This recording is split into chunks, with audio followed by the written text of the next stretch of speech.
Murdoch, we just started. And you're already letting one rip.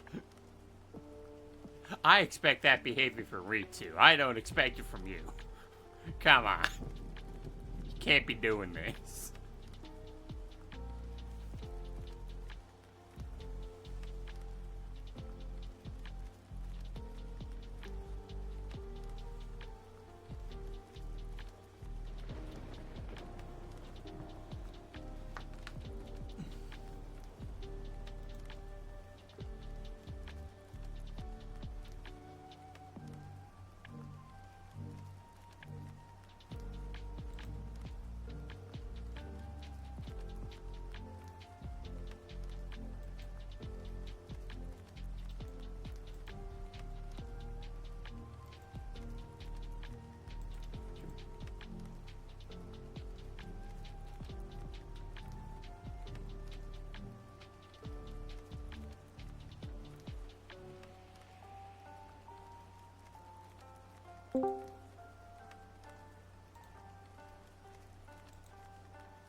Oh, and there's a Mr. Maniac.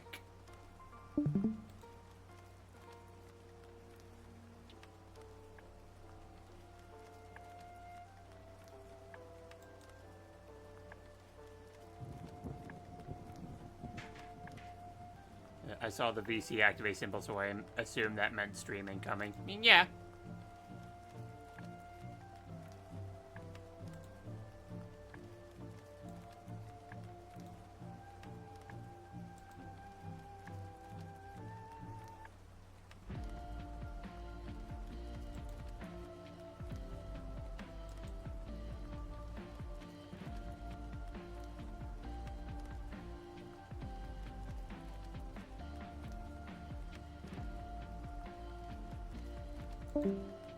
Oh, there he goes.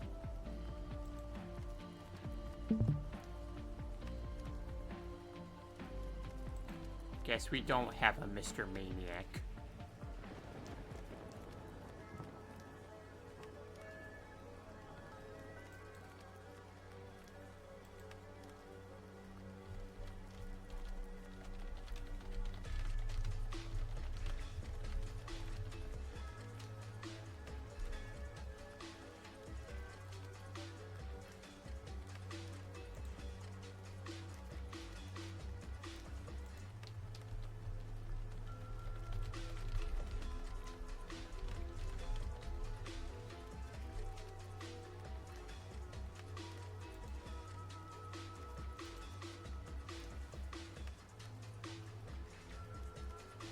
I'm gonna go to jail. I was here before stream even started and just to play the rude noiser team. Okay, so what you're telling me it was Charizard who did that. You know what? He would.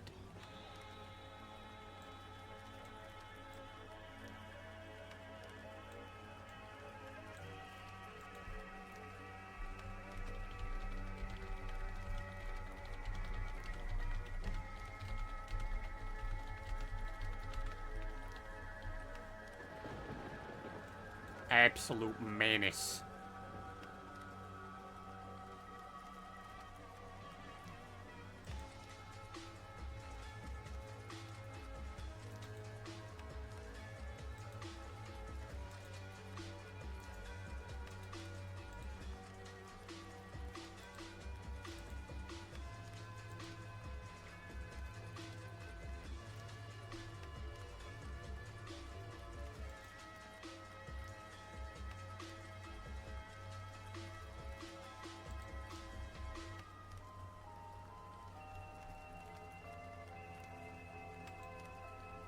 Actually, while I'm mad, I think I will turn those games off specifically.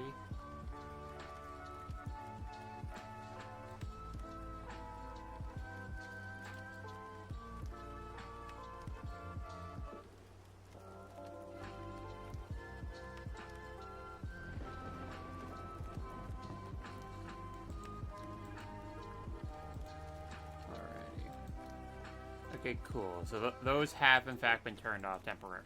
Good. It'll just be for the stream. And actually, while I'm... In fact, also while I'm at, I think I'll also turn this one off for now. There we go.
Raining here and outside, so I'm getting surround sound basically. It's like, great, what do they used to call it? Stereo?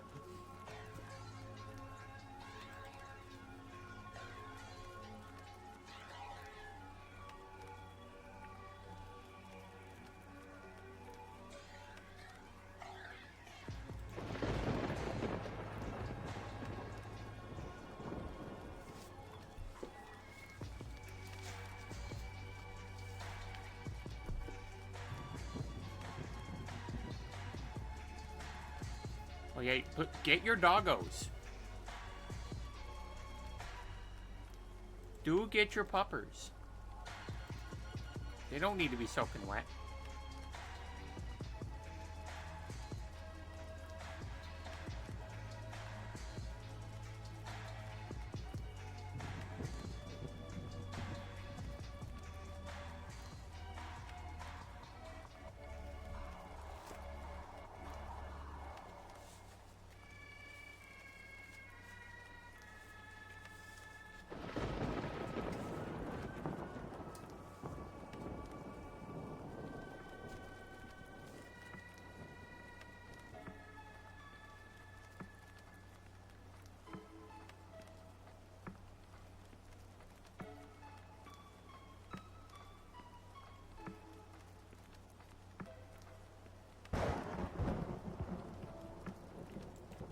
Alright, and with that countdown done and over with, hello everyone, it is I, Realmors. I'm a PNG tuber, predominantly artwork. That's not what we're doing today. Today we're actually going to be having a bit more of a nice, chilling, and relaxing stream here, because I want to show off my Pokemon TCG Binder.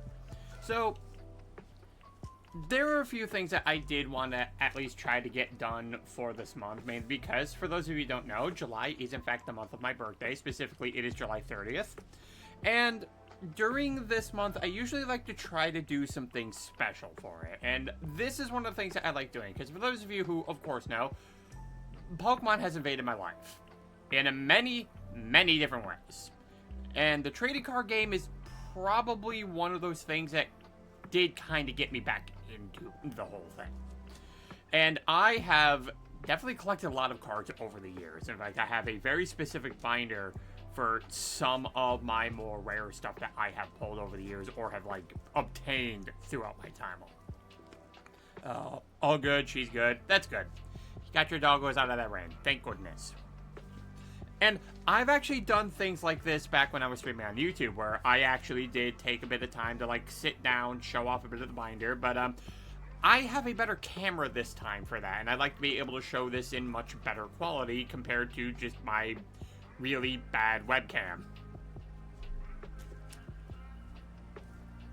I mean, okay, the webcam's not entirely terrible. It's just not the most ruly thing for me to use because, you know, the cord's just kind of not long enough for this kind of thing. But luckily, I've been able to do something for this. To give me much better quality. In fact, let me show you here. So yeah, I actually got my phone working. I got my phone working as my camera. Yeah, so you can see in my room there. You can see my amazing digital circus plushes. You see Ragatha. You can see a bit of Kane. You can see Pomni. There's a bit of a gummy goo in the back there. You see all those guys over there. Welcome to my room. That is my bed. I usually only make my bed when I'm about to go into bed. I cannot be bothered. But, yeah, right here, this is my Pokemon trading card binder. This is, where I basically put all of my rare stuff with, of course, custom artwork on it by me. I just slipped the thing into the binder after printing all this thing out. See, that is my wife. That is my wife, Skylar. And speaking of which, my wife, Skylar, is also here. And there's even Greninja there. See, the whole family's together. They're all there. Yeah, you can see me. I am the flustered. That is our wedding ring. We are in fact married. I am sorry to people who also like Skyla of that passion, but she married me. I am very sorry to those people. Also, hello. Yeah, this is my hand. You're probably wondering, where's the glove that you are seeing on your streams? Don't worry about it. But I have also told people plenty of times when it comes to my TCG binder, because I always tell people that it is a big, big binder. And I always tell people, if you think my binder, if you think you know how big my binder is, it's a lot bigger. It's a lot bigger than you could possibly think. This is the actual size of my TCG binder. Like, all of these here, there are cards in these sleeves. And just this, like, this small little section here, yeah, this is stuff that's blank. So yeah, when I say that my binder is big, I mean it is big. Honestly, part of me is a little tempted to also stick some more extra pages in here just so I know, like, if I'm gonna put any more stuff in here, I have even more room for it. Like, actually, here, I'll even give you guys, like, a bit of a side view of it, like, right here. Like, yeah, again, if you think... Yeah, that is a thick binder. Yeah, like I've said many times before, if you have an idea on how big my binder is, I can promise you, it's bigger than what you think. It's much bigger. But, like, this binder specifically, I use to hold rather specific cards in here. In fact, just to show you a bit of the first page. Yeah, this binder is filled with cards specifically like this. Like, all of the hit cards that you can, like, pull in your packs. And also, I'm just gonna show this off here. Look at all my... Okay, did not need the camera to turn. Hey, camera, could you not do that? Yeah, I'm probably just gonna have to hold it like this. But yeah, I do have some oversized Greninja cards because some of these did come from collection stuff. Like I got Ash Greninja EX. Stop doing that. I got a oversized card of the Detective Pikachu Greninja as appeared in the movie. And then we have Greninja V Union, where we'll be getting to those when we go over some of the Pokemon. The quote unquote extra thick, indeed. But yeah, you're mainly going to be seeing, like, all of these kind of cards throughout this whole binder. And basically, the idea that I usually have for these streams is, like, yeah, I like to show off the collection. I like to show off, like, what it is that I have over the years. Sometimes provide a story on how I've gotten things. Does your phone have the tilt lock setting? Hold on, let me actually check on here, because this is actually the first time I've ever used this kind of thing.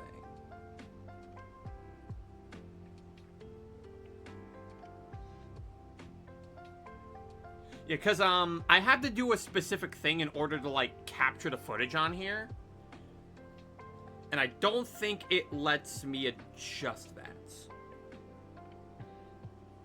Which is unfortunate. But I'm just gonna have to mine how I'm holding this thing. That being said, unfortunately, I do not have anything on the back of this thing, so this whole part here is kind of blank. I don't know what I want to add onto this part, though. Like, part of me was thinking of, like, wanting to, like, throw something in here that I could just slip in. I'll probably have to think about that somewhere later down the line. Hold on, I'm just gonna have to set my phone back down, because, again, it's... Yeah, this is a heavy binder. Free real estate. I mean, unless I think of something that I can just put there. But yeah, this is a heavy binder. I am in fact trying to hold this with one hand. It is hefty. Now, the question that I'm going to have for you guys, chat, because I do have two sides for this binder. One of them is obviously the one with, like, all the Pokemon. That's all the ones in the front of it. But, in the back, this would count as a melee weapon, I'd say. Yeah, seriously, I could just whack someone with this thing, I'm pretty sure a tooth would come out. But, yeah, in the front, I have, like, all the Pokemon and whatnot. But towards the back of this binder, is all of my full art supporters that I have gotten throughout the years. Now, the question would be, which do you guys want to see first? Do you want me to show off the Pokemon, or do you want me to show off... the full art supporters? Which will include, like, all of the trainers and whatnot. Because I know last time I did this for YouTube, we started off with the full art supporters, because, you know, that was actually going to be the fastest one that we could get through, because there's not nearly as much of those compared to here. Oh, hi, BJ. Hi there. I'll go. I actually just kind of started. I'm just basically asking the chat which do they want to see first, the Pokemon themselves or the full art supporters. Yeah, because this is my TCG binder, and it's very thick. I can see that. It is bursting at the seams. Yeah. Murdoch says I'd say full art supporters. We could probably do something like that. Just gonna put the phone down for a little bit so I can actually turn to that section.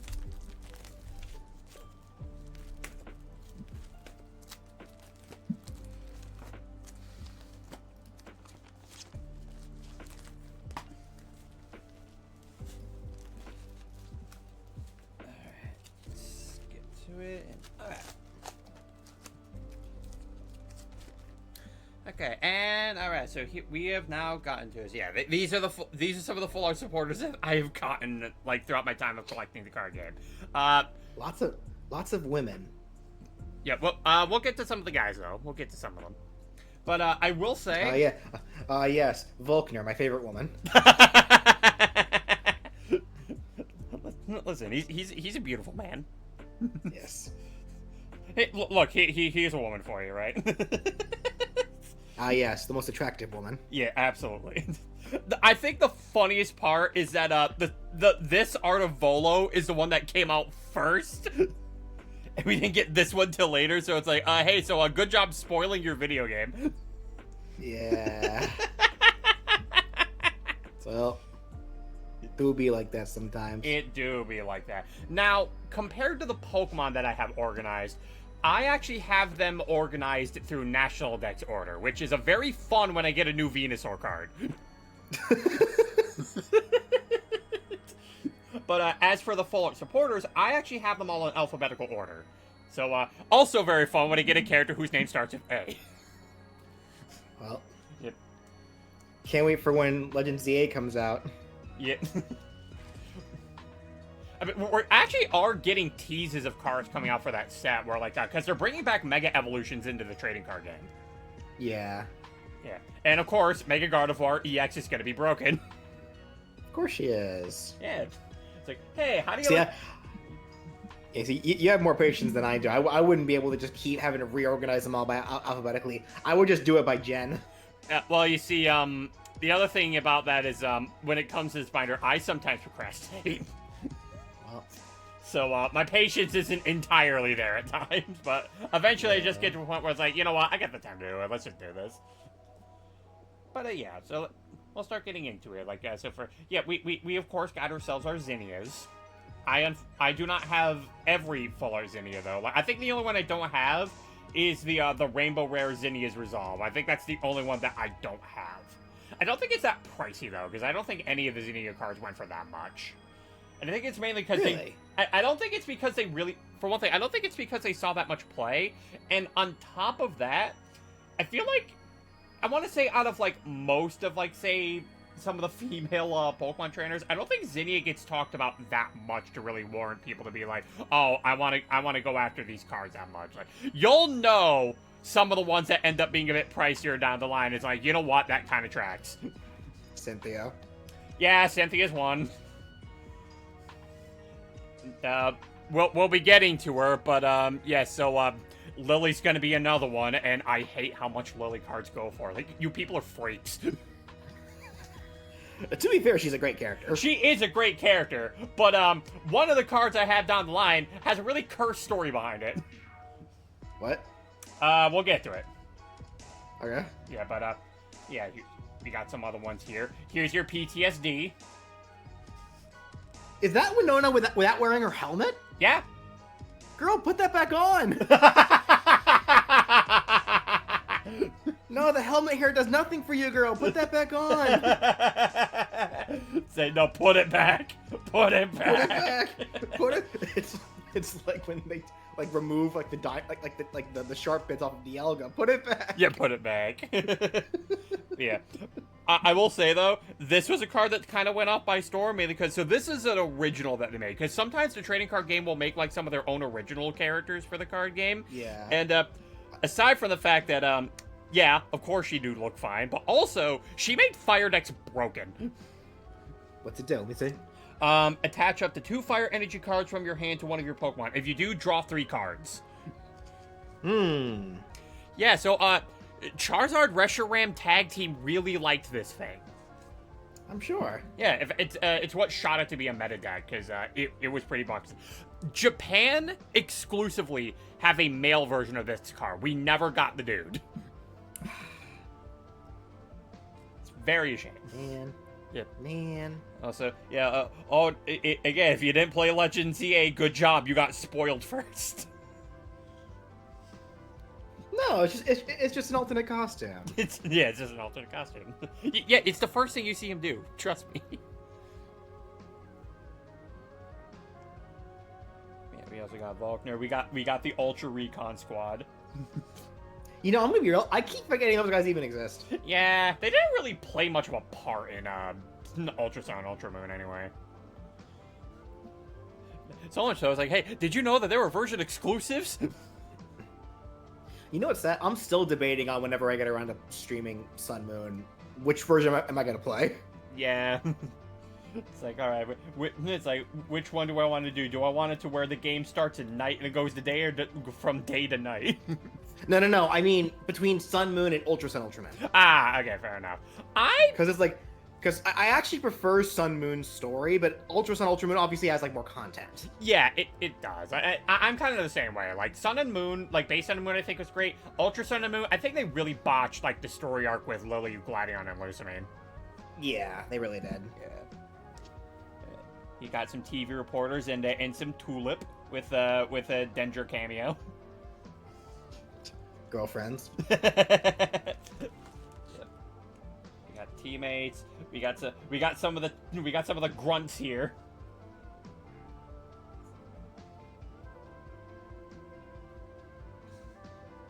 I think I'm gonna have to like reorganize this one because I don't like how this one is. Of course, the Rocket Grunts get like the best card. Yeah, I feel.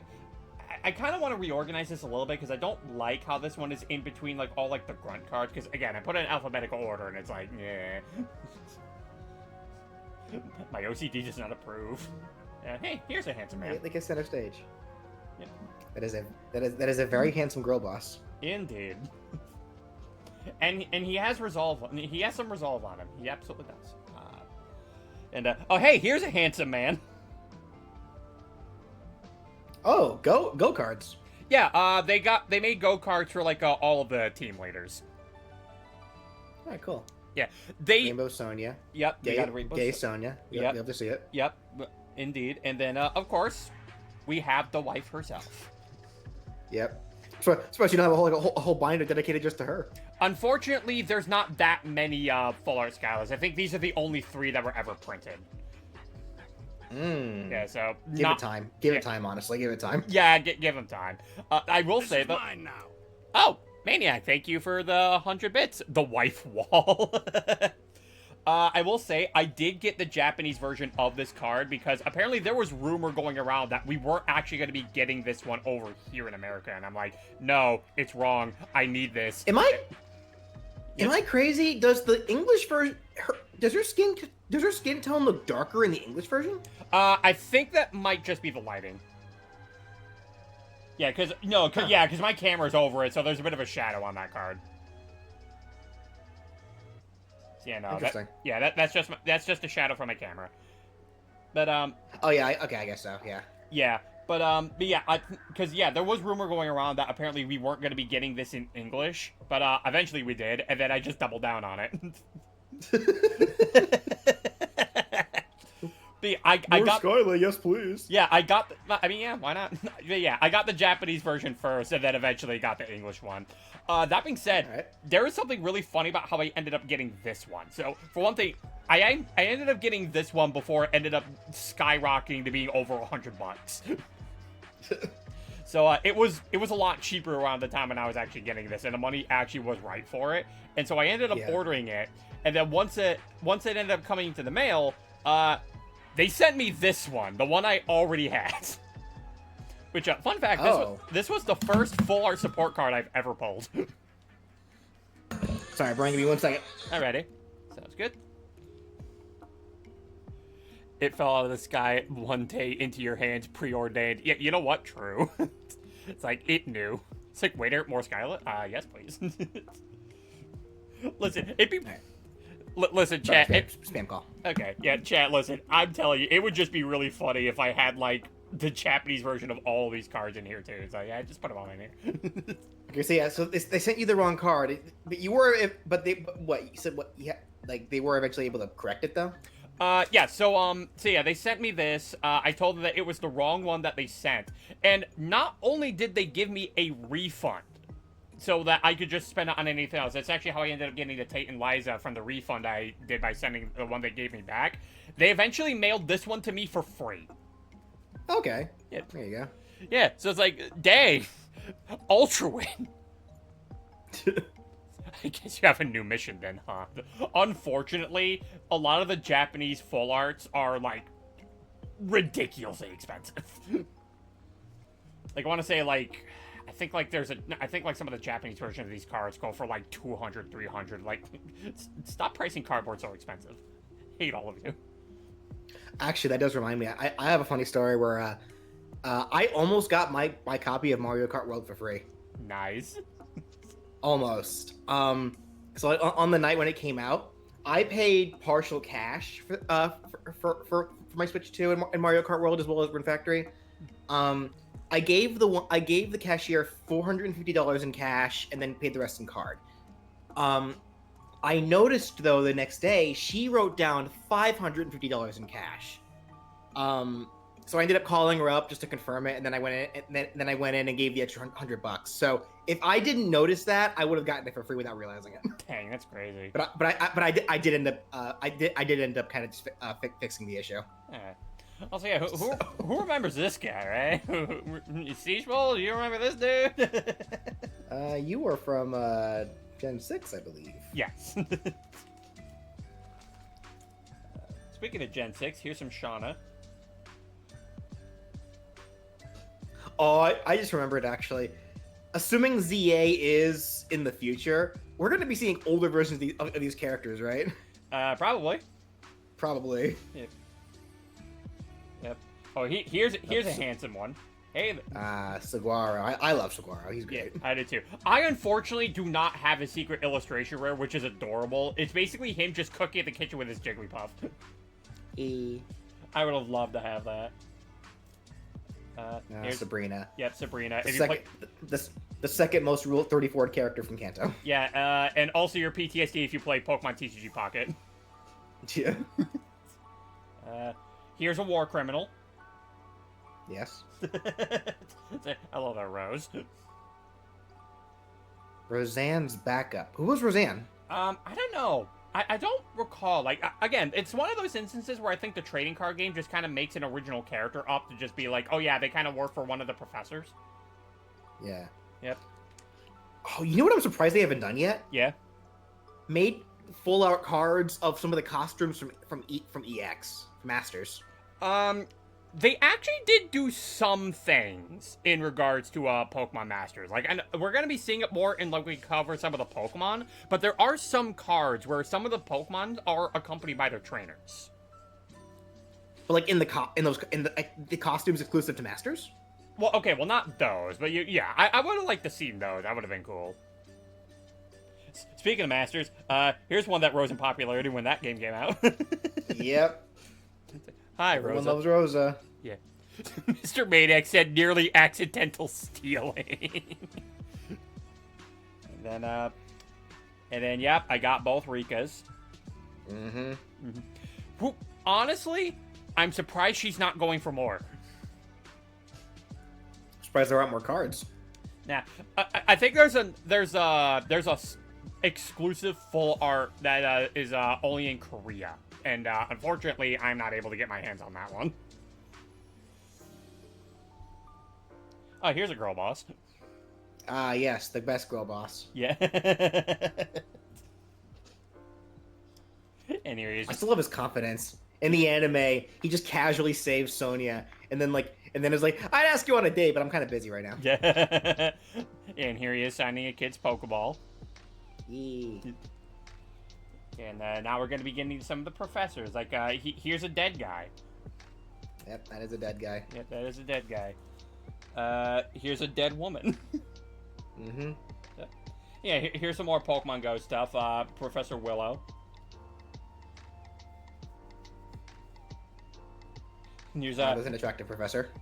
Yep, and there's Sycamore getting jumped by his chest pin. Yes, and he is a very attractive professor. Yep. Some other ones. And again, another dead person. Professor Oak. Old. I'm pretty sure we only see her for like, what? 5% of the game? Yeah. The writers were like, we know who you want to see. Yeah, we know who you want to be the professor. Alright, here's a good looking man. My favorite professor, yes, Yeah. the best one. I love Kukui. He's really good. The best one. Yep, and funny enough, his wife is right above him. Hey. Yep. I love this woman, Professor L's lecture. Dude's getting jumped by all the starters. Yeah, I do have quite a few stuff for Professor Oak. Yeah, I have Professor Oak set up. There's Professor's Research featuring Professor Oak. There's a baby. Yep, there is a baby. They are sleeping on it. A literal toddler. Yep, literal toddler. And oh god, I'm just looking at the top one, the top row. I hate how these two cards are aligned next to each other. I hate it here.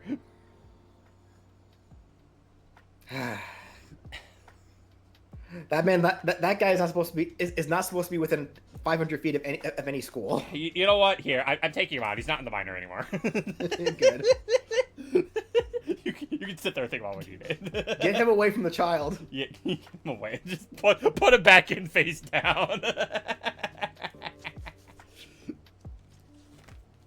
Yeah, here's some Pokemon fan club. Breeders. Yep, Pokemon breeder. And we got a young Piers. Oh, cool. I like that. Yeah. I like that too. Yeah, we also have a regular Piers up here as well. And look, another criminal. Yeah, another war criminal. Yeah. Yep, I also have the regular full art of her as well. Some Parasol Lady, Paldean students. And a lady who, for some reason, no one ever wants to talk about, even though I'm pretty sure she'd be everyone's type. Yeah. And she's single. She is single. Your character can comment on it when you go to her room.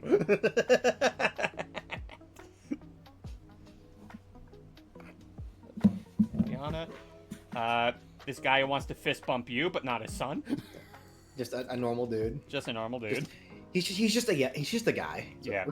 And yeah, they also made full arts of the Battle Shadowland. Honestly, kind of surprised they did that.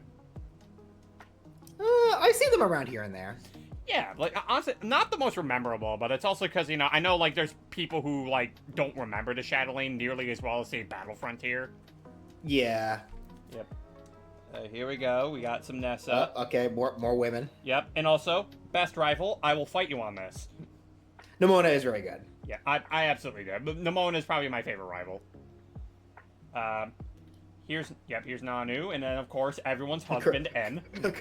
Corrupt cop. Yep, corrupt cop.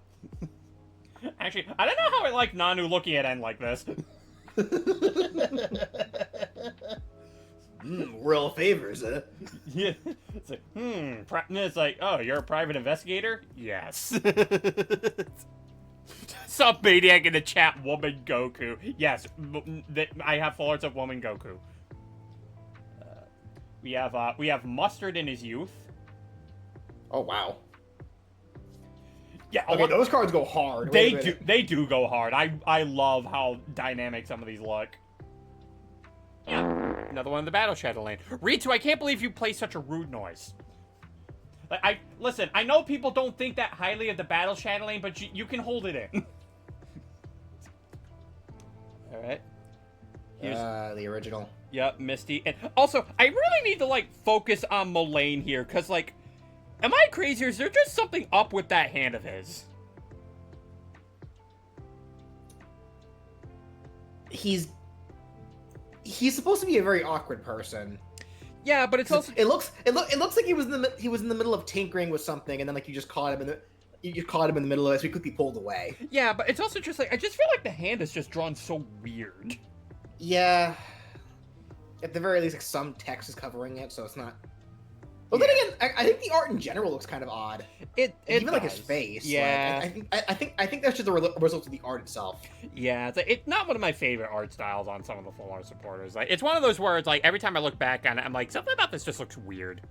Bro got scoliosis. Damn.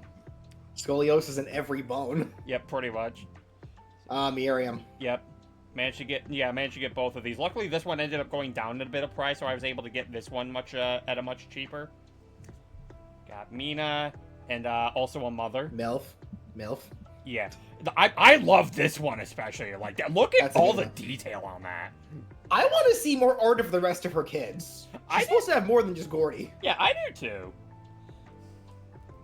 Yeah, I love the Snom omelet. Yeah. Mina, I love Mina. Mina's great. Yeah, she is great. Mars. Yep. I hate the fact that that card's name is Maxie's Hidden Ball Trick.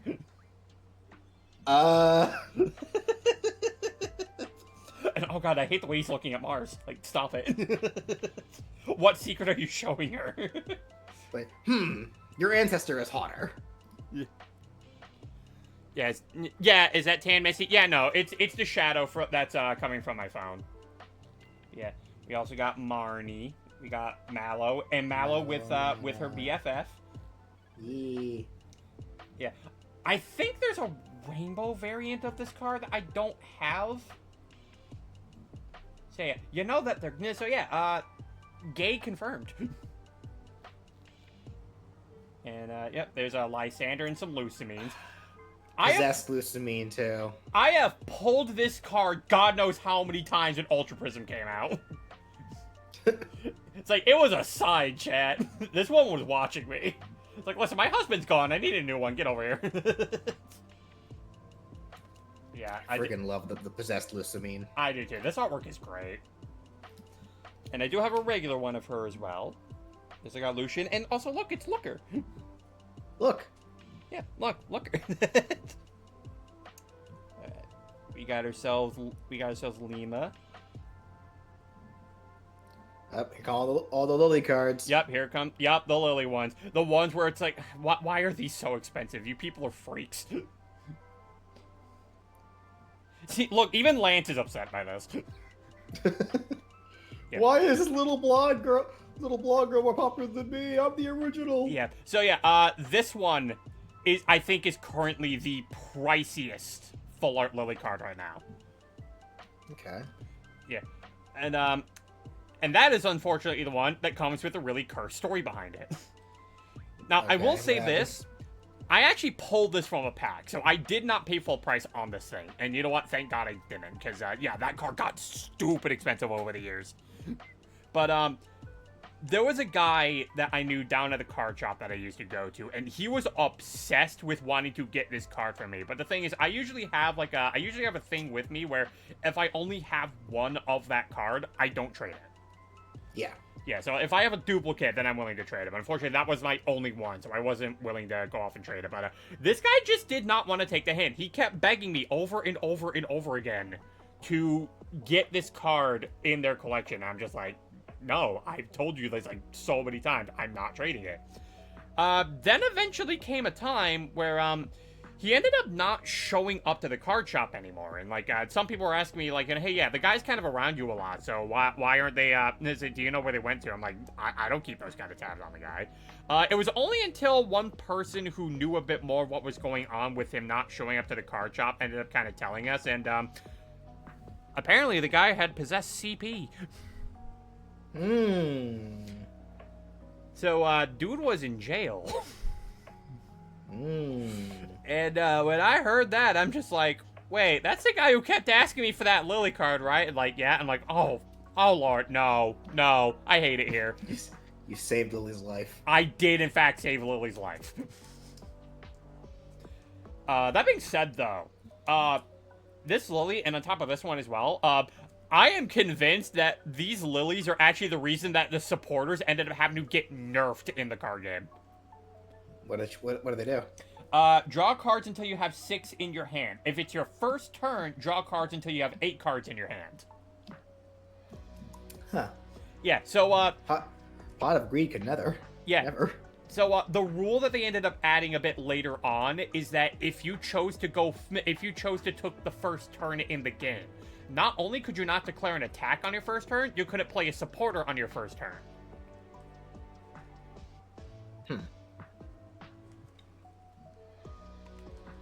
So yeah, I'm convinced that Lily's the reason those things got nerfed. Katrina, I love Katrina. Yeah. Or Karina, sorry. Yeah, Karina. I think you'll love the next full art that I have of her though, because it's very dynamic. Yo. Yeah. Yeah. Oh look, here's Kofu. Look at dad bod. Yeah, look at this goober.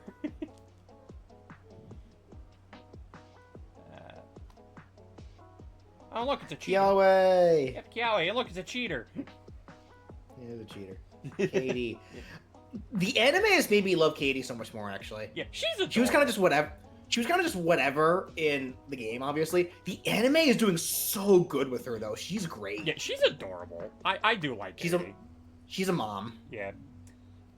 Here's a woman with a very unfortunate name, but I do love her.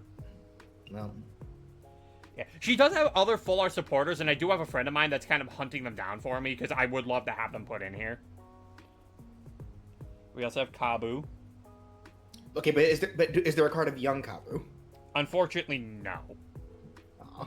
I don't think so.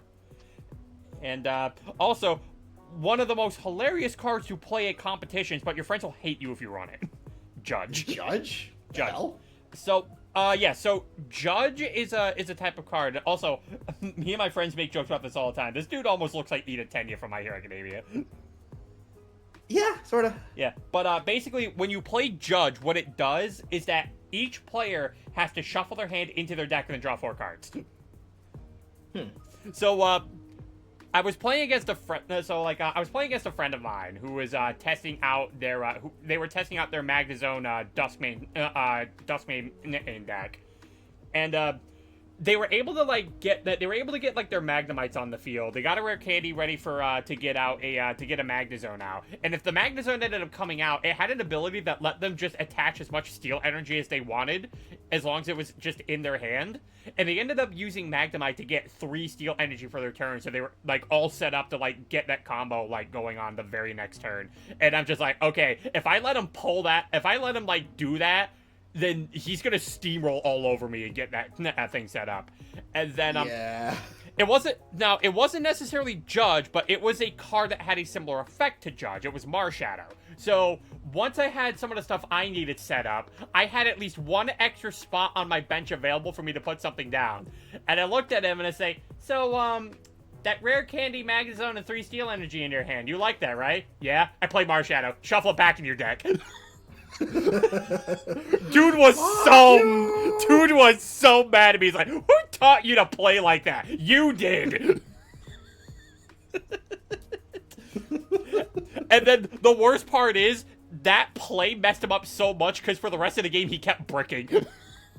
Aww. So I can't play card games. I always brick. Yeah. So yeah, Jesse and James got a card. Hey. Of course they did. Yeah, and you know, rather appropriate given what's happened recently. We lost every member of Team Rocket. Yeah, I heard about that. Yeah. Yeah. I do really like this card. It is really nice. I especially love Meowth in the back here. Meowth is fucking dead. Yep. Yeah, you can also see Wobbuffet just peeking out in the back. Yep. There's Jasmine. Jasmine. Yep. We also got a Janine. We also got more Janine. Arita. Yep. I don't have the regular full art of her though, which I think is really funny that I got the secret illustration rare before the regular full art. That's a good card though. It is a good card. And then look, a VTuber. Oh look, another very, very, very popular character. Yeah, and her cards have also been pretty pricey. Yeah, not surprised. Yep. Oh yeah, we got Ingo and Emmett. Hey. Yeah. And also we got Imposter Oak as a special foil rare in one of the celebration sets. I remember that card from when I was a kid. What was up with that card? I don't know. I think this was just another exclusive thing because I think originally this was released during when they were introducing the Dark Pokemon and Team Rocket stuff.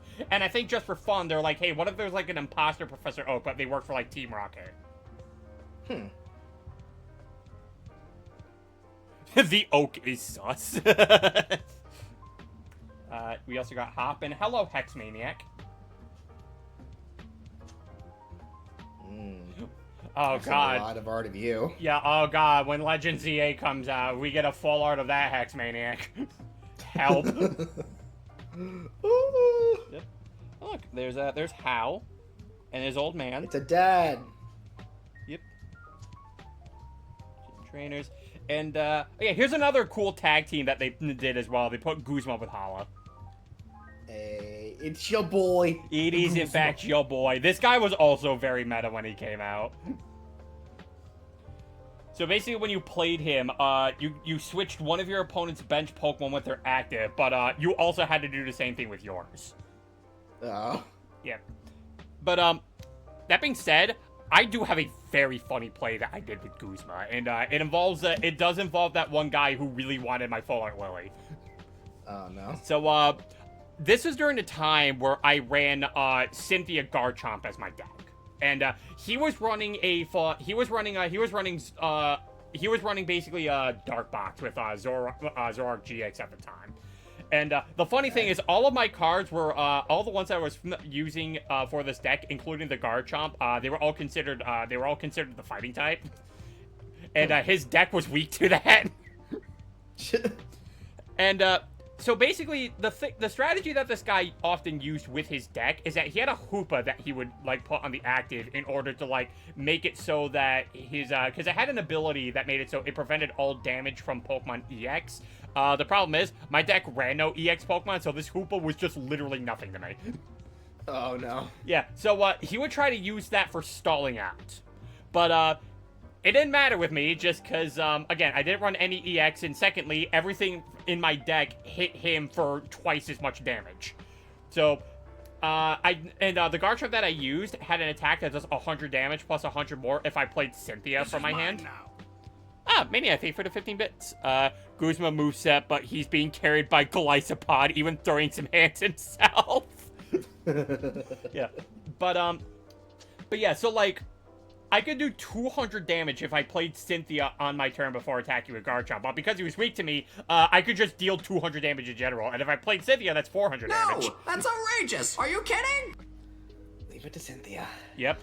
And so basically the play that I did is that I ended up getting my stuff set up. Because the other really funny thing about that Garchomp, too, is that it had 0 retreat cost. So I could just retreat it for free. So what I did is I did my retreat for turn, where I retreated Garchomp for a Lucario on the active, and the guy knew that I was gonna just gonna start doing some murking here and there, but he was very preemptive to discarding his Hoopa on the active, and I'm just like, no. My target is not the Hoopa. He's like, it's not? No. Because I know he was about to set up for a Zoroark GX the very next turn, and I see the one Zora that he has on his bench. I play Guzma, get your Zora out. That dude was so mad. He's like, I hate you. So he switches out the Zora, and because of Guzma making me switch as well, I get Garchomp back in. Oh no. I ate that Zora alive with that Garchomp. Snack. Yeah. And listen, Guzma's gonna keep on beating and keep on beating. Yep. Yeah.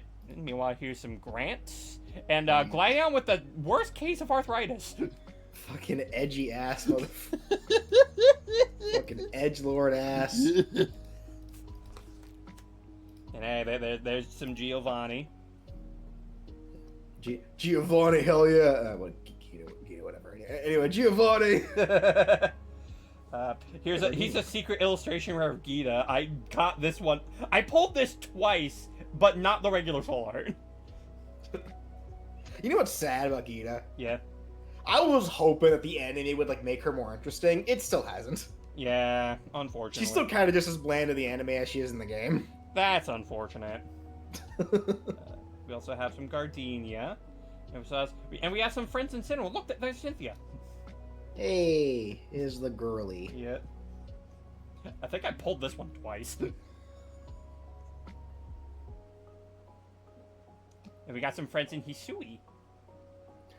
I love Flannery, actually. Flannery's great. Flannery is great. I don't have the regular full art of this. I You have the rainbow and that's it? Yeah, I got the rainbow one, that's it. Listen, Pride Month. Only gay. Only gay.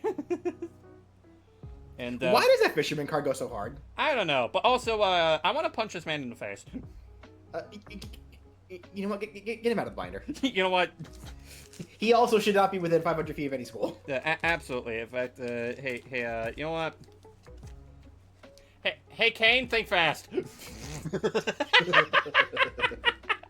Yo, who remembers when Ash just straight up threw hands with that guy? Yeah, no, literally, it's like Baba's pulling some fuck shit, and Ash is like, no Pokemon, and just fucking football tackles that bitch. Just charges right into him. It's like, Ash! Oh my god! He's like, no, you hurt my friends. I hurt you personally. I just saw in the chat, Cade, you parasite! You parasite. Yep. Yeah. Again, here's another battle Chatelaine. Yeah. You got some And air. then Erica. Yep. The most Rule 34 character in Kanto. Yep, you got some other ones. And then, yeah, and fun fact, my favorite champion. I find it so funny, so many people assume that it's Cynthia, but no, Diantha's my favorite champion. And you know what I kind of want to... Actually, speaking of which, you know what I kind of want to see in ZA? Yeah. Since it is taking place in the... a bit in the future, there's this... I remember this line of dialogue that kind of stuck with me in XY between, Diantha and Lysander, where, like, he made a point where, like, he was trying to make a point where, like, you're supposed to be an actress. Don't you want to remain young and beautiful forever? And she is... And her retort to that was... I look forward to being to the new rules that I can take as I age. Yeah. I kind of want to see, like an aged up Diantha, kind of taking on like roles that suited to her age. I do too. Like Diantha is me and Danica have coined this term. She is very hope core. Like she's always looking ahead positively, and that's part of the reason I do really like her. And there's some Dendra. I got both versions of it. And man, this artwork is also just really good. Like I love the detail. That is good. I love the detail in, like the water fountain. She's thirsty, just like everyone that looks at her. Yeah. Hey man, here's a delinquent. Inside you, there are 2 wolves. Can I pet that dog? You know what? You probably could pet that dog. Alright, just gonna step aside. As much as I love to throw Fob around some more, I don't want to damage my cards too much. Nah, I get you. Yep. Well, here's I think this is the last of the battle Chatelaine, and oh look, the girlfriends are together. Hey. Cyrus is reaching out to both of them.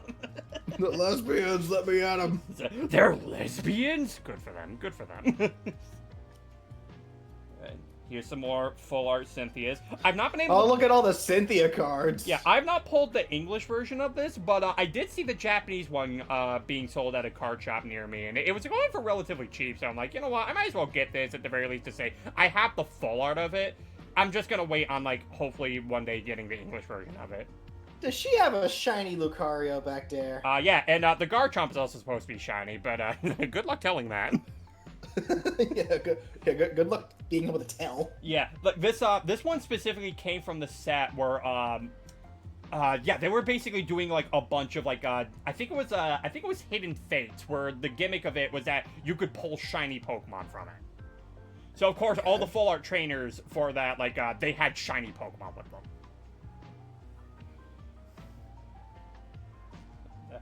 There's Silene. Office woman. Yep, and also Copycat. Who knows? I thought that was Ethan. I actually thought that was Ethan for a second. Like, what the hell? Wait, what? Wait, since when did Ethan have green hair? Yeah. Yeah, no, it's Copycat. You know that niche character, right? Yep.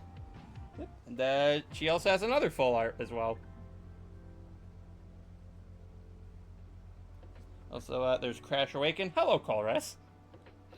Another war criminal. Yep, another war criminal. But I think he would disagree. It was for science! Also, hello, Clive. Clive. Yeah. Oh, I love that alternative art for Clive. That's yeah, great. this one is really good. We also got the coach trainers from Let's Go.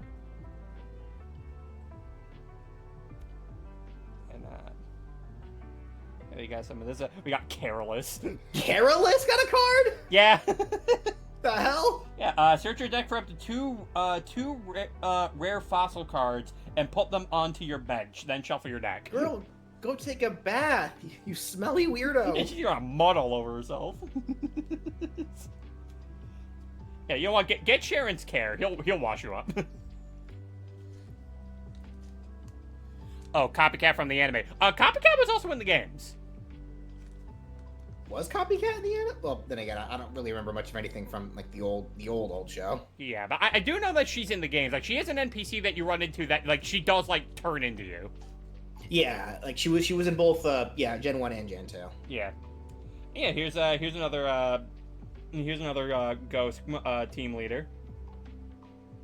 What is that thirsty ass art of Burnett? Or Brigit, sorry, Brigit. Yeah, yeah. That is thirsty. Yeah. Yeah, it's one of those jokes I like to do, like with that one Full Art Skylar card that I have. Like, listen, she's just stretching. And then on the next row is actually a very interesting card because there's only going to ever be one of it. Hey, look, it's me.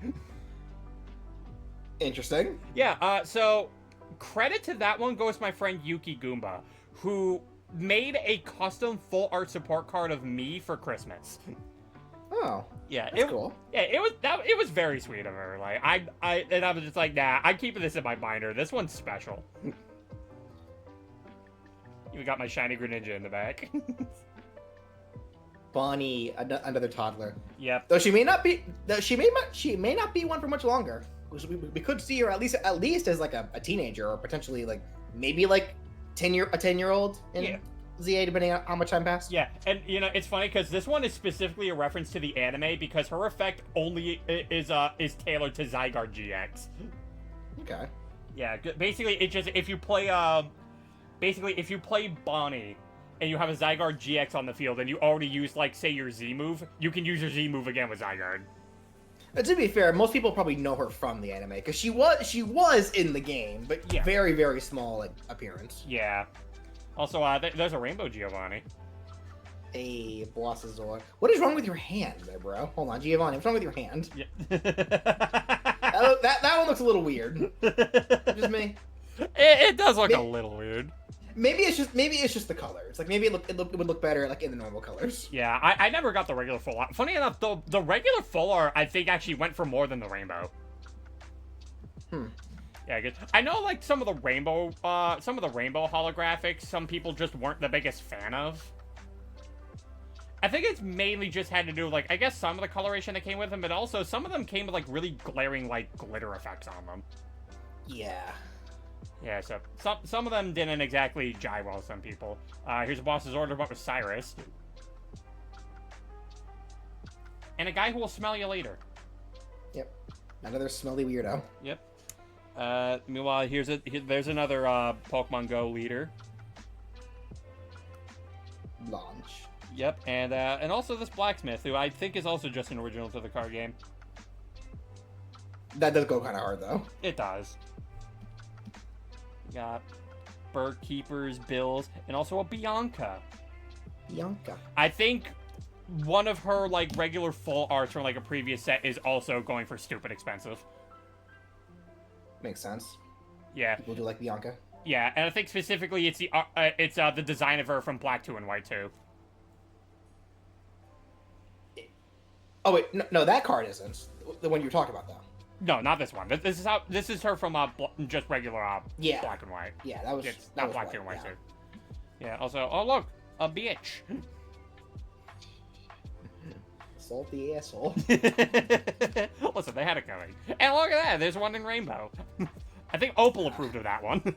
Yes. There's some B. B. And also, hi, Tony Stark. That really is just Tony Stark. What the hell? Hey, did you know Tony Stark is a Pokemon? But also, hold on. Is that the best character up there? It is! It's Ball Guy! Is the ball guy. Yep. Also, hi, Arvin. Arvin. He was my favorite of those characters, Arvin. Yeah, Arvin was. Arvin did warm up on me as I went through the game and just started doing some of his stuff. Also, there's AZ, another war criminal. We'll definitely be getting more art of him later. Yep. We got Arizu. Also, hi, Apricorn Maker. That's what he looks like? I guess? What the hell? I thought he was just some dude.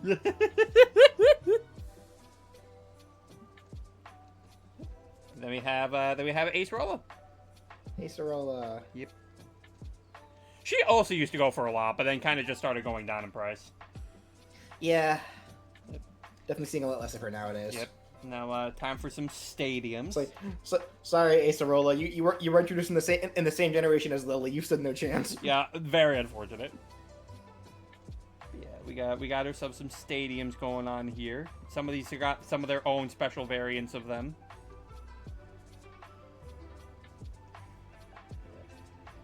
Got a martial arts dojo. You can see a Mankey in the back there. He's training. He's trying to get stronger. Indeed. I actually used a lot of Life Force when I ran Venusaur Celebi Tag Team. Because basically the whole purpose of that deck was just that I was going to keep healing constantly, and then I'm just going to keep hitting you for poison and confusion. And also for a truckload of damage.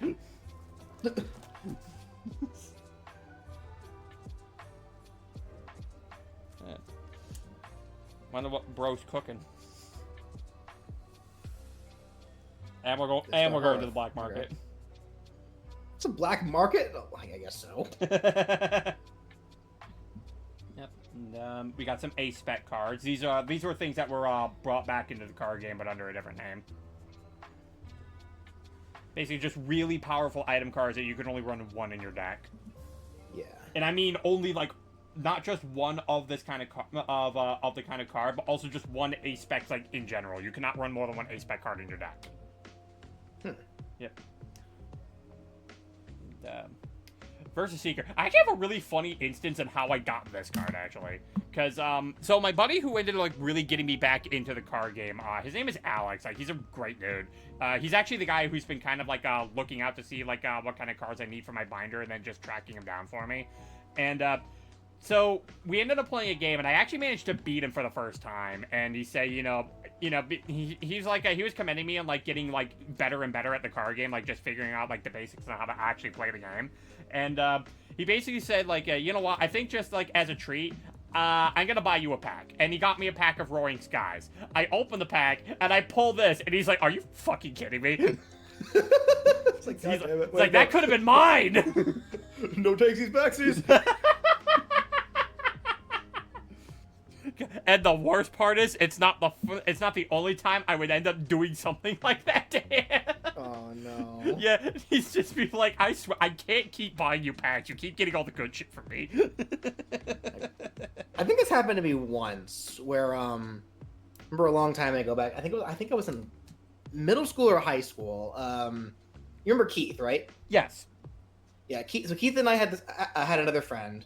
The three of us pitched in together, and we bought like a whole booster box. Yep. And we split the cards up evenly. I was the one that pulled Obelisk, and they weren't happy.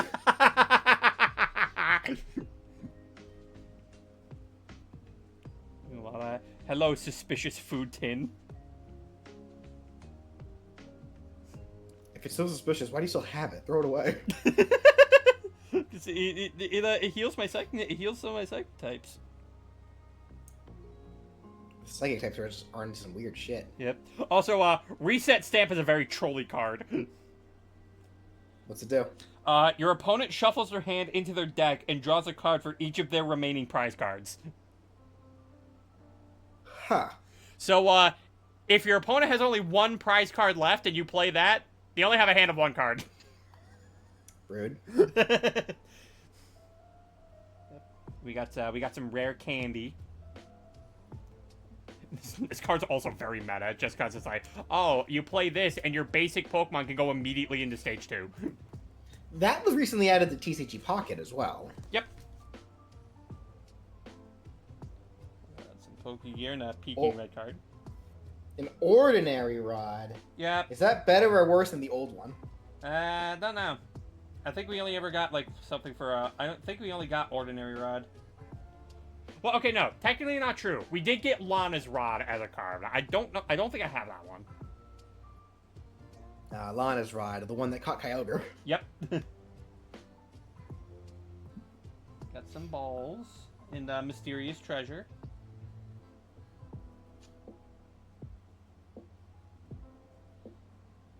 Oh god, I can't wait till we get like some of the ones on the other page. What is that one on the left?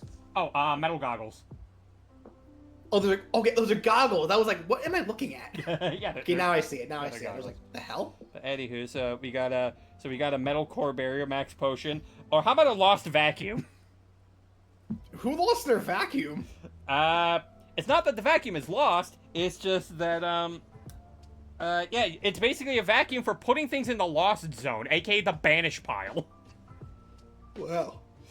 Yeah, whenever Didn't know a vacuum could be that powerful. Yeah, there's occasional times in the trading card game where like they'll introduce a mechanic called the Lost Zone. It's basically the banish pile if you play Yu-Gi-Oh.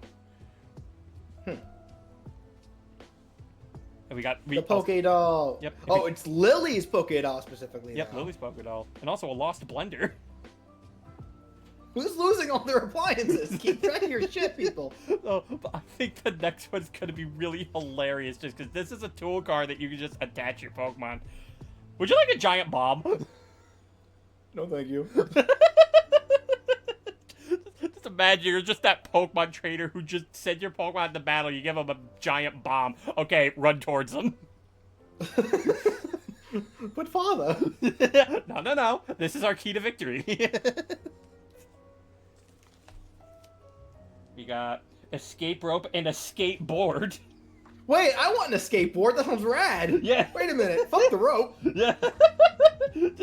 just go on your rocket-powered skateboard. Hello, Ed. Hello, Ed. Hello. Yep. Also, hello there, Ritsu. See, you got the. See, you did the redeem. We got an echoing horn. You know, in case you want to sound off Ragnarok. All right then. We got some catchers. We got an umbrella. Big parasol. Yep. We got an aqua patch and also an acro bike. The acro bike, the best bike. Yeah. And then also some special energy. How do you like Warp it? energy. How do you like an energy that once you attach it, it lets you switch your active? We also got some other interesting energies here as well. So this kind of works a bit similar to double colorless energy, except in order to kind of balance it, if you attached it, it made it so that I think it made it so that if this card is attached to a Pokemon V or Pokemon GX, it provides only one colorless energy instead. Okay, so yeah, so you couldn't really... This only worked for, like, vanilla cards. It didn't work for, like, your bigger hitters. For that, so if you attach this, it still only acted as one energy. Yeah, and then we have triple acceleration as well.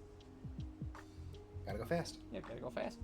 And then, and also some other special energies. Some really rare ones. They have some nice foil on them. Even some sparkles. Oh, that's sparkly. Yep. We do have some more of them. Like we have a grass, fire, and fighting one.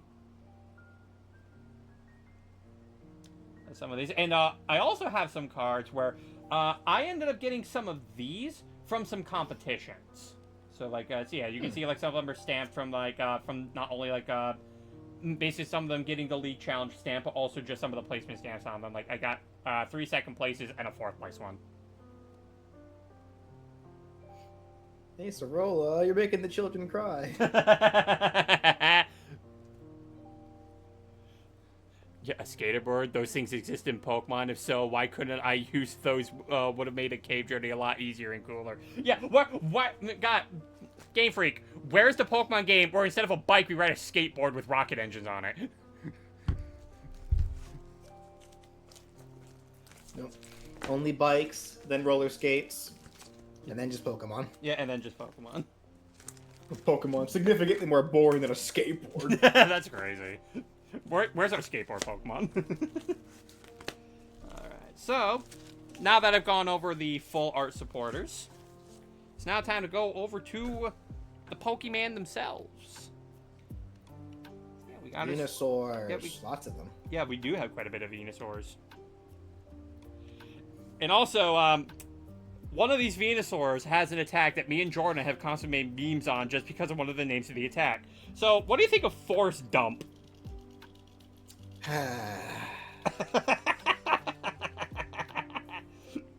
Come on. Come on.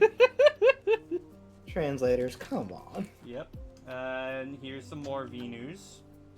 We do of course got the rainbow one.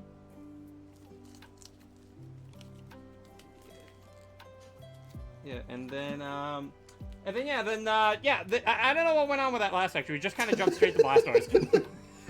Yeah, all right. But nah, I do in fact have some Charizards. In fact, more Charizards that I'm surprised that I've been able to pull over the years. Just because okay. That's a good Leon card though. I like that card. I do like this one. This one is kind of cute. But yeah, I'm normally never good at pulling Charizard cards, and then there was just a time where I was just like, oh my god, why do I keep pulling more Charizards? I've pulled this one in front of a GameStop employee before, and they got pissed at me. Yeah, like, I was just like, so I ended up getting some packs from where this card came from, and I ended up pulling one right in front of them. They're like, okay, fuck you. What's that one in the middle, though? That one just looks weird. Oh, this one? No, above that. Oh, this one. Yeah, so I actually tried to run that in a deck at one point because Mega Charizard was actually a thing at that time, and, like, the unfortunate thing when it comes to Charizard cards, majority of them are either just outright garbage, or they have decent potential to do something, but they're just a little too gimmicky. Like, so for this one, it had a move where, for 1 colorless energy, if you flip a coin and got heads, you got to search your deck for 3 fire energy and attach it straight to Charizard. But, with, what you were actually trying to do, though, is you were trying to build up to a Mega Charizard that had an attack that did 300 damage, but it did 50 to itself as a consequence. Unless you equipped it with Protection Cube, which negates all recoil damage on it. The problem is, though, is that, for one thing, it took, like, the minimum, it took 3 turns to set up, because you use Stoke on the first turn, hopefully get heads to get all those energy on it, you Mega Evolve, but Mega Evolving in the trading card game immediately ends your turn, and then you got your 3rd turn where you attach your energy to it, hope you get Protection Cube, and then you got to do your sweeping. But, the other thing, too, is, you could always just get Tails, and the effect just does nothing. Then you just cry. Yeah, you do just cry and watch your Charizard just sit there be a punching bag. As he should be. Yeah. Again, it's either the card is trash, or it's like, it looks like it could do something, but it's just way too gimmicky and relying way too much on chances. Yeah, like Charizard GX, for instance. This card was outright trash.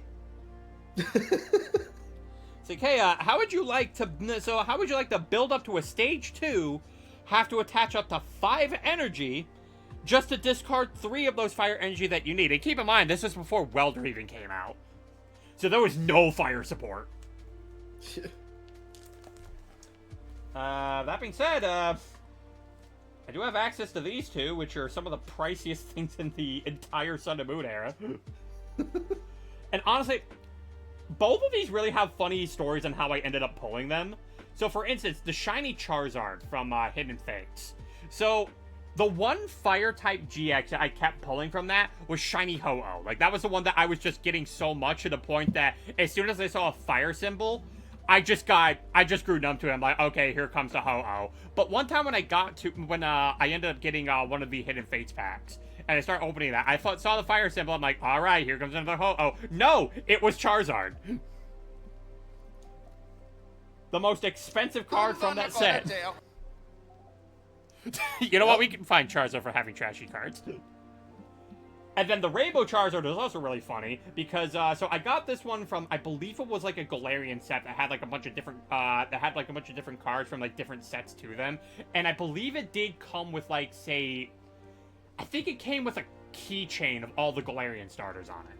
And one of the packs that was in that box was of Burning Shadows, and I know that there was a Charizard GX from that set, and I'm just like, okay, listen, Pat. And the funny thing is, it was the only Burning Shadows packs, like, from that collection, and I'm like, okay, if you don't have the Rainbow Charizard, I don't care. And there he was. I summoned him.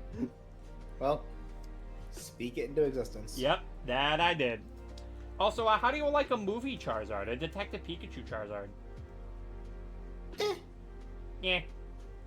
Here's some V cards. Yeah, a nice illustration rare one where he's just napping after committing arson. Yeah, just burn the forest down. All right, fair enough, I guess. Forest fires, Charizard. What are you doing? Go live in the mountains. That's where you belong. Lance got a Charizard. Because of course he does. And then oh, that is That's Freed's Charizard there. Yep. The dark type one. Yeah, that's what this was a reference to. And the funny thing is, I've mentioned before that Charizard cards had a habit of either being outright trash or just way too gimmicky. This one actually broke the trend and actually became a meta deck. Yeah, so basically its effect was that when you play this card from your hand to evolve one of your Pokemon, you may search your deck for up to 3 basic fire energy cards and attach them to your Pokemon in any way you like. This thing only needed 2, and on top of that, yeah, it did 180 damage plus 30 more for each prize card your opponent has taken. That sounds kind of smashy. Yeah, it's very smashy. It's basically like this. When you faced against this deck, you were either getting curve stomped or you were going to get robbed. Because yeah, its attack was also a comeback mechanic. Yeah. We also got a gold? Actually, sorry to dip on you so soon. I do gotta go because actually today's Sophia's birthday. We're gonna go get some dinner here pretty soon, so I gotta go get ready for that. Oh, tell her I said happy birthday. I shall. All right, enjoy. All right, enjoy the rest of the stream. All right, ciao. See ya. Have fun. Yep, later. And yep, I also got I got the shiny Charizard VMAX, which again, honestly, surprised it isn't more expensive than it is. And we also got this one that goes really freaking hard. Well, listen, I'll take any instance I can to trash talk a Charizard. But man, this artwork goes hard. It's actually really damn good. Then we got some Charizard V-Star.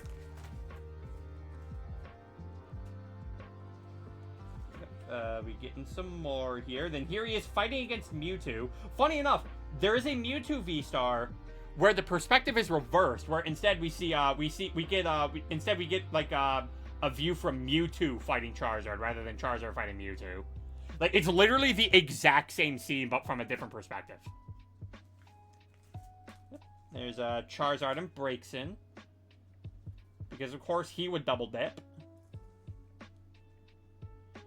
It's like, yeah, you get a tag team. He's like, yeah, Charizard, you get a tag team with both Reshiram and Braixen. Then again, Venusaur also double dipped, because he got one with Snivy and Celebi. But I'm biased, because Venusaur's cooler. And yeah, then here's some of the Mega Charizards.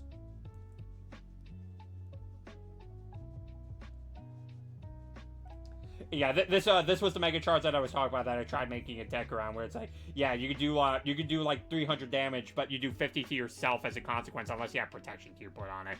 Again, it was a deck where it's like, if everything lined up well, it was a deck that could absolutely slaughter.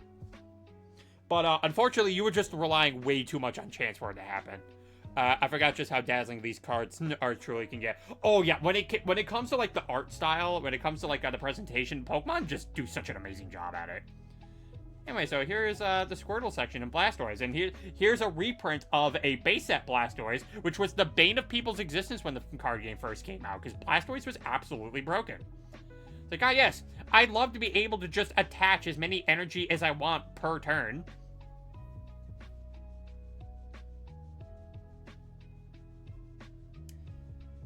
Got some more Blastoise EXs. And while these two do have the same artwork, they do have different sets of borders because they were released in different sets. This one was released during a set where they were actually basically making like reprints of like really old base set cards for like a celebration set. In fact, that's actually where this Mega Charizard came from as well. It's actually why they have like this yellow border on it, because it's supposed to be mimicking how like the old cards looked back in the day, where they had like these yellow borders rather than the silver ones that we have now.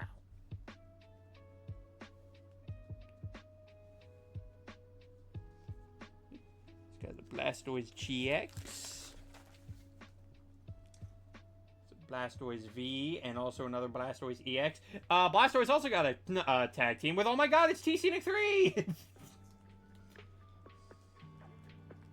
Yeah, he got a tag team with one Piplup. And I do like this artwork, though. I think this one's really cute. It's like, man's lifting his son up, and it's like, see this? This is my son. You make him sad, I turn on the cannons. We got some Mega Blastoise. Here. And here we got ourselves the Butterfleas. Butterfree doesn't really have too many, like, special cards that were made for it. So, like, some of the... You can tell, like, some of them probably didn't get as much attention as others. Just because it usually is just the fan favorites that usually get, like, most of, like, the really special cards to them. So, obviously, yeah, Pokemon like Butterfree, Beedrill, they weren't going to be getting that much. We got some Pidgeots. Pidgeot tends to have some pretty decent cards, like, put to them.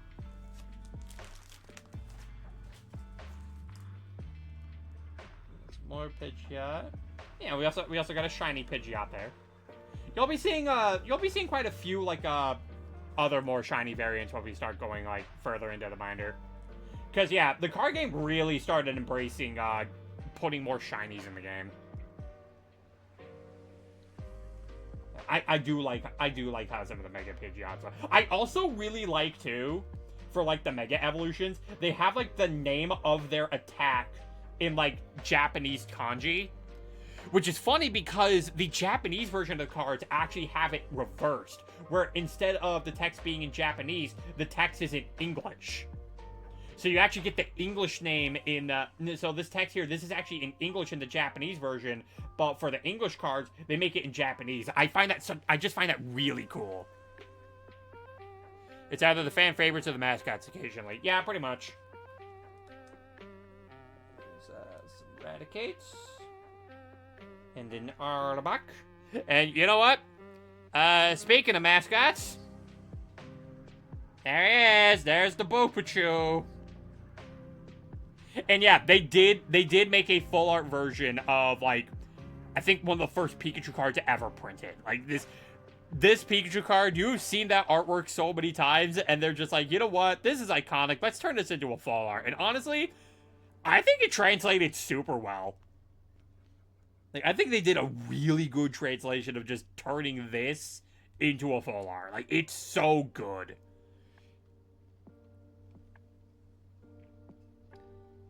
We got some more extra full art Pikachus. This one actually comes from, if you actually line it up with a certain number of cards, or certain types of cards, it actually made, like, a giant collage. So, I do think that was pretty cool. Like, I do think, like, it was really cool that they started doing things like that. Because I don't think they always do things like that. But when they do, yeah, no, it comes out pretty good.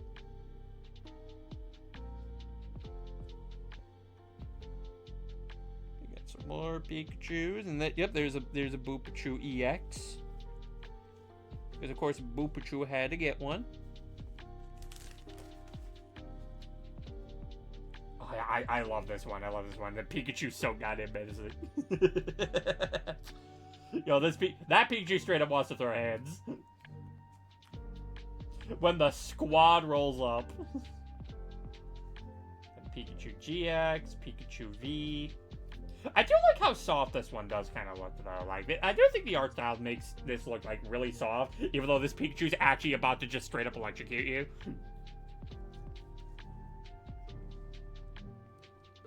Like, I just love how, like, on some of these full art cards, they just make Pikachu look so damn menacing.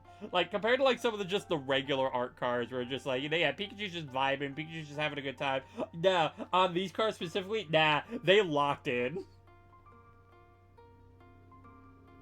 And now, I'm going to show you guys a very special type of card that we have. You saw a bit earlier at the beginning of the stream, but you only saw, like, a gigantic version of it. But, the actual versions of it... So that is a V-Union card. So they are a set of cards in 4 where you put them together and they basically make just one giant card. And the way that you got these in play is that you had to get all 4 of those cards in your discard pile, and then once you did, you could activate their ability in the discard pile to put them out into play. And yeah, quite a few Pokemon got this. Pikachu V-Union is one of them. I love how the artwork to this is just Pikachu done in multiple different styles of people who have done things for the trading card game. Like, I think that was such a cool idea. Like, they basically just had every person who was, like, they basically a bunch of people who contributed art to the card game just to make this giant Pikachu collage. Like, this is just so good.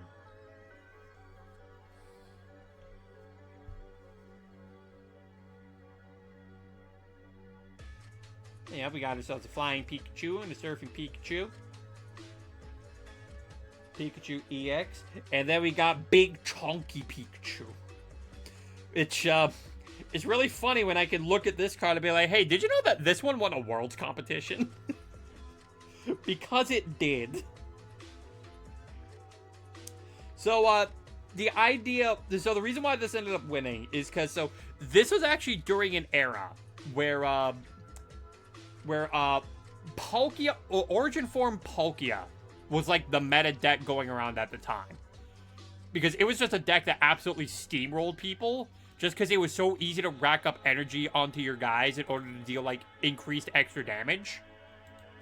But, the good news about it was that it was weak to Electric, which Flying Pikachu VMAX was.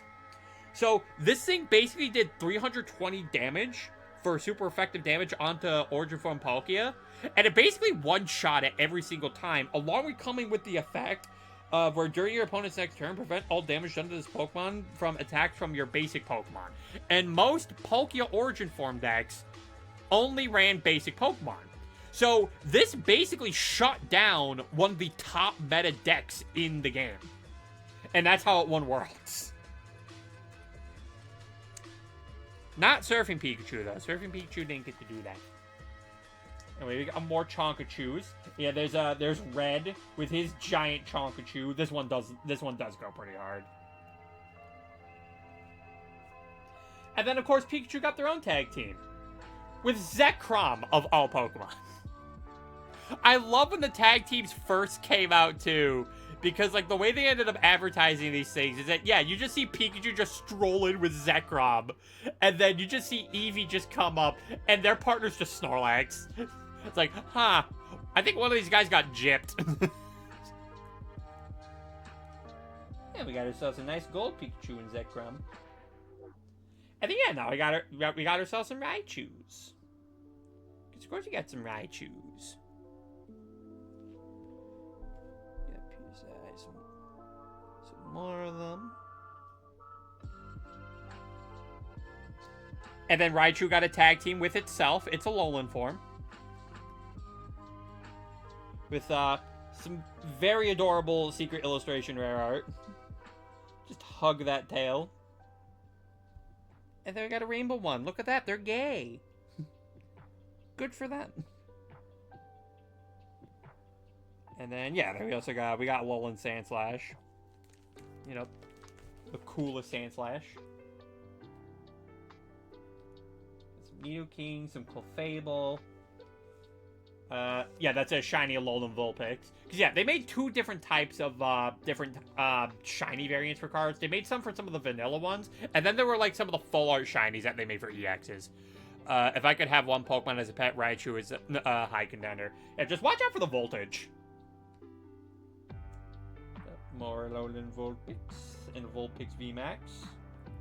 Of course, you got some Ninetales, and even Alolan Ninetales.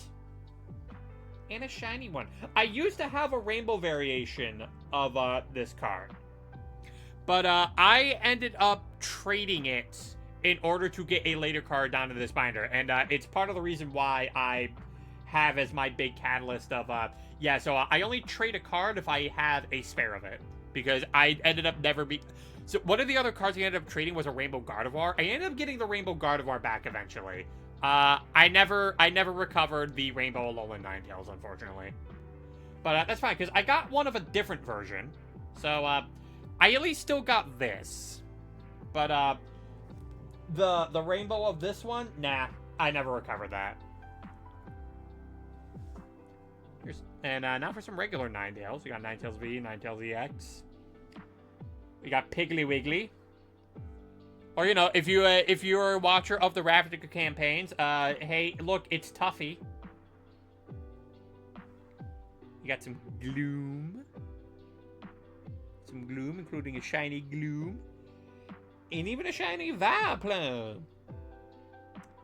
And then, yeah, then we have one with, so these were also what I was talking about a bit earlier when, BJ was here. We had some cards in celebration of, Pokemon Masters, where, they basically had, like, some trainers, like, in the backgrounds with, featuring Pokemon that they would typically have. And they did one with Erica.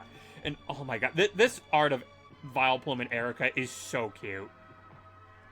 It is so precious. Gotta roll a return if I can. Alright, sounds good. Ryan, where are you at? Yeah, hey Ryan, look, it's Piggly Wiggly. But yeah, no, like this artwork though of like Erica and Vileplume, it is so cute. I love this art. It is amazing. And best of all, there's a rainbow variation of it. Again, it's so precious. That's not precious, though. That is an absolute menace. It keeps coming from my life. Say hi, Paris. Venomoth GX. We got the Full Arts and the GX. We got and the Rainbow ones. We got a shiny Galarian Meowth.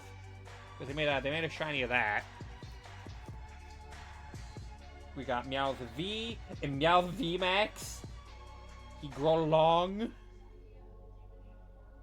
He grow into long kitty. Got Persian GX.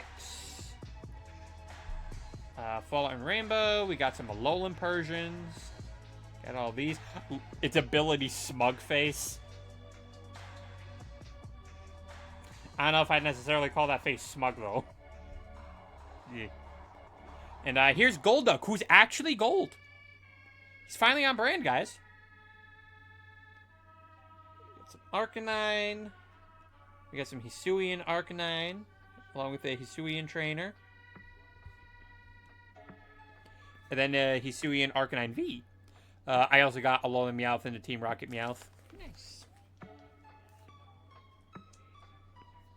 Okay, I'll slow down just a little bit because I see that we're on an ad break.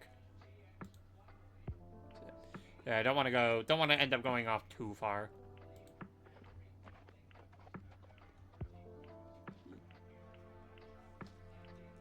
Yeah, hopefully you guys get some interesting ads. I hope you guys get a Superman ad because that movie's really good.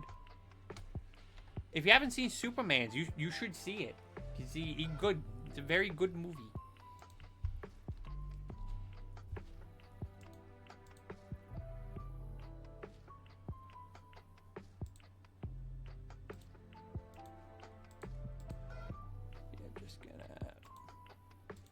Yeah, looks like we're almost back from the ad break, so we can end up continuing with some more Arcanines, because these again, these Arcanines do look pretty cool.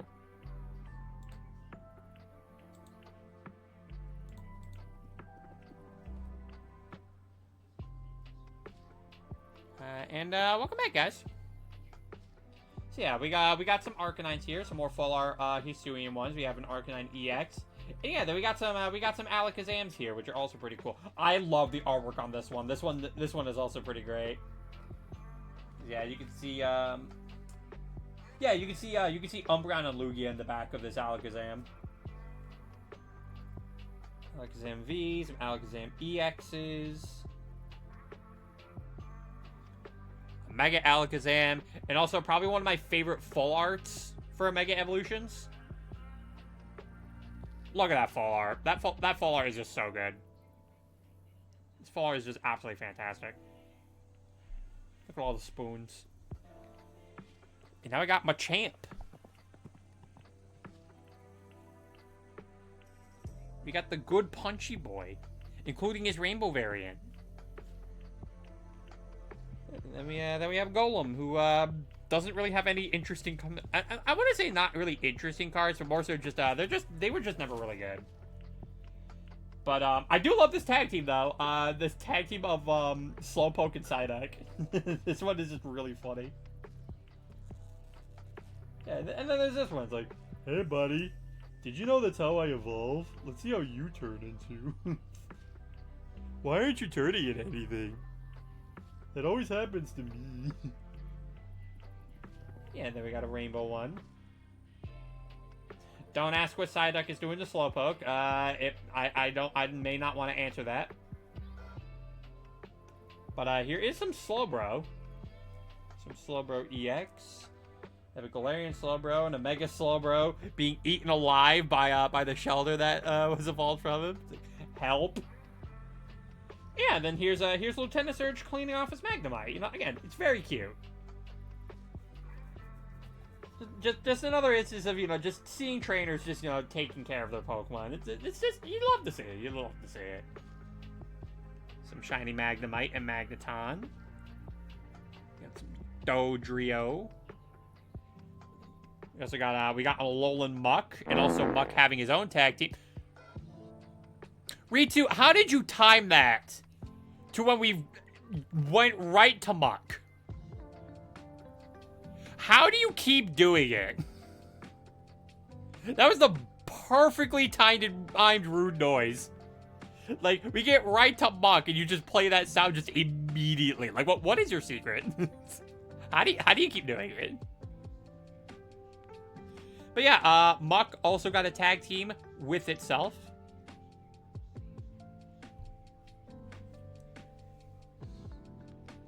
They coming out of the sewers. And then yeah, and then here's some Gengar, some Gangry.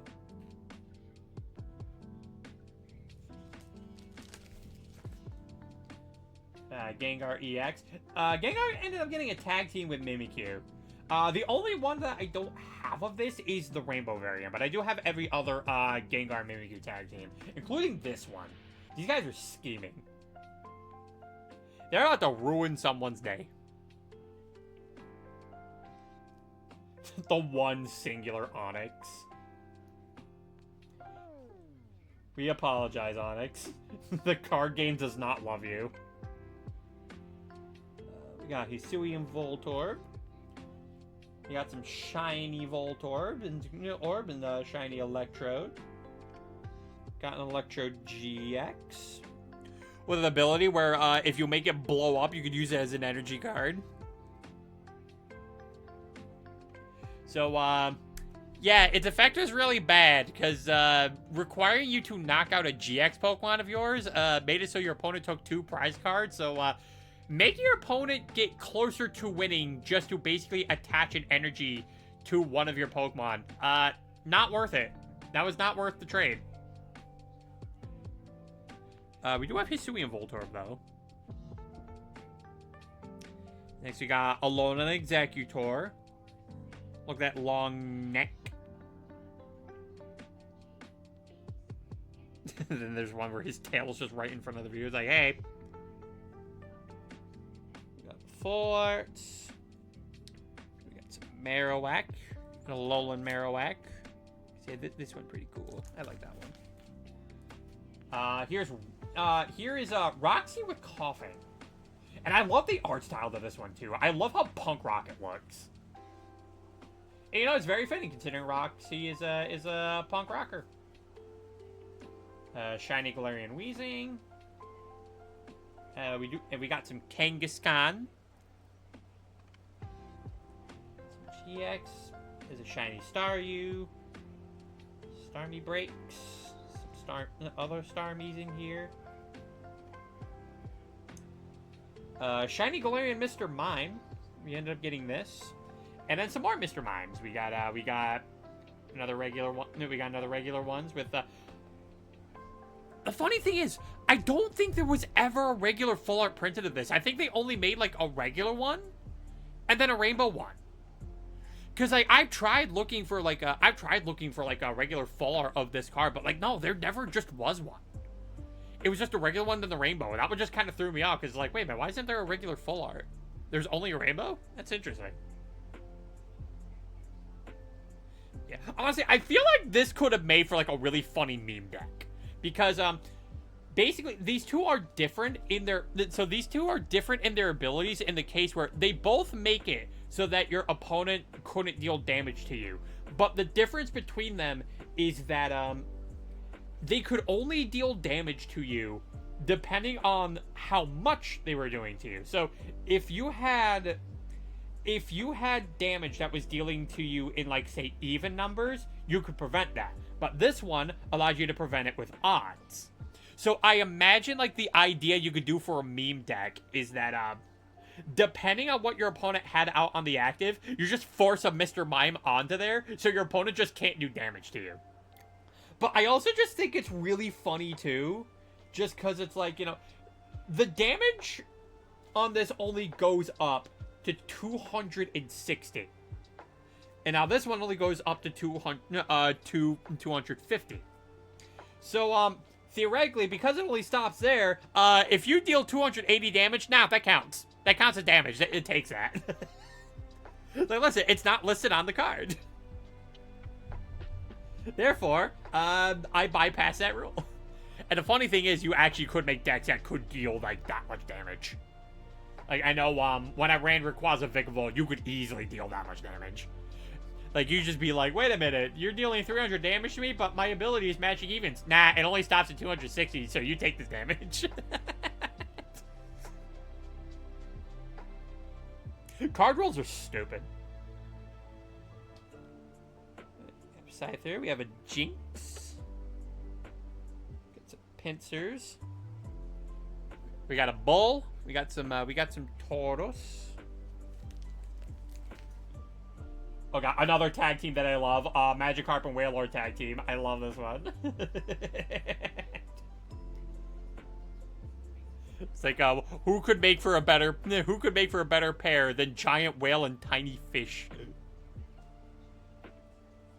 And now we got the Gyarados. We're gonna see a lot of these because Gyarados got quite a number of cards, especially the shiny variant of it. Because we got a lot of these for Gyarados, including this one that has my boy on it. Hello there, Greninja.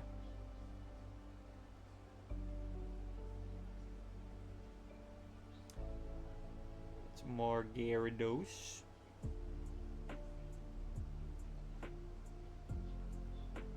Some Gyarados EX, Terra Water. Yeah, then we got a Gyarados VMAX. Unfortunately, I do not have the regular VMAX of this. I'm trying to think, because I think that's the only Gyarados card that I don't have in this binder.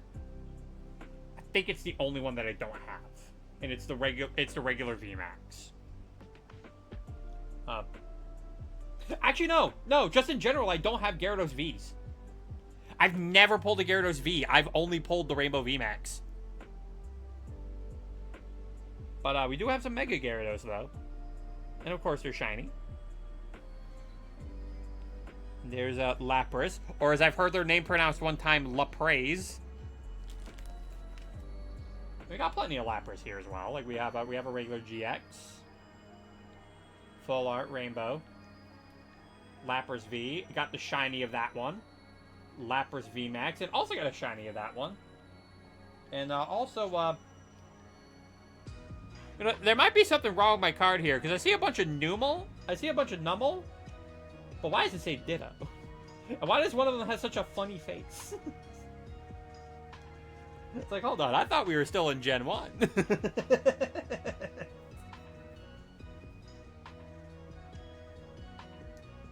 Ditto Prism Star. This one was actually kind of meta for a little bit, just because like it was a Pokemon that you could play where its ability is that you could just evolve it into anything. Like, if it was a stage 1 card, you could just evolve it into it. So, like, this is actually, like, a good way for, like, because the typical thing is, you could only run up to 4 of a card in your deck, unless there are certain rules that specify. Like, for Prism cards, you could only run 1 of these in a deck. But, for the most part, you could run 4 of the same card in a deck. This is how you somewhat bypass that rule. Because in some cases, what an opponent will try to do at times is they will try to, like, get you, they'll try to get you to discard things that you need to evolve into, like, some of your bigger ace cards to deal bigger damage to. And, like, say you got into that situation where you ended up not having enough to, like, say, maybe get a backup of that attacker because the rest of the cards that you had needed are in the discard pile. You played this Ditto, you waited a turn, and then you could evolve it and then just get the things that you needed outright then. So, yeah, this is actually a decent way for you to, like, kind of somewhat bypass the rule of only having 4 of that Pokemon in your deck, because you just put this one in here and you could use this as like your evolution card. We have a shiny Ditto. And now I got the Eevees. Look at the Eevees. There's Bill in the bag. There's Bill with his Eevee. Just, you know, just super chilling. Yeah, Eevee is one that's also had plenty of cards over the years, including this really doofy one. Look at this goober. This is a real card. This is in fact a real card. In fact, it's specifically a promo. You could have gotten this from a collection. This is a real Eevee card. Look at that scrunkly.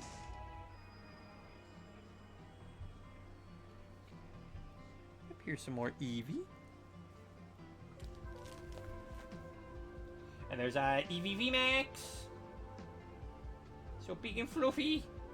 And then, yeah, then here's the Eevee and Snorlax tag team.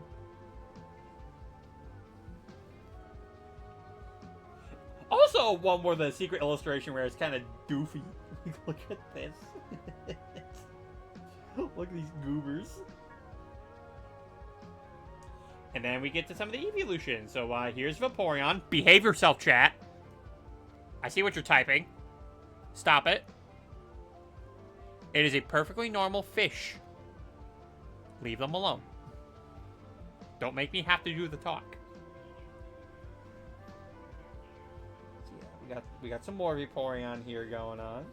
It's Vaporeon V. I do really love the artwork on the Vaporeon V. We're gonna get to the VMAX, but like the illustration on that one is also I think is even better. Because because here's the Vaporeon VMAX. Yeah, then here's the illustration where like there's so much detail on this artwork that's just so good. Like you just see this giant Vaporeon just swimming with all of these like other tinier water type Pokemon that just end up taking most of the space, just really giving the presence of this thing just being so massive. Like again, when it comes to presentation, Pokemon just know how to hit hard. Meanwhile, here's Jolteon.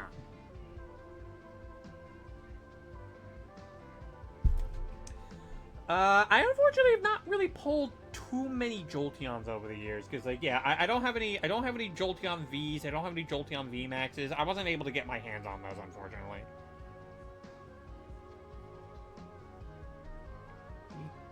And then there's Flareon. I'm sorry, BJ, that this is where you had to leave, but here's Flareon.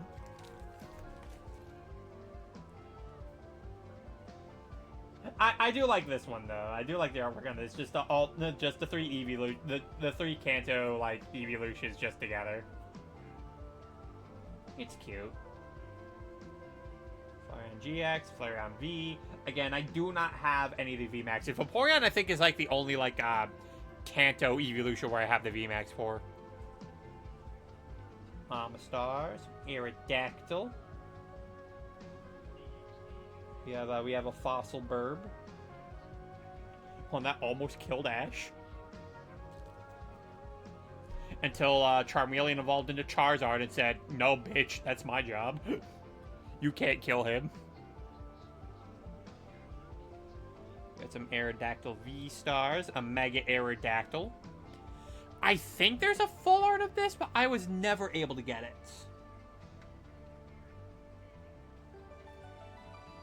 And then look at that. We also got a Snorlax.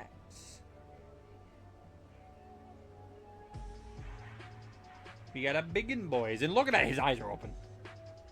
Dude's locked in. And then here's Snorlax doing the hand reach meme. Like this guy said, "Nah, get over here." Alright, I see we're on another ad break, so I'll wait just a little bit before I continue.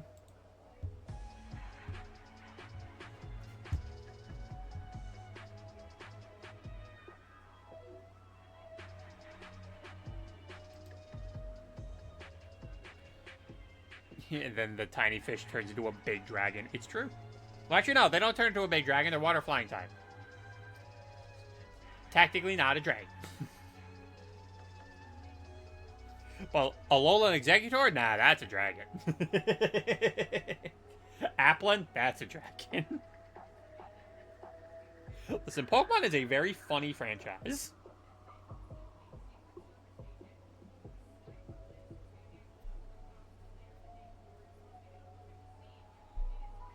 They just kind of look at you and be like, okay, so this thing that looks like a dragon is not a dragon? Nope. Okay, but what about this thing? What about this apple? Nope, that's a dragon. Like, what the fuck? Also, here's a Snorlax VMAX with an entire continent on his belly. And, oh, now we get to some of the legendary birds. So yeah, we got Galarian Articuno and also regular Articunos. Again, I'm sorry, BJ, that you have to miss seeing your favorite Kanto bird. And we also got a shiny one, too. We got a shiny Articuno. Full Art Galarian Articuno V. This is a reprint of a very old card that also got like some special foil art to it, that had some special foil engraved onto it for the celebration set. So yeah, we got a Rocket Zapdos, got Galarian Zapdos, more Zapdos. Yeah, it's funny. I have the most that I have of the Kanto birds is Articuno. That's crazy. Yeah, they have Galarian Moltres. Yeah, I don't even have like regular Moltres. Just hold my camera if you could. There you go. Yeah, we don't even have I don't even have like regular Moltres. Just Galarian. Moltres V, and yeah, then they got a triple tag team with each other, which I do think is pretty cool. The secret illustration though, gorgeous. Absolutely gorgeous. I love the stained glass look that they have. Absolutely beautiful.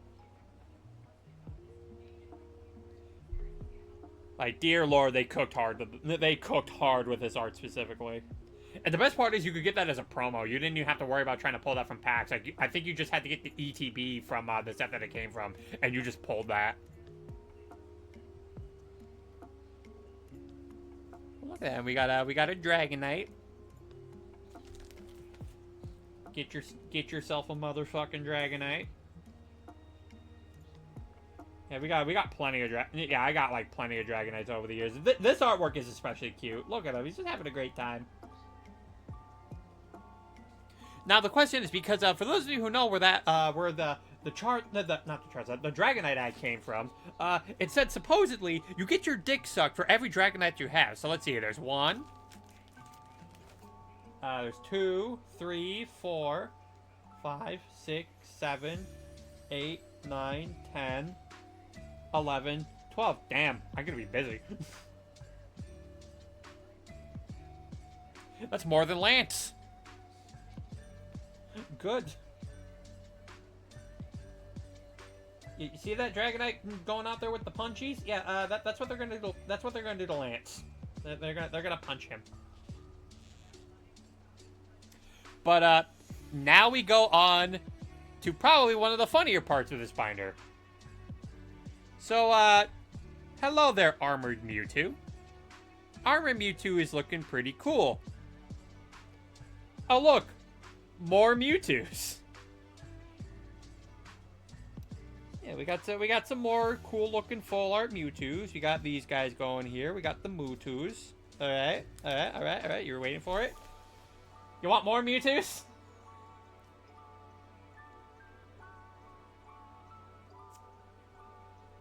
Hey, did you say you wanted more Mewtwo's? Because there's certainly more Mewtwo's. What's that? What's that? You saying that's not enough? Okay, here's some more Mewtwo's. There's more Mewtwo's for you. Is this enough Mewtwo's for you? This enough Mewtwo cards for you to see? You think I have enough? No, what's that? That's still not enough? Here you go. Have more Mewtwo's. Have more Mewtwo's, including a Mewtwo V Union. Mewtwo V Union, Terra Electric Mewtwo. Mewtwo getting a tag team with Mew, because of course that they would. Wait. Did you say more Mewtwo's? Am I hearing more Mewtwo's? Like, is that what I'm hearing? Because if so, I got you covered. got you covered. You want more Mewtwo's? Here's some more Mewtwo's, including Mega Evolutions and a V-Star. So yes, chat. I have a page of 1, 2, 3, 4, 5 of basically almost nothing but Mewtwo's. Just pretend the Dragonites are Mewtwo's. But yeah, like this is the Mewtwo section. And this has become the biggest meme of my binder because of just how many goddamn Mewtwo cards not only have there been, but just from how many I have pulled over the years. I unfortunately do not have all of them, especially considering that the newest set just came out with Team Rocket's Mewtwo. So I still need to acquire more Mewtwo's. But rest assured, the collection will keep building. Yeah, those are also cards that my friend Alex is looking out for, just because like he's also very much in on the bid. He's very much in on the bid of, yeah, we need to fill this whole thing with so much Mewtwo's. But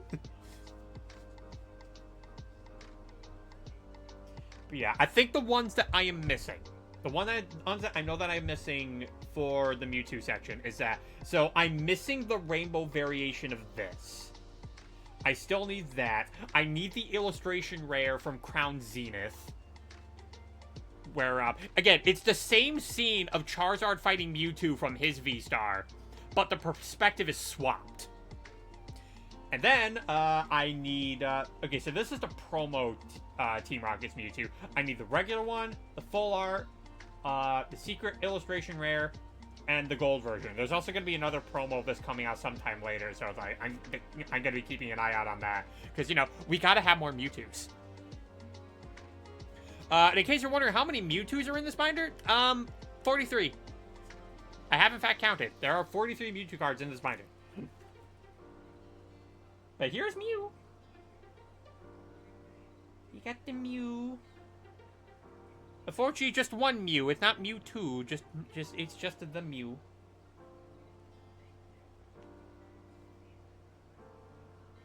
Actually, a funny thing about this Mew in specifically, I was actually told of a story about how someone apparently almost got banned from a tournament for running that Mewtwo because the judges thought it was a fake card.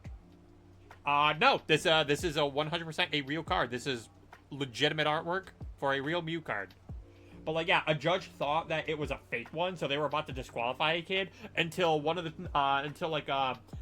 people who was like playing at the competition ended up noticing that match and like, no, that is an official card. Like, it is legit. So, I can't believe a kid almost got banned from a tournament because a judge thought their card was fake. Whether or not their name is Verlisify has not been noticed, but I would not be surprised. Here's some more Mews. You got some Mew VMAXs. I love how some of these gold cards look. Like this is such a good look for gold cards. I love it. And now we're on to Gen 2, where we get some Hisuian Typhlosion. They did recently put out another Typhlosion card, Ethan's Typhlosion specifically. It does have a full art, and yes, I do want it. It is the only Typhlosion card that I do not have right now. But every other one I got on here. Here's a Hoot Hoot meditating with, I want to believe, is a Buddhist monk. We have a Noctowl. We got some Crobats.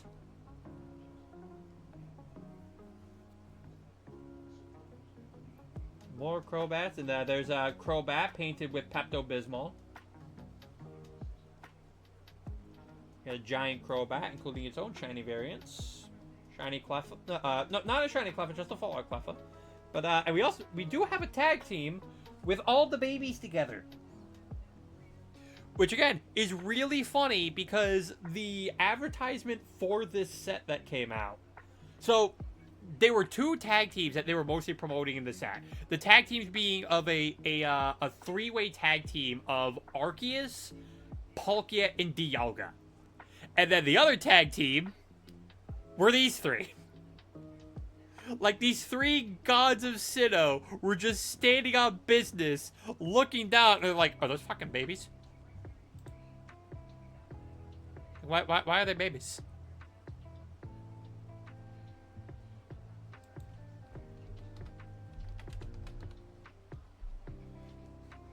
And yeah, they also got their own secret illustration. I think this one was, okay, yeah, this was a promo.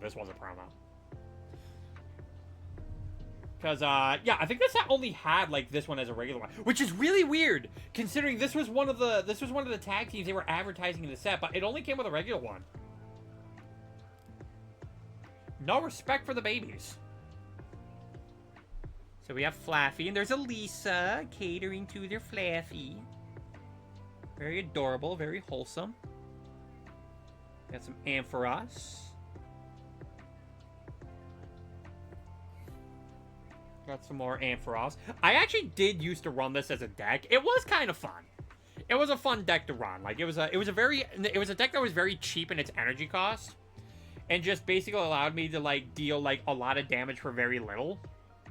But the only unfortunate thing is that it got completely countered by one of the top decks at the time, Zoroark Lycanroc, or Zoroark. Because this thing just was not able to deal enough damage in order to one-shot any of the cards from that deck. And, like, I basically just deal any damage to them. And it would just, yeah, they'd just be able to use things like Ace Rolla or, like, say, Max Potions to just heal them instantly. And they just rock me right back. So, like, there was, like, no answer that this thing had. Like, I tried doing a lot of experimentation, but it just, unfortunately, was just not working. As much fun as I had with the deck, it's actually, it actually got me to get an Ampharos plush that I do still have. Here's a Mega Ampharos. Shiny Sudowoodo. Shiny Jumpluff. Wooper and a Quagsire. We love the goobers. We love the goofy goobers. And now I got some Espeon. I'd imagine, and you see, it's at this point I'd imagine Lumi just suddenly joins the call. It's like, oh look, it's Espeon.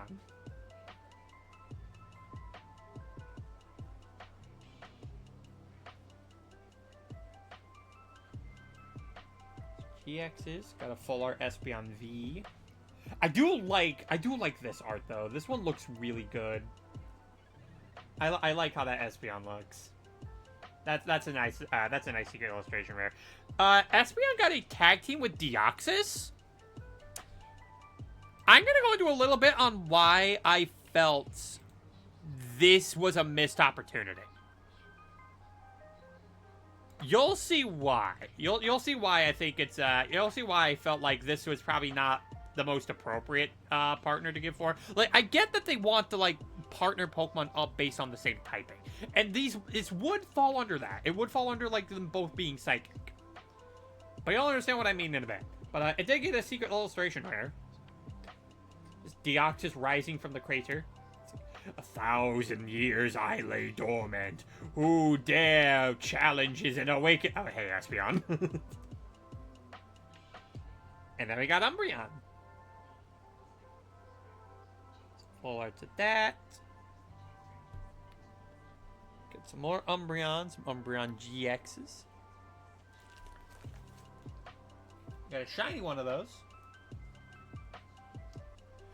Actually, no. Umbreon's not the only evolution I have a shiny of, because we're gonna see another one a bit later.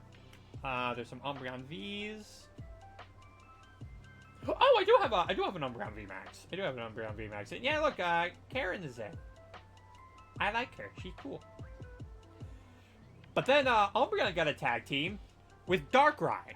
Now, this tag team, I have no complaints about. I think it's a perfect tag team. What I think is the missed opportunity, though, is because I feel like if they really wanted to sell the parallel between Umbreon and Espeon, given that they're both kind of opposites, if they were gonna give Umbreon Darkrai, they should have given Espeon Cresselia. And it would have still fit too, because Cresselia is a psychic type.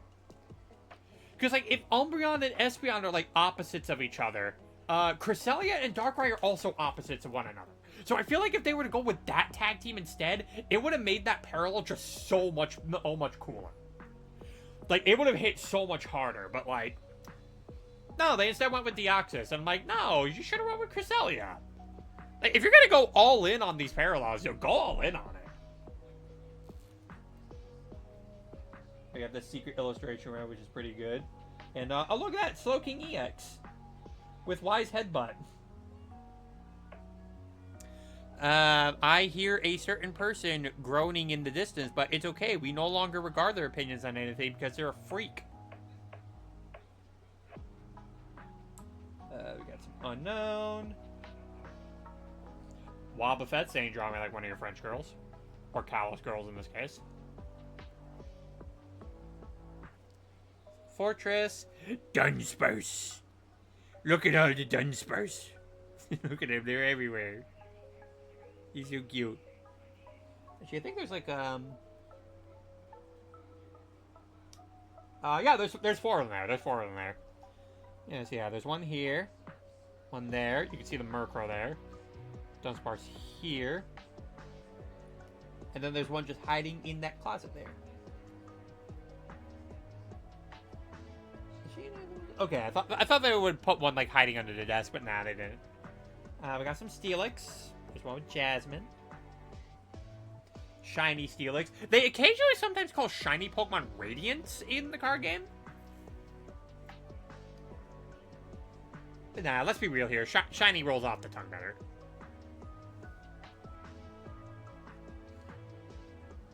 Got some more Steelix. Granbull. Granbull, you never really got any love. Caesar, though. Caesar's gotten quite the love.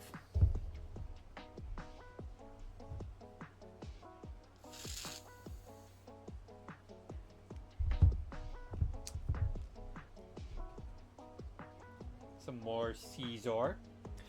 Yeah, I know Brandon really loves running Caesar in the trading card games. Like, every time there's like a new Caesar card that comes out, I let him know of it, and he's like, okay, I gotta run this. Because man loves the steel types. Caesar VMAX, and also Mega Caesar. And then we got Shackle. Shackle, unfortunately, was not very good. Like, people try to run it in a stall deck, but it's like, it was just a very gimmicky card. And then we have Heracross. Fun fact, my favorite Bug-type Pokemon. I love Heracross. I wish I had more Heracross cards. But unfortunately, I only have this one and the Mega Heracross. I need more Heracross. I love this dude. He's such a goober. And then we have Macargo. Nothing of his pre-evolution, because I don't trust chat to behave itself. But also because they didn't make any cards for it. Okay. So here we have an Octillery.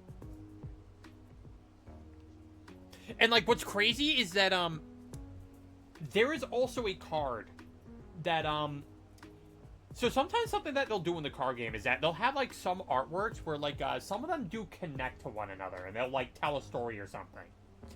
And this Octillery shares an artwork with a bunch of Basculin where you just see them like whipping up a yellow cap. The same one that this character is wearing. Good focus. There we go. So Octillery, did you commit a murder? Did you commit a murder and have the Basculin hide the evidence? That's fucked up, Octillery. How could you do that? Then there's Houndour, Houndoom, Mega Houndoom. We got some Kingdra. Kingdra EX, Kingdra GX, and also I love this artwork for this Kingdra EX. Like I love the traditional like Japanese style that they put onto this. It looks so good. Then here's Smeargle with Crazy Artist from Galar. Blissey, who is slapping me. Like, why are you slapping me, Blissey? What did I do? What did I do, Blissey? And then there's this one who just straight up hits me in their chest. Like, Blissey, be careful. You have an egg. It could crack. And they have a Raikou. One thing I am ashamed of is that I only have one Raikou card in this binder, because Raikou is actually my favorite of the 3 legendary beasts, but I've only ever been able to get this card. I have not been able to get any of the other ones, which is a shame. I love Raikou. Then there's Entei. I have more Entei cards than I do Raikou, and Entei's probably my least favorite of the 3. Like, I don't care that much. No, like, I don't care that much about Entei compared to the other. I mean, I don't hate Entei, but compared to, like, Suicune and Ikun and Raikou, I think Entei's just, like, the least interesting to me. The design is cool. I'll give him that. But then we have Suicune. I have quite a few Suicunes, actually. Funny thing, I actually used Suicune V for when I was running Greninja V Union as my deck, because it was decent draw power and also just a good, like, secondary attacker in case I needed one.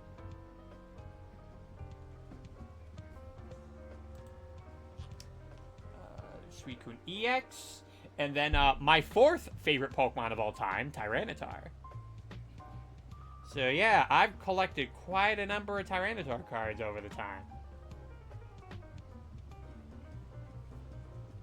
As you know, if it's a favorite Pokemon of yours, gotta have them. The only Tyranitar card I think I don't have right now is the secret illustration rare of Tyranitar V. And that one is expensive as hell. Because of course it is. I can never have anything nice. Yeah, we also got some Mega Tyranitars. And now we have Lugia. We have the Lugia, the Lugia, the bird. The bird of 2000.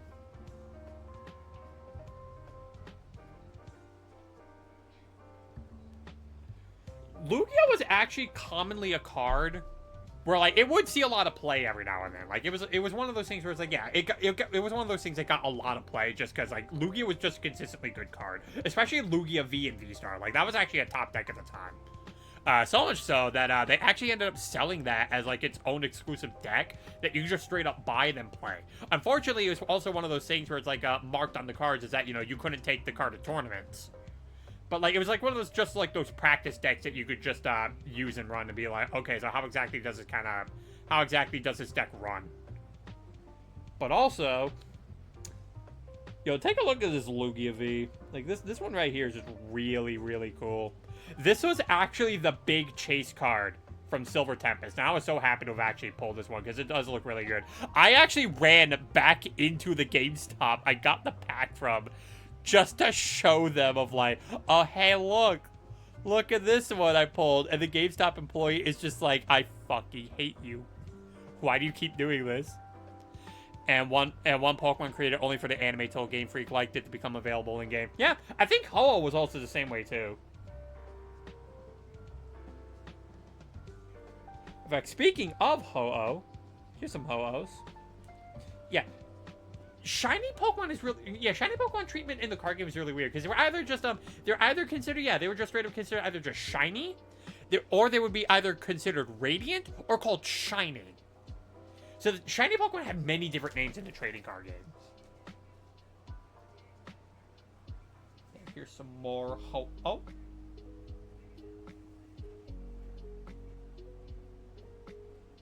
That's some Ho-Oh GX. I actually have a funny story about facing somebody. Oh, okay. Okay, so it looks like Dindins is ready for me, chat. So I'm actually going to put this on BRB for a bit. And I will join back to tell you some more stories about the binder, because we're just on the Pokemon section. We have a lot to go through. So I shall return.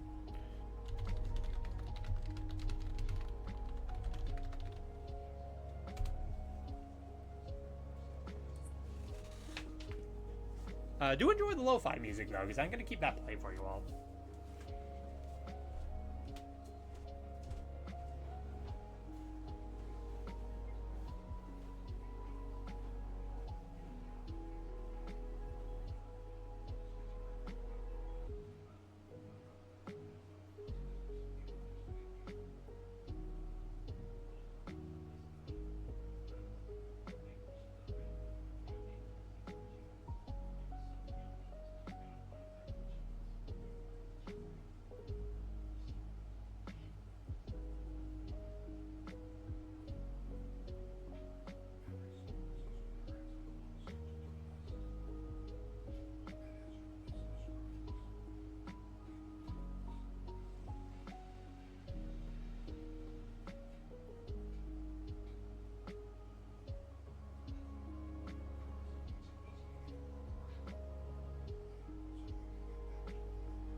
Okay, everyone, I'll be back. Now, I believe we were looking at some ho-ohs. Yeah, I think we were looking at ho-ohs. You were looking at some firebirds. Which, I will say, one funny thing that I do have with Ho-Oh GX is that I actually remember a person who ran this as a deck. This is around the time when I was, Ritu, of course you get a hug. Now, I actually remember this was during the time I was running Ray Vikavolt. And I was going against a guy using Ho-Oh GX as their deck.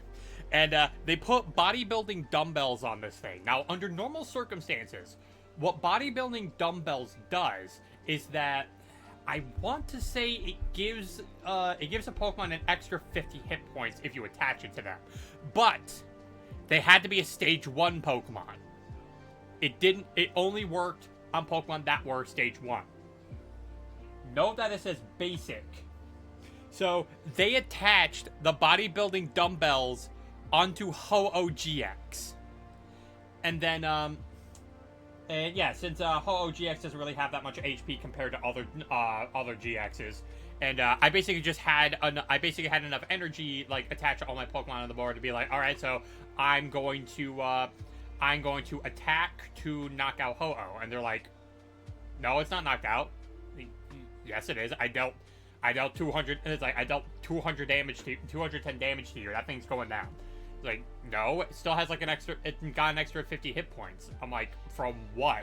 And then he shows me the bodybuilding dumbbells, and I'm like, that only works on stage 1 Pokemon. And then he goes to look at the effect of the card, and he's just like, oh, you gotta be kidding me. So he attached bodybuilding dumbbells to a Pokemon where the effect doesn't work for it because it's a basic and not a stage 1. This is your daily reminder for if you're going to get into card games, read your damn cards. Learn what they do.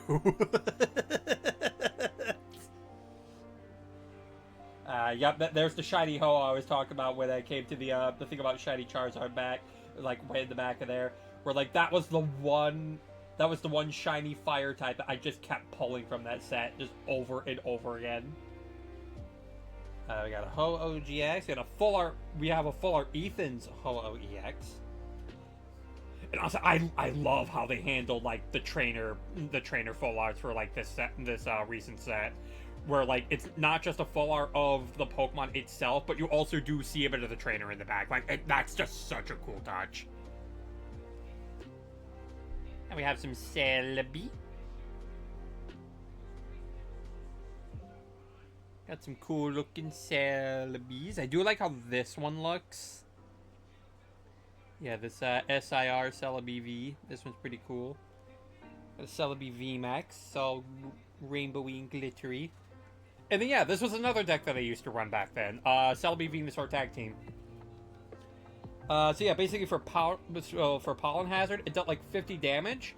And yeah, it then basically let me inflict Burned, Confused, and Poisoned. So I basically crippled my opponent for most of the game. And the whole gimmick is that with this deck, is that I basically ran only 2 types of Pokemon. I ran 4 of this and 4 Shaman.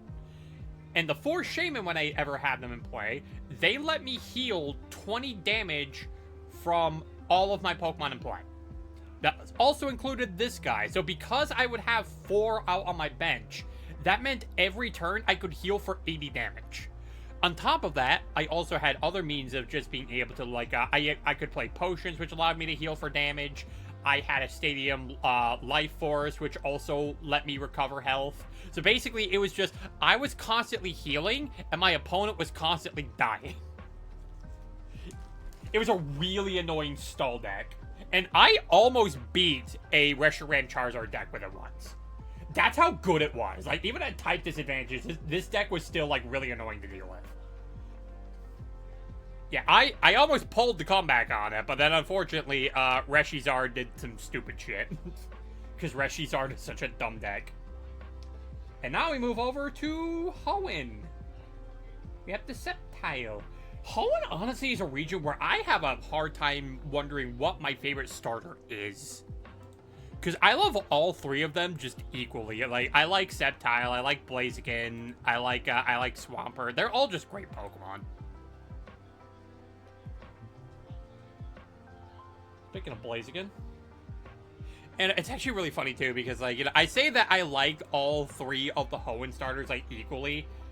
You're not going to find a single Swampert in this whole thing, though, because I've never just been able to get my hands on a Swampert. But we have Sceptile and Blaziken. Including May clutching to her Blaziken for dear life. It's okay, May. You can do it. You can do it, buddy. Don't let go. Don't let go of your dreams. Your dreams being Blaziken. You nicknamed your Blaziken dreams. Don't let go of them. You're gonna be in for a ride.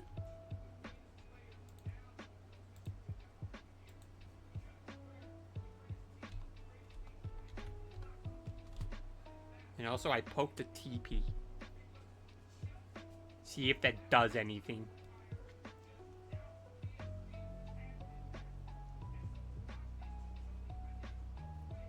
And these are some great lo-fi tunes. DJ Seahorse, how do you do it?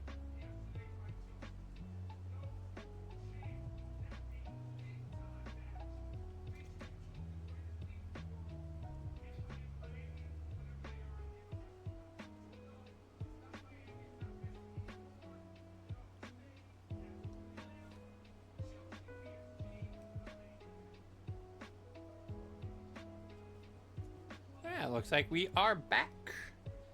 So yeah, there's some Blazikens. Again, May just clutching for dear life. We have Mighty Anna. We have Sydney just spoiling their dog. You need a... I don't know if any of these things... I don't know if some of these foods are even good for this guy to have. There better not be any chocolate. We have a shiny Galarian Zigzagoon. We have the Shift Tree Fall that goes stupid hard.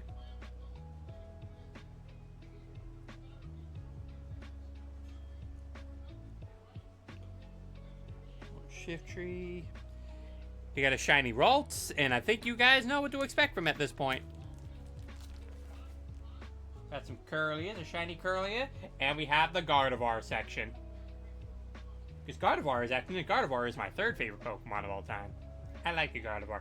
And look at that, there's a Gardevoir with my wife, Diantha. Diantha gets so little love in the trading card game, and I hate it.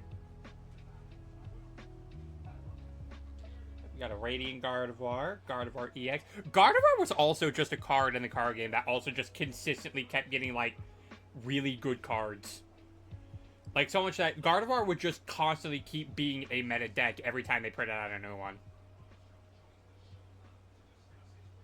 This one goes pretty hard though. I like the secret illustration rare for this. This one looks great. Some more Gardevoir EX. This one's really cute. I like how the Gardevoir family's just all together. They're just princesses. Just a bunch of princesses. Gardevoir GX. So yeah, this is the one that I said that I traded for like an earlier card in the binder. It was that one secret illustration art of Mewtwo like in the test tube. But I traded them this and a Rainbow Alolan Ninetales to get that Mewtwo. Eventually, I would get my hands on this Gardevoir again, so I'm glad I at least was able to recover it. Again, the Ninetales unfortunately was not recoverable, but I did get the shiny.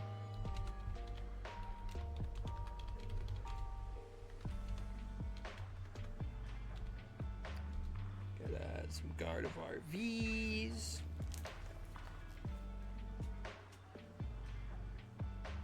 I think Gardevoir V and VMAX, I think were like the only like Gardevoir cards where I don't think really saw much play. Like, I think they were like the only instance of Gardevoir cards where they just didn't really, they just weren't really played. They just didn't hit as hard as some of the other ones. Here's a Gardevoir EX, one that I think is still a top tier deck right now. I love the secret illustration art of this. So, the Gardevoirs from the set had secret illustration rares where they actually kind of told a bit of a story to them. So, like, this old woman here. So, we see her in a Ralts full art where, like, she's just a little kid, you know, just playing with her Ralts. Then there's a Curlia full art where it's that same person, but, like, you know, a bit more grown up. And then it just leads to this Gardevoir EX where, like, yeah, they're just comforting this family. They're comforting her who's now happily married and, like, in their older age. I think it's just such a sweet set of cards. I love it. I love it when the trading card game's able to tell stories just through their artwork like that. It's so good. And we got a shiny Gardevoir EX, and we got some VMAXs. The only Gardevoir card I do not have is the secret illustration rare of this. That is the one Gardevoir card I do not have. Once I have it, I will have every Gardevoir. There's a rainbow one, and yeah, and Gardevoir also got a tag team with Sylveon. Who, fun fact, is my favorite evolution. I love Sylveon. This one is cute. I like this one. This is just a cute illustration rare.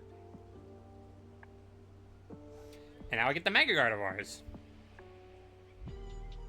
Oh, hi, Cece. Hey, guys.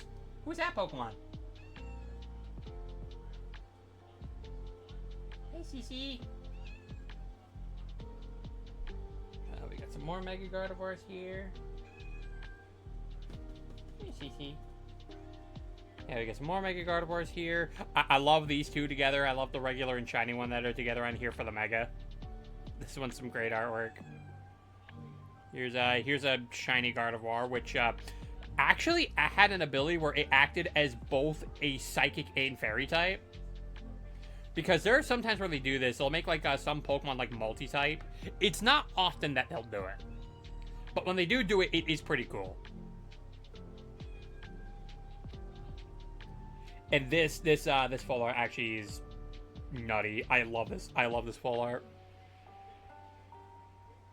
Alright, here's a Breloom and Slacking. And in case you were that curious, this Slacking card is garbage. You know, just like the actual Slacking. Here's another tag team of Mega Sableye and Tyranitar GX. Which, I'm not gonna lie, I find that choice a little interesting. It's like, specifically Mega Sableye. Like, not regular Sableye, Mega Sableye. here's Sableye just being an absolute gremlin. Tyranitar's like, dude, that was my rock collection, what are you doing? Hey, listen, he's a hungry little fella. You should have left your shit out. So, Rainbow one. Regular Sableye.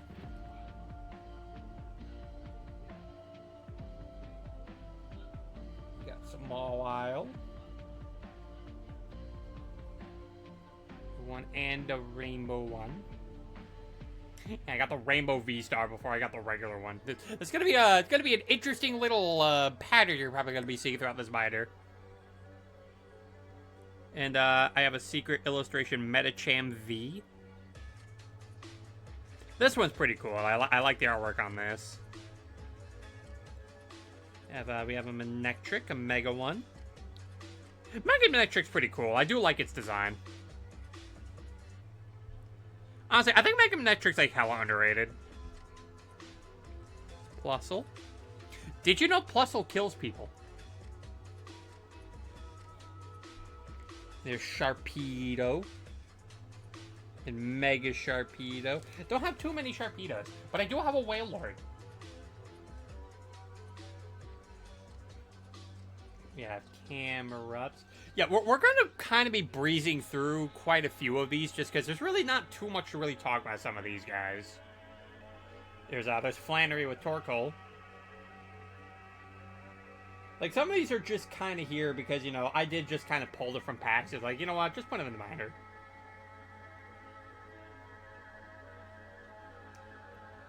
Swablu and Altaria. Given the chance, they'll sit on your head and be like a hat. At least according to Pokedex entries. I love this one. I love when the artwork is just like arts and crafts and they just turn it into a Pokemon. It looks so fluffy. It's just a fluffy Altaria.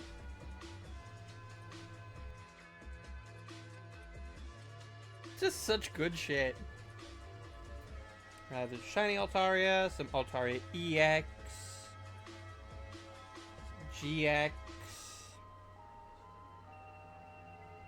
There's another Altaria EX there, as well as a full art for that. There's a shiny Seviper. I always have to remember what like Seviper's like shiny colors are, just because like I think it just has such an interesting color scheme.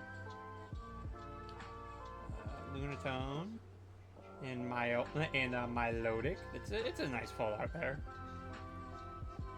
Some more Milotic.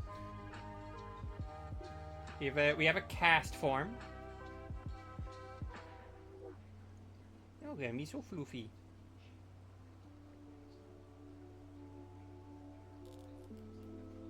We got some Shuppet, got some Bayonets. Got a rainbow and shiny one. We got ones for Bayonet EX. If I can just move the key. Oh yeah, I gotta see if I can yeah, there we go. Just move my legs just a little bit so I can have an easier time moving this camera. Duskull. This was also a part of like a collage set of cards that just came together and made like a giant image. I love the art on this Chimecho. Look at this artwork, chat. This artwork is phenomenal.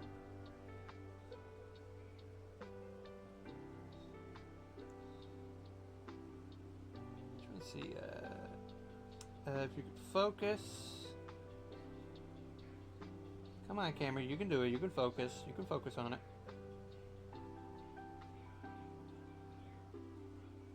Guess it doesn't want to.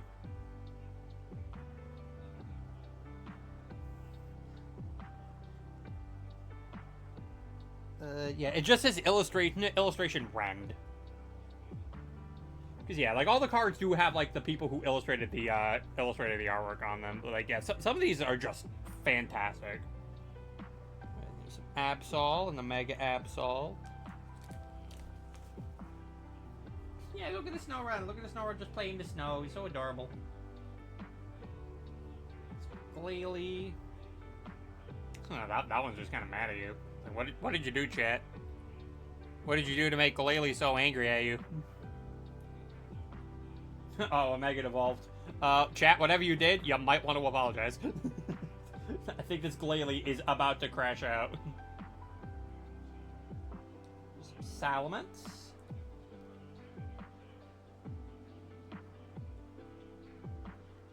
Salamence VMAX and Omega Salamence. We got some Beldums.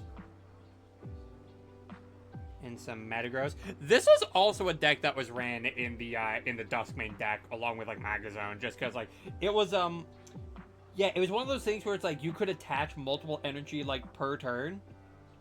It's like it was like super good about doing that. And Metagross is just something that just helped really hard with that. It was also a decent secondary attacker in case you really needed it. Algorithm GX.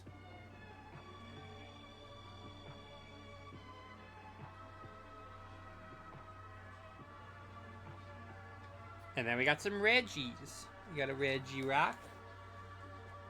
We got some more Regirock. And look, a Registeel. Where's Regice? Good question.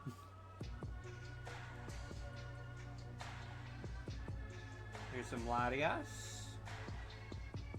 Latias Prism Star. And, of course, Latias got a tag team with Latios because that just seemed like it made the most sense. Speaking of Latios, here's some Latios. Some EX and GX. I actually used to run this in a Mewtwo and Mew tag team deck, because that deck was also pretty good when it came out. Just because it just allowed you to use like any attacks from multiple of your Pokemon like in the game. So like you could actually like creatively like depending on the type of deck that you had built up, as long as you had the energy to, like, get those attack requirements, you could pretty much just adapt to multiple different matchups. It made the deck very flexible. Here's some Kyogre. Kyogre. So, yeah, if you've been facing a rainstorm, you can blame this guy. You can blame this guy for doing it. He brought the rain. Here's a Primal Kyogre, and yes, that is in fact a shiny Kyogre. Groudon. Hey, so the heat waves that we've been getting, that's been his fault. You can blame him. If you've been sweating profusely because of the heat that we've been getting, it's Groudon's fault. And now we got some Rayquaques.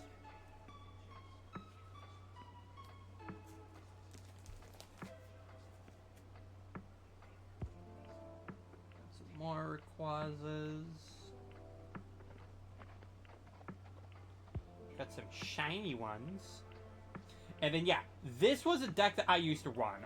It was Rayquaza GX with a Vikavolt as the support. So basically what it allowed me to do is that, so once per turn, I got to look through my deck for a grass and electric energy and attach it to any one of my Pokemon in play. I would have at least 2 Vikavolt on my bench, so I'd be able to search up 4 energy per turn and then still be able to attach an energy per turn. So that's like 5 energy per turn. And its attack Dragon Break. It does 30 damage times the number of grass and electric energy attached to all of my Pokemon in play. It was a combo that once you got it set up, the damage numbers got crazy. They got absolutely crazy. Hold on, is my avatar broken? Yeah, my avatar's broken. I need to fix that. It seems to happen a lot whenever I go on a BRB break. Maybe just a lot of inactivity. It's just like, nah, we're just not gonna make it work. Okay, there we go. Now it's working. But yeah, it was one of those decks where it's like, yeah, if you let that energy start coming out onto your opponent's side of the field, you are cooked. And spoiler alert, it was very easy to get cooked by this thing because it was very easy to get that whole thing set up. And of course, we got a shiny one. We got a Rayquaza V. And we got some Mega Rayquazas. If you're wondering how broken was Mega Rayquaza in the card game, yes. Very yes.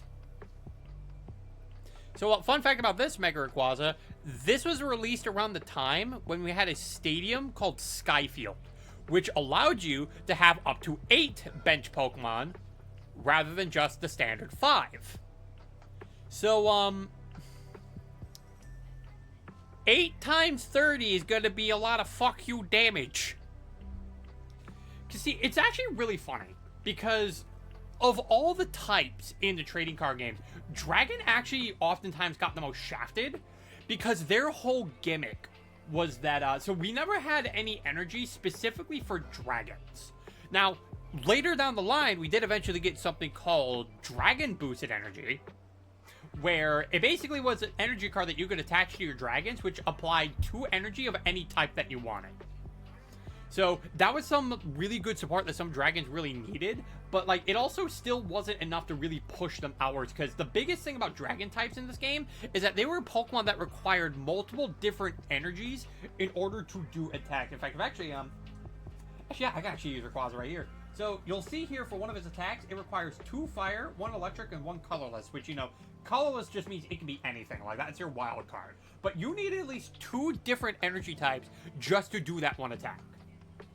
It was a lot of micromanaging with energy that, more often times or not, was a lot more of a hassle than it was worth. And on top of that, if your opponent used cards that made you discard energy that you needed, and you end up losing out all that energy, you basically just had a dead game. Like, you might as well just scoop right there, because you would not be able to attach the energy you needed for some of these attacks, because, oh, I don't have an energy of this type anymore because my opponent made me discard it. Well, I guess I might as well just give up, because I'm not going to win.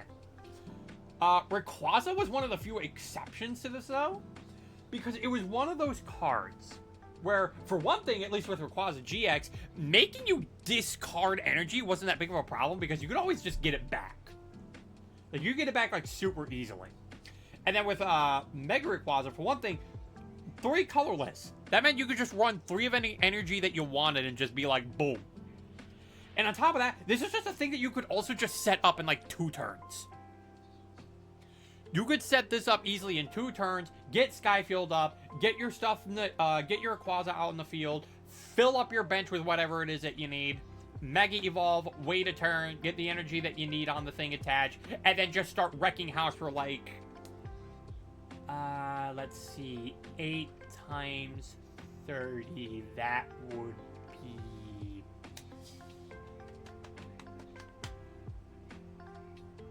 Eight times 30, that'd be, 240. 240 damage in 2 turns.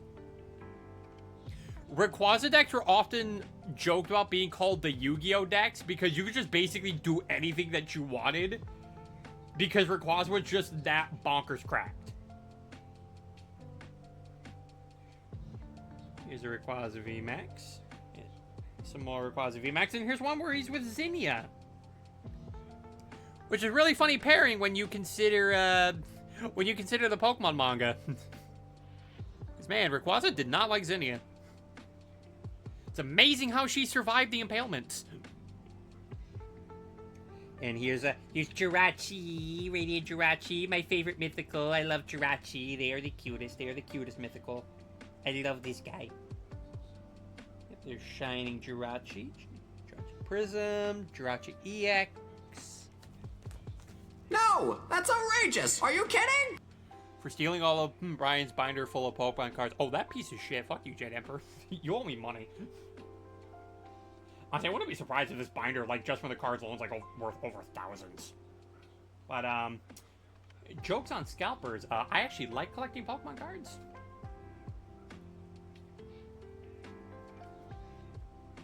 Okay, yeah, we got ourselves a nice full art Jirachi V. Now we have Deoxys. I love the V-Star. This V-Star looks really good. Like, this is such an amazing detail for, like, this, for this card art. Love it. So good. We got a Turtwig. And, also, hey, look, guys, it's Sun Wukong. Hey, Jade Emperor, you like this guy, right? You like this dude? This dude's your favorite? You like Sun Wukong? And then, oh my god, it's CC3. With, but yeah, it's full art Piplup with Dawn. We got some Empoleons. I think the only Empoleon V that I don't have is a secret illustration rare, but I'm not really hunting down for that one. I think Infernape actually is, like, my favorite of the Sinnoh trio.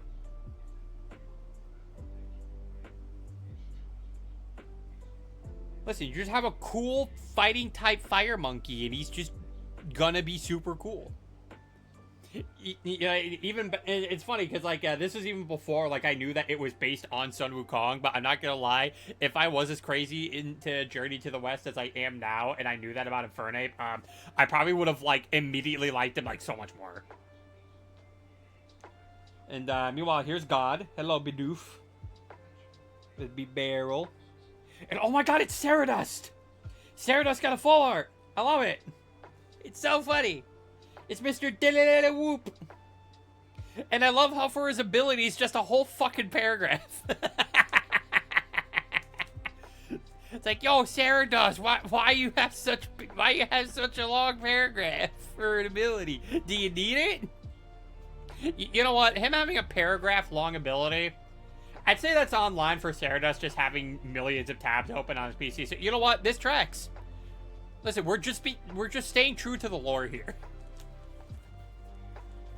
You have Shinx, Luxray, and a full art Vespiquen. Never got the regular art.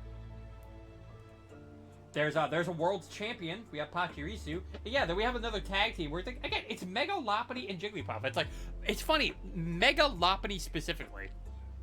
Like, not just like regular Lopunny, just Mega Lopunny. Yeah, and then just Jigglypuff. That artwork is cute, though, them just cuddling like that. That is very cute. We got Honchkrow. Get the My Boss. Zigarashi.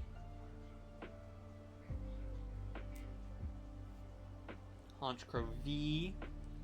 We got Skuntank, including this really nice looking secret illustration rare. This is pretty cool. And we also got one for Chatot too. I like this one with Chatot. It's like such great, it's just such great detail. Spiritomb, reference to Pokemon Legends Arceus. So, yeah, if you know this mission, you know it, and help. And look, it's a Ghibli. Look at the Ghibli. Look at the Geeble. Look at the Geibel. The Goober. Look at the little guy. Look at him. He's such a tiny little dude. And then he evolves. It's a shiny Gabby. And then, yeah, then we got some Garchomps. Because, of course, we have some Garchomps. Yeah, we got a full art one. And, of course, we got a secret illustration rare where Cynthia is rocking with her dude. Cynthia rocking with her ace. Is that, yeah, you gotta love that Garchomp. Gotta love that Cynthia. Terra Water Garchomp EX. I thought this was a rather interesting one that they did. It's like, yeah, just make them Terra Water. I do love the secret illustration rare to this though. That I do think this goes pretty hard. Just separating the waves. We do got a gold one. This gold one's pretty cool. Cynthia's Garchomp. This one also got released. This is the only Cynthia's Garchomp I have. I don't have the regular one, and I really want the secret illustration rare, but that one's like $200, and I hate my life. Why do scalpers have to ruin everything? This is your PSA that if you run into a scalper publicly, you're allowed to punch them. Now we have Garchomp and Giratina tag team. Yeah, of all the things that Garchomp got the tag team with, it was a goddamn Giratina. And here's Giratina just opening up on the Distortion World, just being like, "Yo, man, parents are home. You want to party?" We got a rainbow one. I thought I had a regular full art of this. I thought I had a regular full art of Garchomp and Giratina. I thought I had one. I might have to start looking through some of my cards, because, like, again, I swear there was one that I had. Like, maybe I just misplaced it, or maybe it's, like, hiding under another card? I'll have to look for it. Because I thought I had one. Anyways, here's some shiny Riolus. Which means, you guys probably know what's coming up. Here's some Lucarios. Some Lucario, some Luke of Rio.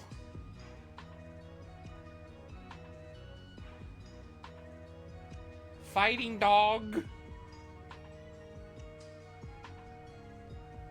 And yeah, you know Lucario's so, like, popular enough to just get a ton of cards. Because of course it's Lucario.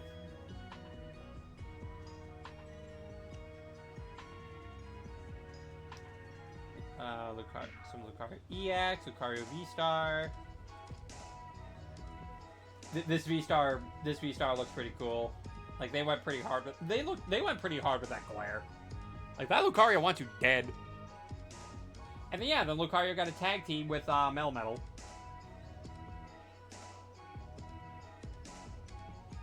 Two punchy boys. One medium-sized punchy boy, one big punchy boy. Illustration rare is pretty cool. Just a rainbow one. Yeah, then we got some Mega Lucarios. Well, okay, the Mega Lucario. I never pulled the regular version of this thing. I've only ever gotten the full art. Next you have Drapion. Toxicroak. Some Luminion. And all I gotta say is, thank you, sister, for getting me to pull this one, because I actually got, like, a collection box for, it was either for Christmas or it was my, no, it was for my birthday. She got me a collection box like for my birthday, and one of the packs I pulled had this in it. So I'm like, thank you, Wendy, for helping me pull that. And type. And it's Obama. It's Obama Snow, my fellow Galarians. I am made of cardboard. And the scalpers are trying to sell me. We got some Weavile. We got some Weaviles here. We got Weavile with Cyrus. Weavile GX. Here's some Magnezone. Nice full art Magnezone. We got a shiny Magnezone. Yes, this is actually the Magnezone that I was talking about. As often as you like during your turn, you may attach a steel energy from your hand to one of your Pokemon. So yeah, that was commonly used in Duskmane Magnezone deck, just because you could just attach so much energy per turn. Magnezone V, Magnezone EX. We got a full art of that. I actually do have another full art Magnezone. However, it is not in the binder because, unfortunately, that card ended up in the wash. And it is in very, very bad condition. So, ripperoo. Luckily, I don't think the Magnezone is too expensive. Because, like, I think it was just, like, from, like, maybe, I think it was, like, part of, like, the XY era or the black and white era. But, yeah, those ones just, those Magnezones, like, I don't think ever really went up too much in price. Like, if I wanted a replacement, I could probably do so without, like, breaking bank. But, yeah. It was pretty rough when that happens. Always check your pockets, folks. Rhyperior V. Got Electivire and Magmortar, who, again, I love how these two have, like, such parallel artworks with each other. I love it when they do that. Togekiss. Togekiss V and VMAX. Look at the big fluffy. Yanmega. And, yep, here's a Leafeon.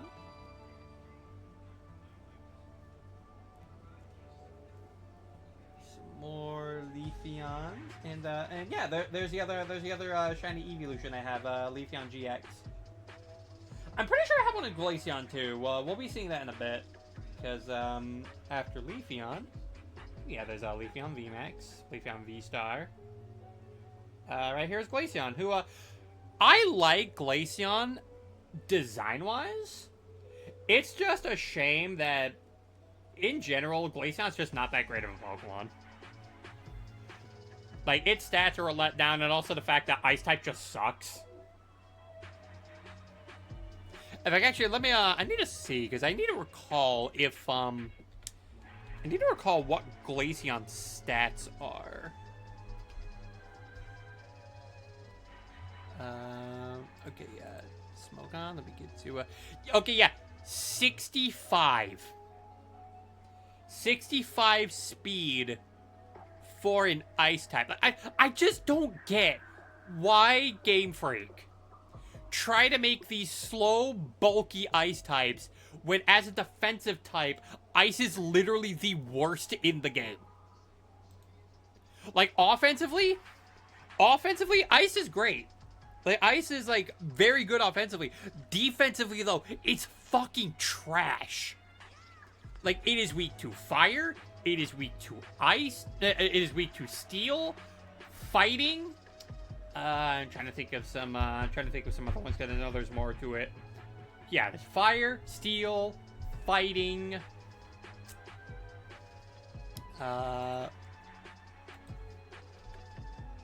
Yeah, rock. I know it's weak to rock.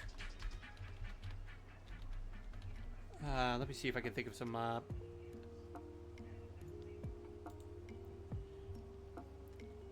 in fact, actually, let me see if I can, just look up a pure Ice-type Pokemon. Yeah, Vulpix will do. So, yeah, if you're pure Ice, yeah, you're weak to Fighting, Rock, Steel, and Fire. which are very calming attacking types, and the only type in the game that ice resists is itself. Everything else goes for neutral damage. Like, why? Game Freak, why do you hate ice types? Okay, yeah, I do have a shiny Glaceon. Yeah, again, like, design-wise, I like Glaceon. I just wish that Game Freak, like, gave ice more love. Because, like, stop trying to make slow defensive Pokemon while giving them the worst defensive typing of the game. Like, just stop. I do like this secret illustration rare, though, Glaceon V-Star. It looks so good. I love how tranquil, like, the snowfall is. It just looks like such a peaceful base. Or, you know, this could also just be Glaceon contemplating the kind of fate that it was dealt with just being a pure ice type. It's like, Game Freak, why did you do this to me? You made me slow, you gave me big defenses, but you gave me the worst type. Uninstall. Yeah, going away from the Comey section, now we got some Porygon Z. Okay, looks like we're in the midst of an ad break. I can skim through some of these. Just because, like, there isn't too much I really need to talk about with some of these guys. Like, you know, there is Gallades. There is Gallades, but I know there's people who tend to like Gardevoir a bit more. Including me. Like, I don't know, Gallade just never really stuck out to me as a Pokemon. Like, at least compared to Gardevoir. Like, I think it's cool, but, like, it's just, yeah, in comparison to Gardevoir, it's like, I just don't really... I'm just not as attached to Gallade in comparison.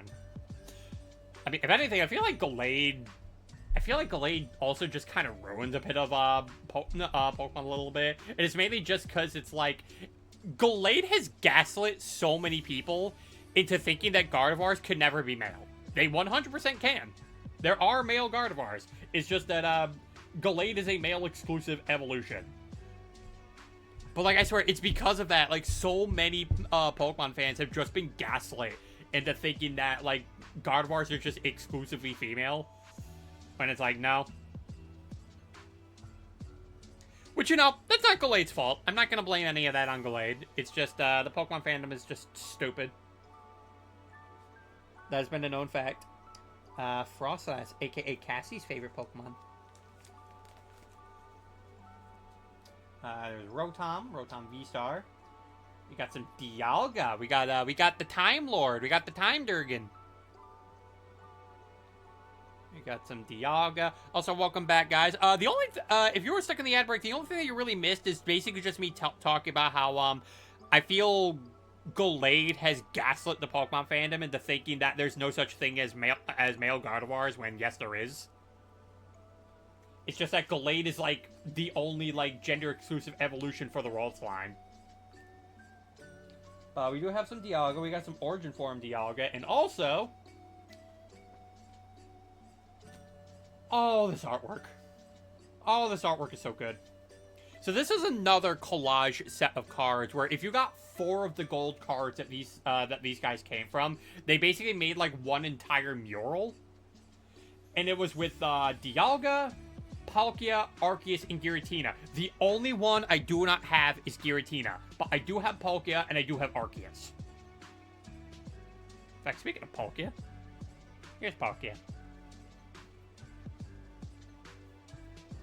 I do have quite a bit of Palkia, although admittedly, I think I do like Dialga a bit more than Palkia.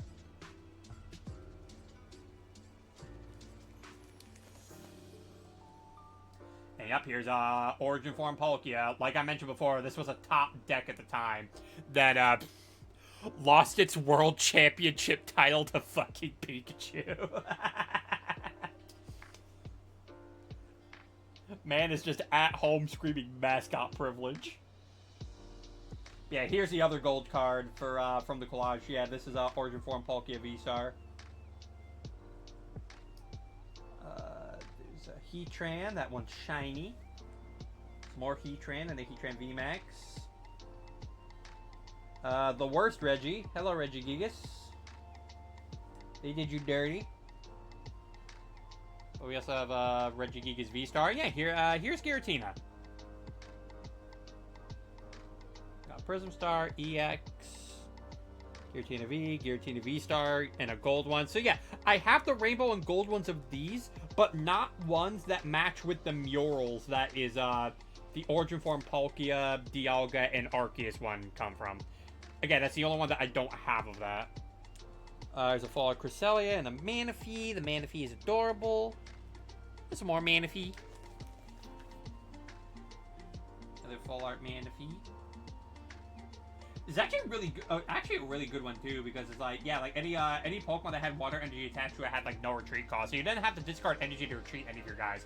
Manaphy has always just, I think, been a very solid support card. Just because like it either gave you things like that, or just allowed it so that your opponent could attack any of the Pokemon on your bench. And that was just always useful. Here's some Darkrai. Darkrai is honestly a very weird card in the card game, because it's like, a lot of the vanilla Darkrai cards were kind of booty butt cheeks. But then when it came to like the EXs and stuff, Darkrai was just cracked. So like whenever you got any of these guys, it's just like, oh my god, this Darkrai is actually kind of good. Including the infamous Darkrai level X, who's actually in a different binder. Because I actually kind of like have like, I believe this binder is only really like organized from, say, I think it was like Gen 5 sets to onward. So Gen 5 sets to onward is like all that's in this binder right now. At least in terms of like, say, the expansions of the TCG. Level X's were Gen 4. But Darkrai level X basically had an attack that did 40 damage and it put your opponent to sleep. And they had to flip 2 coins. And they had to get both heads in order to wake up. If only one of those coin tosses were heads and the other was tails, the Pokemon's still asleep. If you got 2 tails, though, your Pokemon's just knocked out. Like, Darkrai level X was actually a damn menace.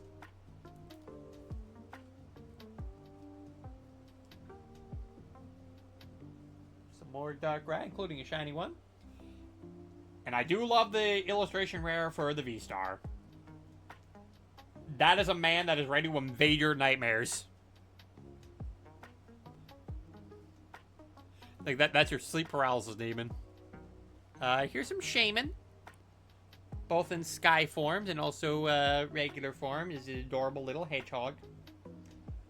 And also this one where he's just scaling down Mega Rayquaza. Like, damn, Shaman, you got balls. You got balls for doing that.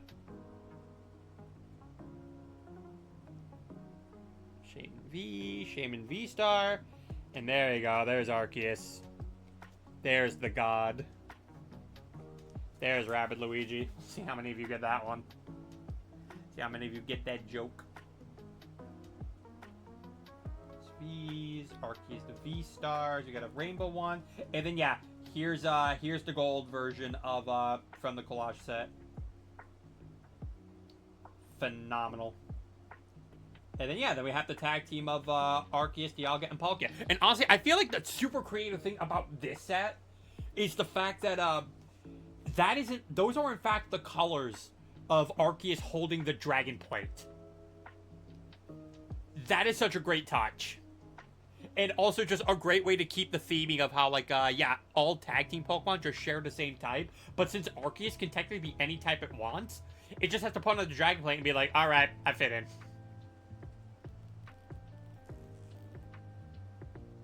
Got the rainbow one.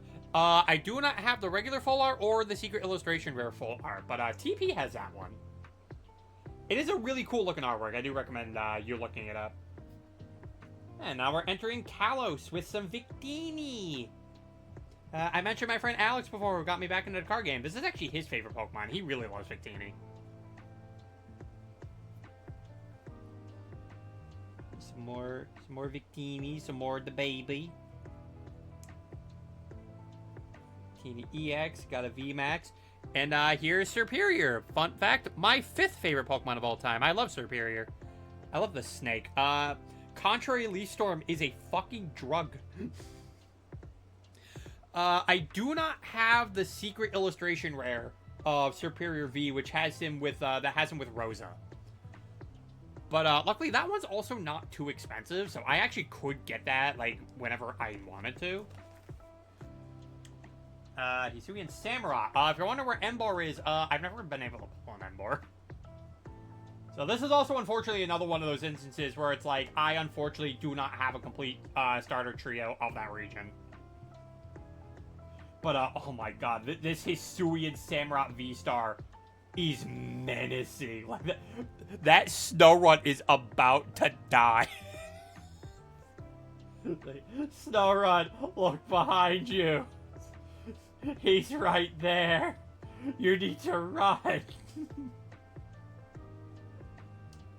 Here's a Stoutland with possibly the greatest ability ever put on a Pokemon card. Arf, bark. I just love that that's the ability name they gave it. Just arf, bark. It's like, yes, he's a dog. He do, in fact, just be a dog. And he's getting watched by Charon. You know, Charon cares for his Pokemon. Charon was, in fact, Team Mom of Black and White. We got some Simmies here. Fun fact, apparently, the least popular Pokemon of all time.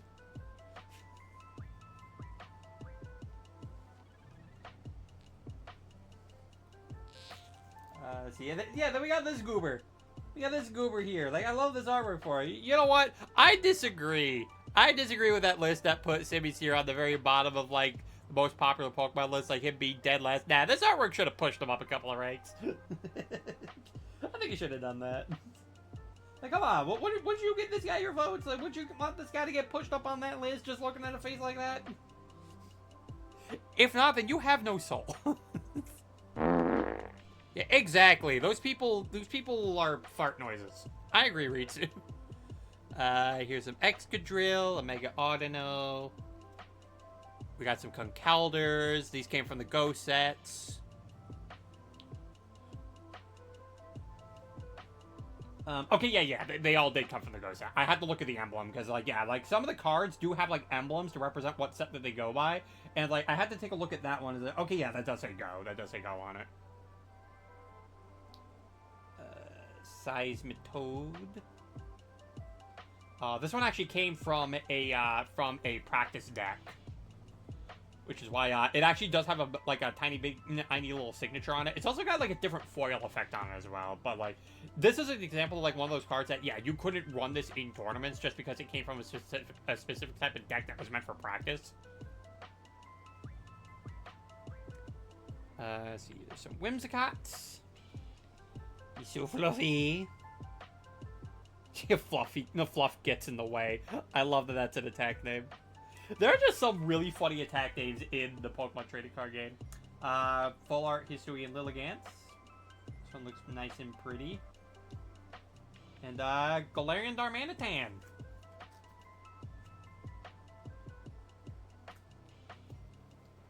Give this thing a choice band and it just messed up your entire day.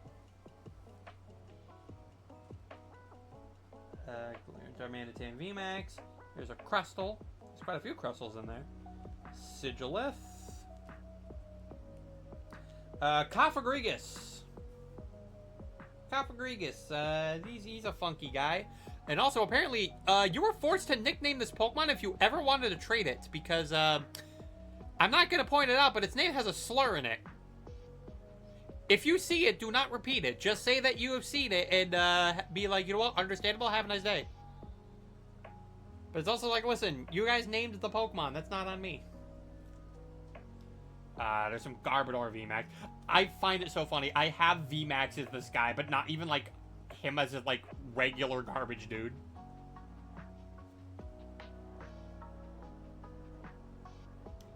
Here's a Zorua. And now we get to some Zoroarks. Got a shiny one. In fact, it's actually, I was mentioning it earlier when I was talking about the Ampharos deck. This was actually the Zoroark that was used in the top tier, the top tier deck known as Zoroark, where it was Zoroark and Lycanroc together. Because for one thing, its ability made it so that if you discarded a card, you could draw 2 from your deck. So it was basically, you went -1 in your hand, just get a +2. So definitely it was worth it. But Riotous Beating, which, by the way, very metal name for an attack. Yeah, it basically just did 20 damage for each of the Pokemon that you had in play. So, at the most, it could do 120 damage for 2 energy, because it also counted your active. It didn't just count the Pokemon on your bench. So, you had some decent way of dishing out some pretty decent, good damage, just for simply having a loaded bench. Yeah, then we have Hisuian Zoroark with Void Return.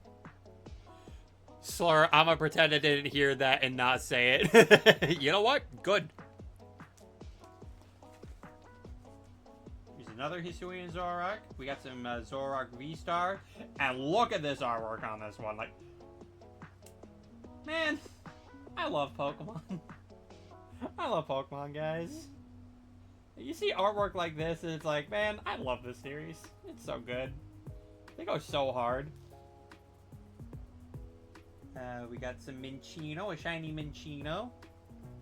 And a Cincino, who, fun fact, I have a friend who every time they look at this thing, they never call it Cincino, they call it Cappuccino. And I can't help but find that super cute. There's some Gothorita, some Deerling, Emolga. Fun fact, Emolga is my favorite Pika clone. It is the cutest of them. Love this guy. Don't think it, don't say it, don't think it, don't say it, don't think it, don't say it, don't think it, don't say it. There's some Behian. And oh my god, it's Wombu! Look, it's Wombu, it's the Wom guy. He's the guy who does the countdowns. He's in my binder. What are you doing in my binder, Wombu? How'd you get there? When did you get there? It's like, Wombu's about to come out with another video being like, top 10 prisons I have been locked in. Number 1, Realmor's card binder. He won't let me out. Here's some Stunfisk. Especially some Galarian Stunfisk, including a shiny one. She do have... No, I never had a regular Stunfisk. Even, I don't even think there was like a Stunfisk EX. Hold on, you know what? I'm actually gonna check that real quick. Was there ever a Stunfisk EX? Let's see.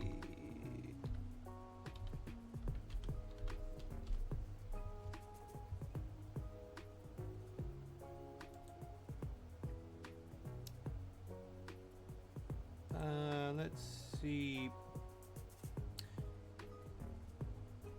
No, it's not looking like it. I think Galarian Stunfisk is the only instance we've ever had that. Hold on, let me check. Okay, we have a full art Stunfisk in Surging Sparks. That's a regular one that we have, at least. It's not an EX, but it's still a full art. But, I guess that was just a set that I was just never able to, like, get too much of my hands on. Yeah, no, it wasn't, because, I think it was just during around Surging Sparks is when scalpers decided they wanted to be the bane of my existence. Some B-Sharp. Got some Hydreigon.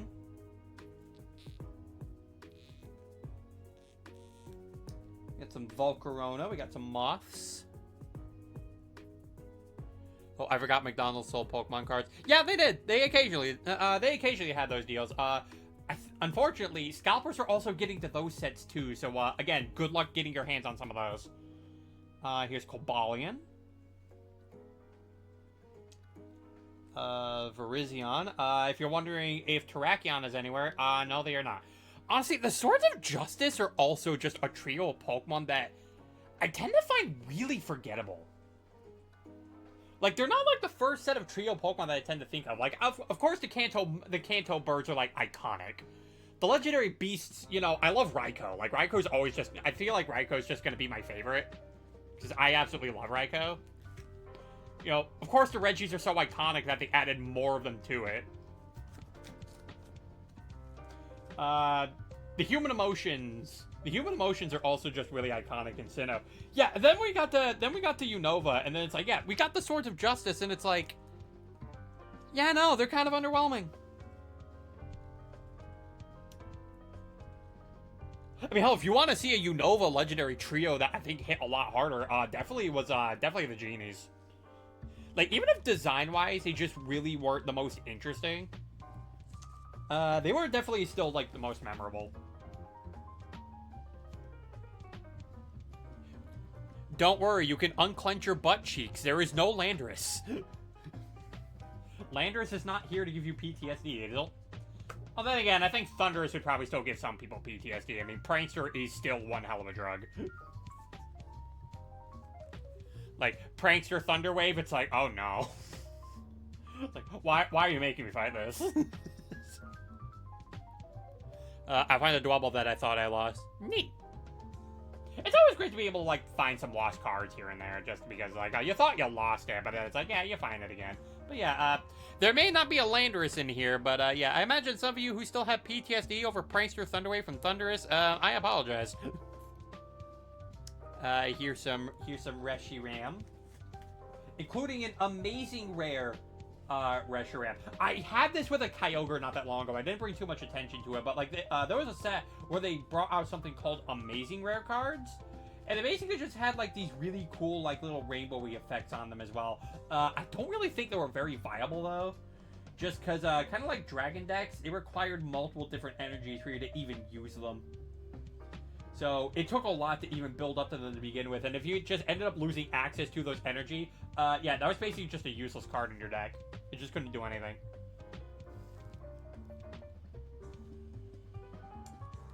We got some more Reshiram, including a shiny Reshiram. And then, of course, yeah, top tier deck, but during the time it was released, Reshiram Charizard. Well, one of the first times where I believe a Charizard deck could actually say that it was competitively viable. And a big part of that is because Welder came around that time, and as we mentioned before, Welder was broken. Like, yes, I would love to be able to attach 2 fire energy to my Pokemon as I want to, and then draw 3. What could possibly go wrong? Yep, we got a gold one. Actually, yeah, I think the only ones I don't have of this are the regular full art and the rainbow one. Which, yeah, if you know of a user named Unlisted Eevee... No, I don't think it was Unlisted... No, it was Unlisted Leaf, who did a Flip It or Rip It challenge. And, one of the cards he ended up ripping was the rainbow variant of this card. Dude was livid. And, so we have a tag team with Reshiram and Zekrom.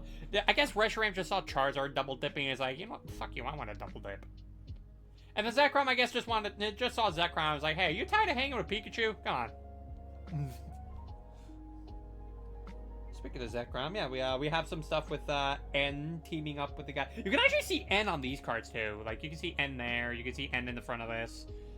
Yeah, then you can just see N just writing on Zekrom here. More Zekrom. Here's Kyurem.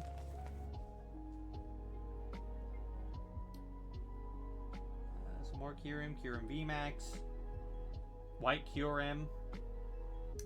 Do not have Black Kyurem, though. Actually, was Black Kyurem ever made into a... Hey, TCG player. I need answers.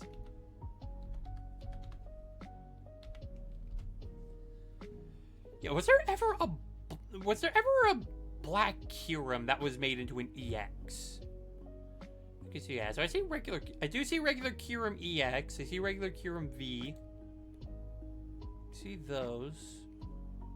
See the EX. Okay, yeah, Black Kyurem was made into an EX. I've just never gotten my hands on it. Yeah, there's an EX. Oh yeah, there's a White Kyurem EX as well. What about GX though? Was GX ever a thing? For, No! No, they only ever did White Kyurem as a GX. Interesting. Actually, hold on. There's still more of this list. I can just, keep looking.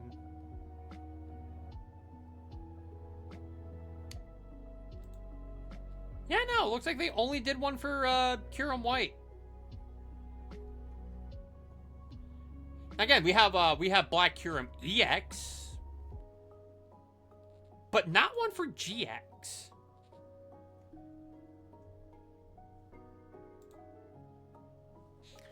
Someone in the Pokemon card company is pretty racist, am I right?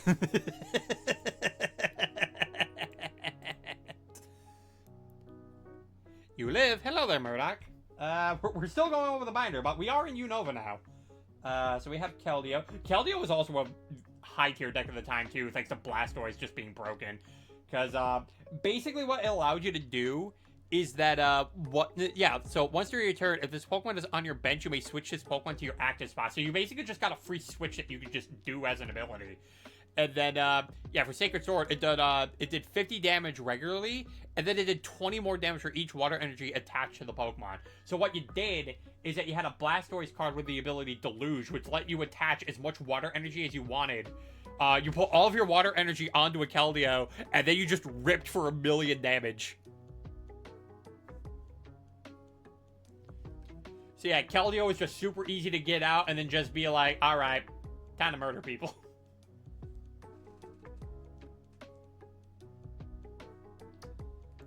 There's Meloetta. Unfortunately, I have no shiny Meloetta, so I cannot, in fact, say, look, it's Hatsune Miku. I'm very sorry that I have disappointed you with that comedic event that I could have had. But we do have Genesect. We do have the robotic bug.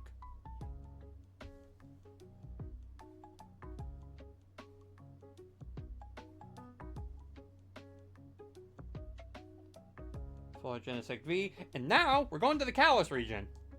Because now we got some Chespins. More specifically, we got Chestnuts. And then we have Delphoxes. In case you were wondering, there was very clearly a favorite. And it's okay, because he's my favorite too, because there's a shiny Froakie, there's a Frogadier, and there's my boy. There's my boy Greninja. There's my man. There's my goat.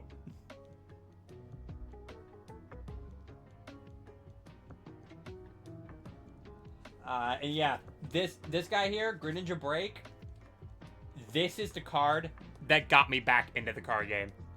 Because I loved Greninja Break. I loved running that deck so much because it was the most bonkers bullshit that you could run. And I will say this. So when I first met Alex, who was like forming a trading card game club, he took a look at the deck that I was running. Like, this is when we first met. This was our first meeting together. This is the first impression I got from this man that I gave him. He looked at my deck that I was going to be running, when I was joining the club. He looked through it and he was just like, oh, he runs Greninja.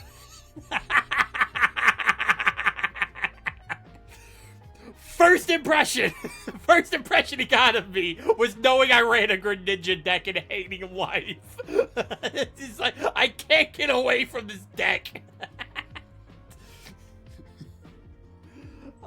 So for those of you wondering like what Greninja Break does, I'm actually gonna pull them out for a little bit just to give you guys a better look. So I know I've gone quite a bit not actually explaining how these things look, how these things work, considering the number of other break cards that we run into. But you know what? I felt it very fitting to do that with the one that got me back into the card game. It's just my favorite break card of all time. So Greninja Break basically acted as an evolution card that when you evolve them, you actually place them on the card like this. They kind of served as like a bit of an extension of the card. So you had to evolve like your Greninja into this, and it basically added an extra ability to that Pokemon. Like, you don't lose access to any of the other moves that were like on the previous card. You basically just added something extra to them, as well as giving them a bit of extra hit points. And this Greninja specifically, its ability was that if you have Greninja Break like on the active, and you discard a water energy from your hand, you could deal 60 damage to any one of your opponent's Pokemon in play. That also included the bench. So you discard a water energy, choose a Pokemon on your side of the field and be like, so you take 60 damage. And now that's only part 1 of the deck. Because I ran 4 Greninja in this deck. 2 Greninja Break specifically, because I was only going to ever really be able to, like... Realistically, I was only going to be able to do... I was only going to be able to run 2 without having to take up too much deck space for any other manual switching.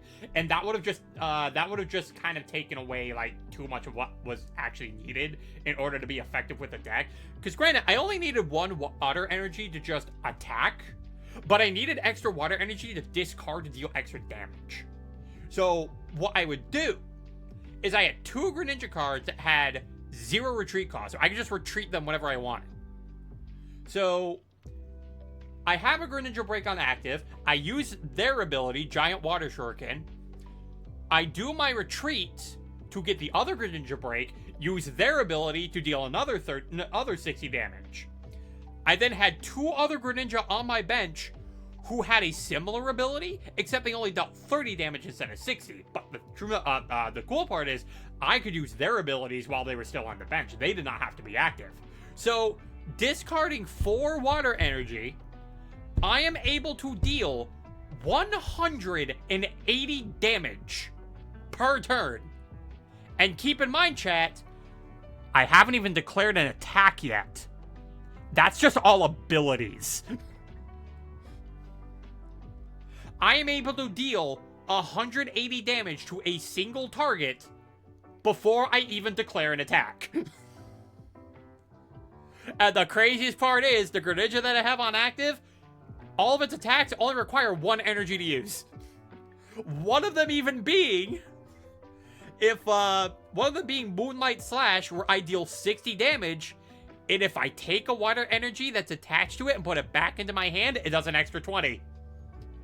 So that is 80 extra damage on top of the 180 I am already dealing through just abilities.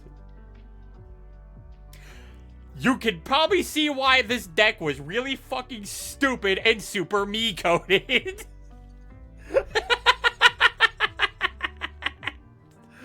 I love Greninja. I love him so much. He's so good. He is the GOAT.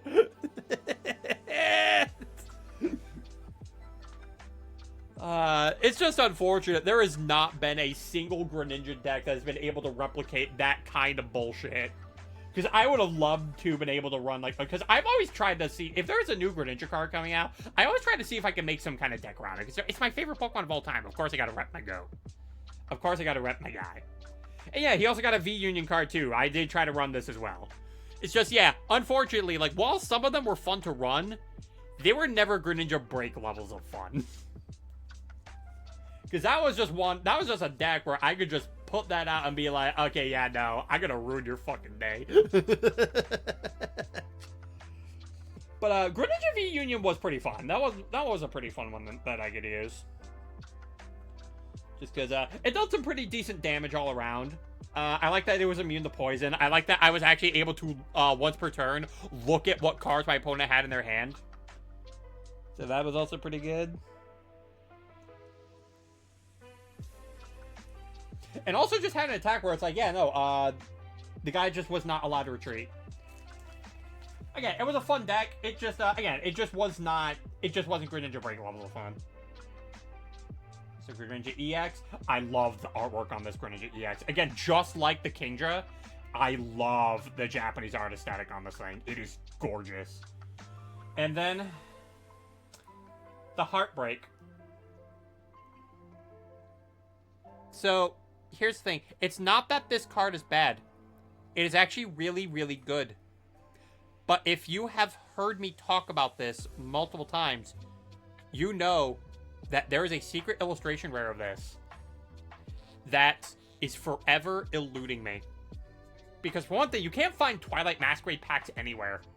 And even if I wanted to get this, get it as a single, the secret illustration rare of this Greninja EX is like $300.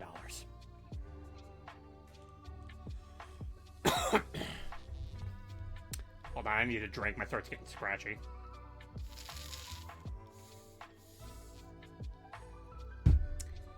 But yeah, secret illustration rare of this like $300.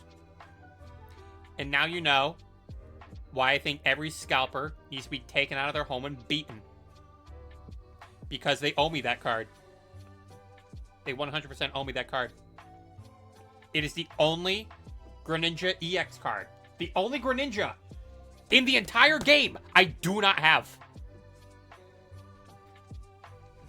Yeah, it's like $300. It is like, listen, I love Greninja. I love Greninja with all of my heart, with all of my soul. But I'm sorry. I'm not spending $300 on a single piece of cardboard. I am not that insane. Also, thank you, Murdoch. I'll take a drink.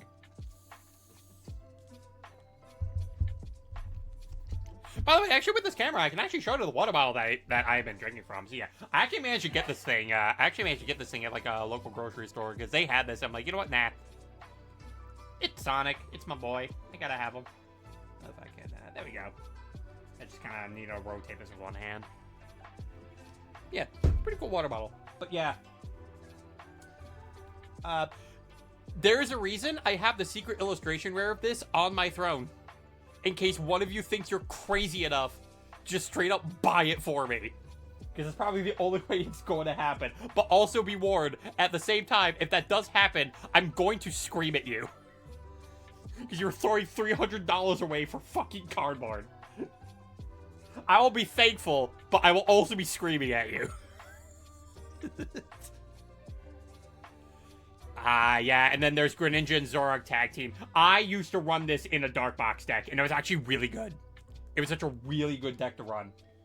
Because, yeah, it did 30 more damage for the amount of dark energy attached to all my Pokemon in play. Yeah, you can tell what kind of decks usually end up being really good, where you don't have to commit so much energy to one Pokemon, but still get the most amount of damage output from them. Yep. I ended up getting all these. In fact, I want to see if I can get this one out and show you guys specifically. Because this one is actually super interesting. I want to see if I can get the effect to kind of show on it. Let's see if I can. Okay, perfect. Okay, you see like that little misty effect that's on it? That's not supposed to be there. Like, you can see, like, a little bit of, like, a misty, like, looking effect, like, on this card, like, on the foil itself. That's not supposed to be there. This is a misprint. And I pulled this from, like, a booster pack. But I'm not gonna lie, I think it makes it look cooler. I think it makes it look so much cooler. Yeah, exactly, Crystal's like, it's fucking cardboard. It's cardboard of my goat. But, anyway, so we got some Talonflames. Yeah, we dig rare misprints. We do. We really do. Yeah, there's some Talonflames. You got a Burb. We got a Pyroar. We got some Florges. We got some Aegislash. We do like the Aegislash here. Also, I see quite a number of people ended up actually joining in. It's like, hello there, you guys. We're currently on the Kalos section right now, but like if there's any things that you wanted to like see that was like before the if there's any cards that you want to see like before this section here, do type in the chat and I'll quickly go back to it just to show you it. Just because yeah, I know some of you are joining in rather late to the stream, so like, and we're already on Kalos. So like if there's any like Pokemon from like say previously that we haven't gone over yet, do type in the chat. I can quickly go back to it. Just to let you guys see. Yeah, Malamar. Okay, so, Malamar is a type of Pokemon that, fun fact, Malamar is the bane of my fucking existence. Wait, sorry, what were the first 50 again? It's like, alright, all the way back to Kanto. But yeah, no, Malamar has always been the bane of my existence when it comes to the TCG, because I swear, every single time I run into a deck that just runs Malamar in it, it does some stupid bullshit that just completely stomps whatever deck that I'm running. And again, it doesn't matter what kind of deck that I'm running too. It does not matter. Like, I could be running, like, one of the best things, like, in the card game. As soon as I see a Malamar, I'm like, okay, what bullshit is this thing gonna pull? Like, I fucking hate it. Let me redeem crime list read while you're at it. Nah. I have that turned off for the stream. Just for this. I'll have it turned on next stream, though. But I wanted to focus morely so on this. Because this is already a huge binder as is. I saw the trainers and character cards. Oh, yeah. Yeah, I did cover those. Those are the first things that I covered, because that was something that Murdoch was, like, recommending at the time. Anyway, here's some Sylveons. Once again, my favorite evolution. I love Sylveon. We got a dark Sylveon. This thing's grumpy. Chat, what did you do? What did you do to make Sylveon upset? What did you do? There's a shiny Hawlucha. Oh, I'm sorry. Radiant Hawlucha. Again, the card game can never make up what they want to call shiny Pokemon. It's either they'll just straight up call them shiny, they'll call them radiant, or they'll call them shining. Like, the card game just never wants to make up its mind. There's a Dedenne. We did, in fact, not drop the Dutnana. There's a shiny one. There's some more Dutnanas. There's a Goober. Look at this Goober. More Dutnana. There's a Terra Fairy Dutnana, which is funny because it's around this time of the card game. But actually, no, it was Sword and Shield where they ultimately removed the Fairy type, which is why when you see like Fairy types like Sword and Shield and after in the card game, they're classified as Psychic type. I don't know why they got rid of it though. Like, I don't think they ever answered like why they got rid of the Fairy type. It's really weird. Like, it's just something they just woke up and decided, yeah, we're just gonna do this. We got some Gudra. We got some more Gudra. Got some more. And actually, you know what? Considering one of the people I think I saw in the middle of the chat, I think I know what section. I know one section that I think I do want to show off. Because I know this is one of their favorite Pokemon. And listen, it's non-binary week. We got to respect the non-binaries. So yeah, we got a Lucario section. We got plenty of Lucarios, including shiny ones.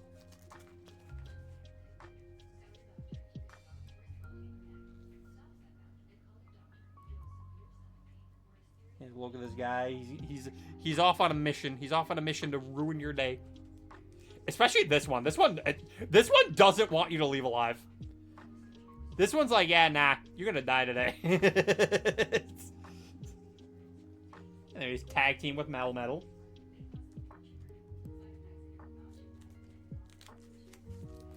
Alright, now to get ourselves back on track.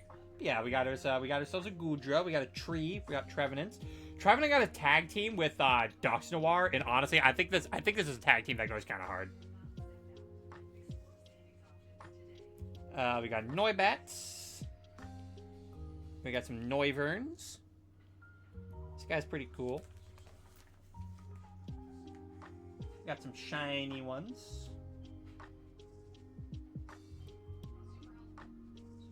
And oh, look at that! It's Yggdrasil. It is the World Tree Pokemon. I mean, Xerneas. And look, we even have a shiny Xerneas and Xerneas EX.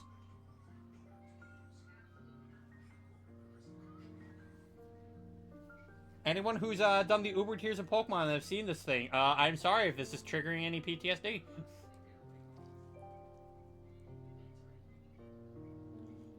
And we got a Rainbow Xerneas. Honestly, very fitting for Xerneas to have a Rainbow Rare card. And then we have Yveltal. I still love the short of Lucario, Melmetal fighting Marshadow, Machamp, because Machamp breaks the ground and Marshadow gives the look of dog you stupid before dipping into the shadows. Oh yeah, we'll be getting to that. Also, hello there, Fenrir. I'm so disappointed with the English translation that we got with Amazing Rare Yveltal. Because the big gimmick with a lot of their attack names is that they always started out with Amazing something. For our translation, we got Amazing Destruction. The original Japanese translation for this card translated to Amazing Death. That is such a funny name for an attack, and I am upset we did not get that. Like, come on. That is an infinitely funnier name for an attack. It's like, alright, sir. Have an amazing death. That being said, good luck ever building up to it. Because, yeah, 1 fire, 1 psychic, 1 dark, 2 colorless. Good luck. Oh, there's a shiny Yveltal where it turns into bacon.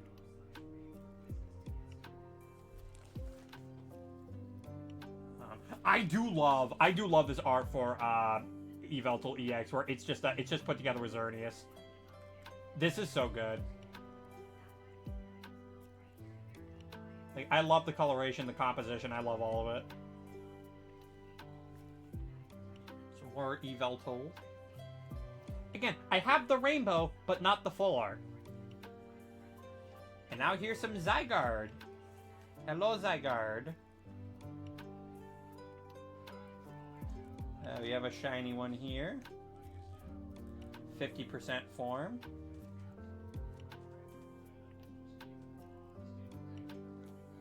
Some more. We got a shiny Zygarde. The French Quarter. Fuck off.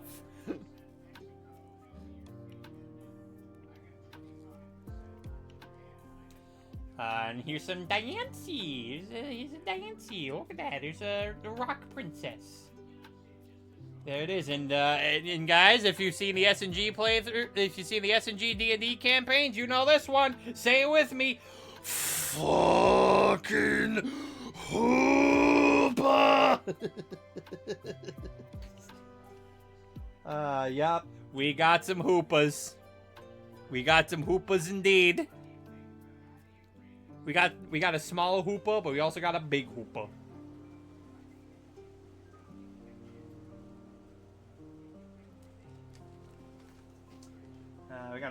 We got a rainbow one because Hoopa not gonna be gay. Did you know Hoopa gay? Hoopa kind of gay. I do love this illustration rare for Hoopa though. I think this one's great. This one is just so good. Just messing around with the treasures. Terra-fighting Hoopa. Got that. Next we got Volcanions, who is Man, some of these mythical Pokemon really didn't get shit to them. Volcanion being one of them. Hoopa swimming in more billion bucks. Very true. Yep, here's another instance where they decided to make a card dual type. Because fire water.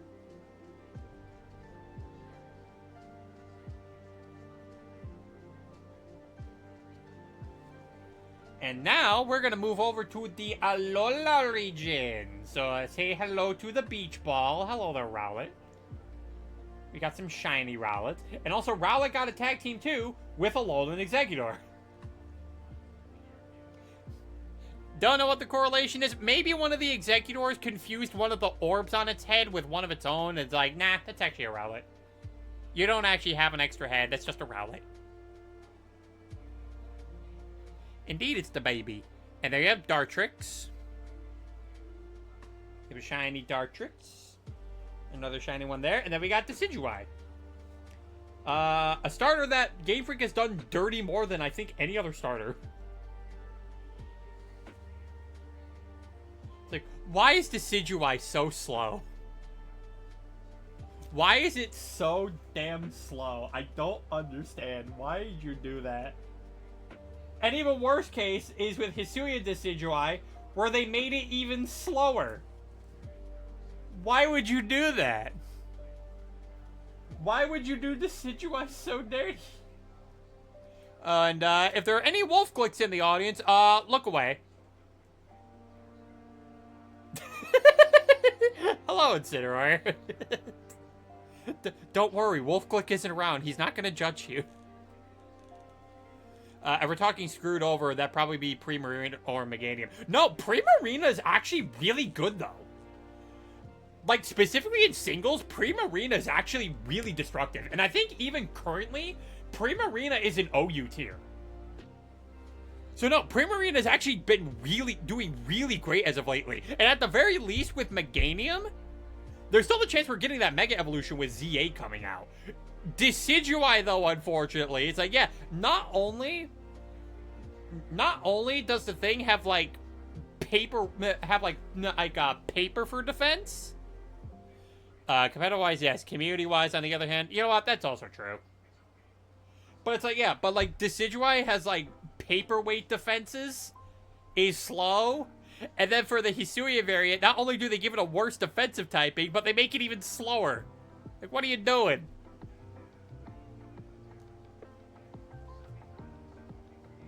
Yeah, we do got plenty of Incineroars. Got some of these guys. Okay, Wolf, look, you can look at the screen again, because look, it's Primarina. there was no Incineroar before.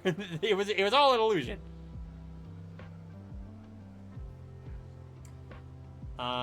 There's a Gumshoes.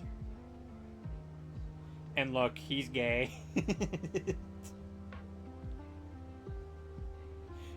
You see, I know the jokes that people want to make here, but the thing is, you can't make those jokes because we have a card that verifies he is in fact gay.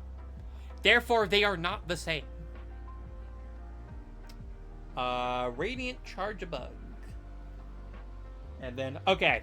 I need to take out this Vikavolt specifically because there are two here. However, so, chat, I'm gonna have you have a good long look at these two Vikavolts. And I want you to tell me if you can spot the difference.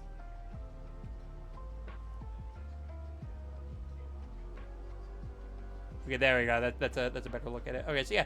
Tell me if you can spot the difference between these two Vikavolt. I will wait.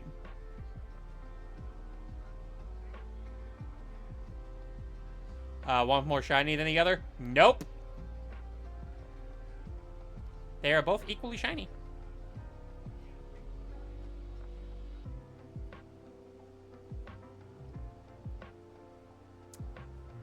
Any more guesses?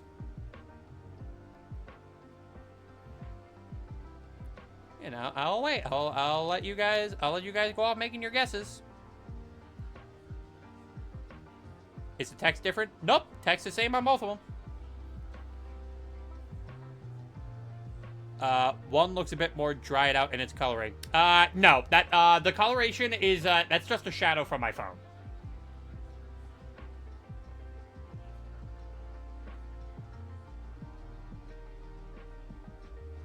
So no, that's just a shadowing playing some tricks on you. It's like, yeah, see that you can see there's a bit of shadow like on my hand there compared to the finger that was sticking out. So no, that's just a shadow being casted. I will give you a hint. Look at the borders.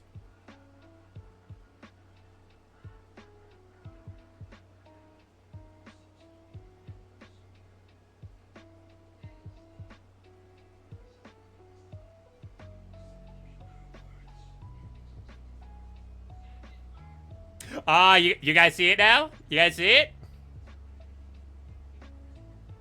Yeah, I think you guys see it.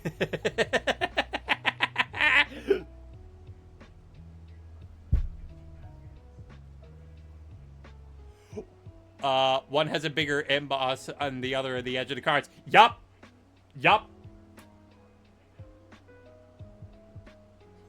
So, yeah, hold on. I guess just trying to make sure my finger's not in the way. Yeah, okay, yeah, there we go. Yeah. There's way more exposure on this than there is on this. I pulled this card this way from a booster pack. And I'm just like, wait a minute. I don't think that's supposed to look like that. So, yeah, another case of a really interesting misprint. I call it the super ultra secret rare Vikavolt. Because I don't think any other one like that exists. Yeah, we also got a rainbow one. We got a Vikavolt V and a full art of that. We got Crabominable. We got Oricorio. Reminds me of those Yu-Gi-Oh! Misprints with 10,000k attack points. Oof. My plushie from the YouTube's giveaway is coming tomorrow. Nice. Got some more Oricorios. And we got a cutie fly in a Lily's Rabombi. Which, surprisingly, despite this being a Lily card, doesn't really go for that much. For now. The Super Ultra Omega Duper Omni Mega Gargantuan Top Secret. Yeah, as in there's only going to be ever one in all of existence.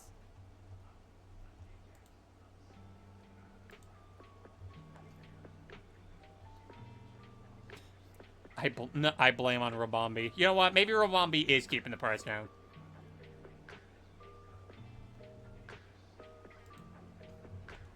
It's like, listen, we want Lily cards, but that Rabombi, get that shit away. We don't need it.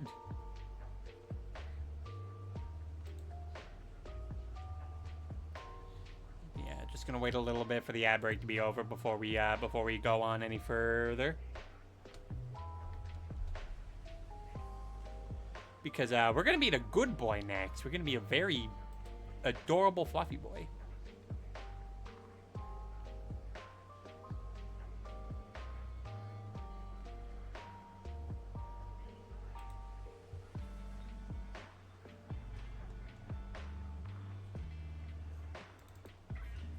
Alright.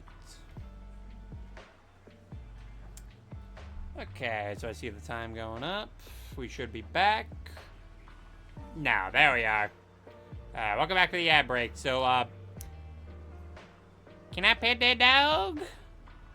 I want to pet that dog. Yeah, he's also with like Best Professor. Hello, Kukui. See, you're being a family man, loving your dog, as one should. We also got a shiny Rockruff, and yeah, then we got some Lycanrocs. Got some Midday. And we also got some Midnight forms. Funny thing is, this was actually the Lycanroc that was used in the Zerarock deck that I was talking about before. Just because this one also did a lot of fuck you damage. And on top of that, it also had an ability that forced your opponent to switch their Pokemon. So that was also rather nasty to play around.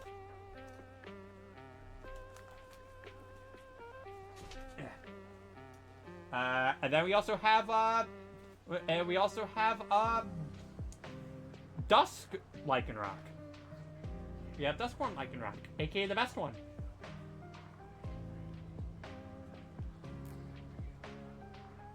Yeah. And now we have a full art Wishy-Washy with Lana. Like the underwater feel that it has. And we got some more Wishy-Washy.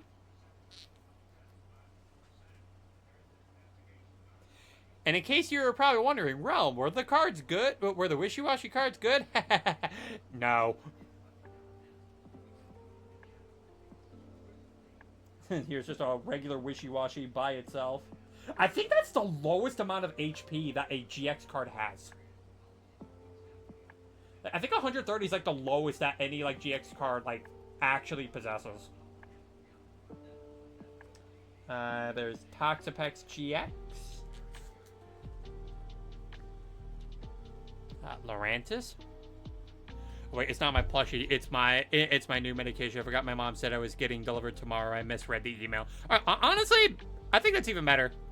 I think that's better for you. You know, always take care of yourself first. Hopefully Dot will get a Dusk form since her mom and uncle have the other two Lycanrocs. Here's Salazzle. We got some Salazzies. I need to look on TCG Player because I think we have... I'm pretty sure that we have, like, some EXs for Salazzle, or at least a V. Because I only have the GXs. So yeah, let's take a look. So yeah, Salazzle GX, so we have that. We have that. And I have that. Yep, there's all the GXs. No, Salazzle's only had GX cards. So, so yeah, I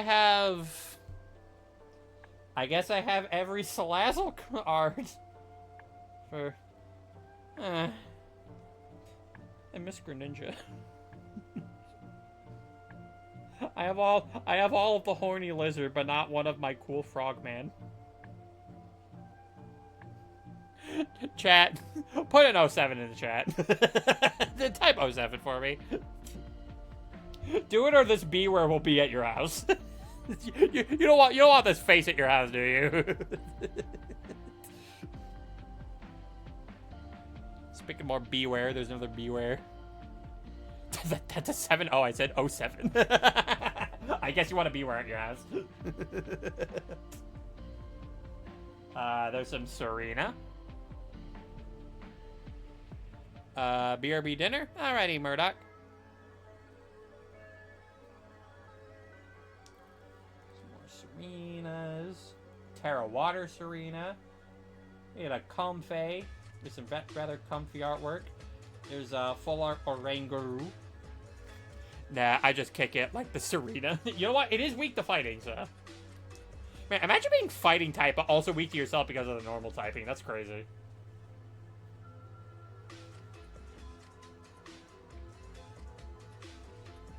More Oranguru. And we do have a Passimian. I wonder which is the favorite of the trading card games. Wimpod and Golisopod. We got Guzma's dude here. We got his go. So yeah, we got some more Golisopods, including a shiny one. Palo Sand. The Type Null and Silvally. I'm sorry, Silvally. Because that's how the anime pronounce it. I mean, the plushie was a pre-order, and I did get 2 free Valentine's pins from U2, and it's supposed to be when it's supposed to be 1. I mean, hey, if they're gonna give you 2 for free, then, you know, that's just a win. Like, I won't complain. It's free shit. And then here's some full art of Silvally with their boy Gladion, who is still suffering from arthritis. Except for here. Now they're just being the good boy. You see, Gladion can't always keep up, like, the edgy exterior for too long. Like, sometimes he's like, oh, I can't be mad at you. Come over here, boy. We have a Meteor Shower. We have a Turtonator. And a shiny Turtonator. And now I got Mimikyus. Hey, look at that. Acerol is fixing up Mimikyu's disguise because it broke. Isn't that adorable? That's so cute. We got shiny Mimikyu. And we got another shiny Mimikyu. Also gonna take this one out because this one's also a bit of a misprint. Come on, camera, focus. I know you can do it. I know you can do it, camera. Just focus. Focus on it. Come on, come on, come on, come on, come on. Should we if I try to get it? Okay, so we got that. Yeah, there we go, there we go. So yeah, I think someone messed up on the cutting there.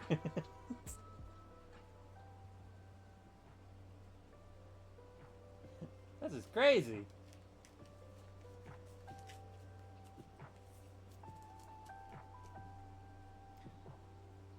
We got Mimikyu GX. I don't have a full art Mimikyu GX of this, which, again, it's funny. I got the rainbow one, but not the full art.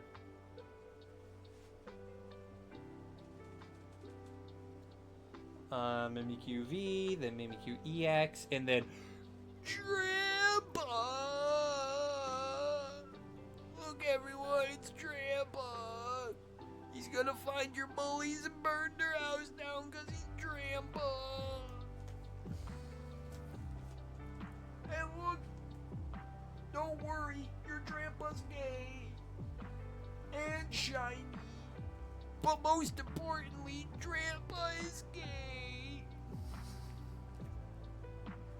Here's Trampa pissed. This is what he looks like when he's about to burn down your bully's house. It's like, oh, what's that? My kid's getting bullied. Time for arson. Now for the Delmize. That's a big anchor. And now we have Como. A Pokemon that it's like, I think he looks really cool. I think Como has a sick as hell design for a dragon type. And not just that, also a dragon fighting type. Like, everything about this Pokemon is just sick. I love how it looks. And on top of that, it also has some pretty decent move pool, and also some pretty good stats on it as well. Like, it's one of those Pokemon where it's like, I can get down with this thing. It just sucks that it is weak to some of the most common attacking types in the game, especially Fairy. Is dear God, does Fairies mess this thing up? And it's like the most unfortunate thing about it, because I'm just like, man, if it had like maybe better defenses, maybe if it had like better ways of tanking things, I feel like Como would honestly be one of my favorite pseudo-legendaries. Because everything else about Como is so cool. I love everything else about Como. It's just, man, you get punked by fairies, dude.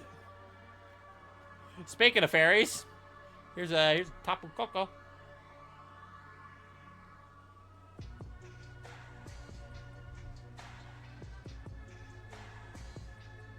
And we got a shiny Tapu Koko and a rainbow one. Again, don't have the full art of it though. It's like it's regular one and then they have the rainbow rare. Like no full art. No full art in sight. Tapu Koko V. Got an EX. And yeah, and I also got the illustration rare of this because this is a nice looking illustration rare. Like, it's not too energetic, which you probably would maybe expect from something like, say, Tapu Koko. But at the same time, I think it gives off some very nice Hawaiian vibes. Which I think is very fitting for Alola. Like, this is such a relaxing backdrop, and then it's like, yeah, they just see Tapu Koko just kind of chilling. And then he gets big. Hello, VMAX. And then there is Tapu Lele GX. A card that was extremely meta for a good long while, and it's mainly just because the ability got you a free supporter from your deck to put in your hand. So this thing was really good. The only Tapu Lele GX I do not have is the gold version. In fact, I think for the Tapus, I only have one gold for it. We're going to be seeing it eventually. But here's Tapu Bulu. Bulu was also pretty decent when the card first came out. It's mainly because Grass did have some pretty decent support in getting energy around thanks to... Actually, no, I think it kind of had a... Wait, no. Vikavolt was also used with Tapu Bulu because it did let you search for grass energy as well, so that at least gave you some grass acceleration. So that was at the very least pretty good for that. And then Rayquaza came around, and then Vikavolt was like, sorry, Tapu Bulu, but Rayquaza's my best friend now. We got a rainbow one of that. And then we got some Tapu Fini.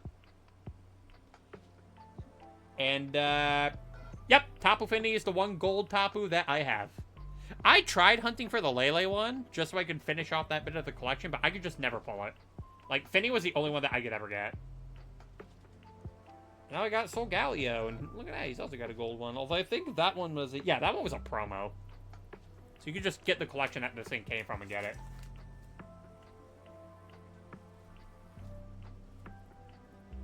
More Solgaleo. And yes, he is a steel type that is weak to fire. So in other words, set fire to the sun.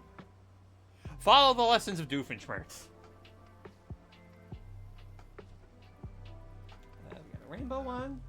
And then, oh yeah, look. Would you be surprised if I told you these set of cards rose in price? I wonder why. Couldn't have anything to do with the fact that Lily's there.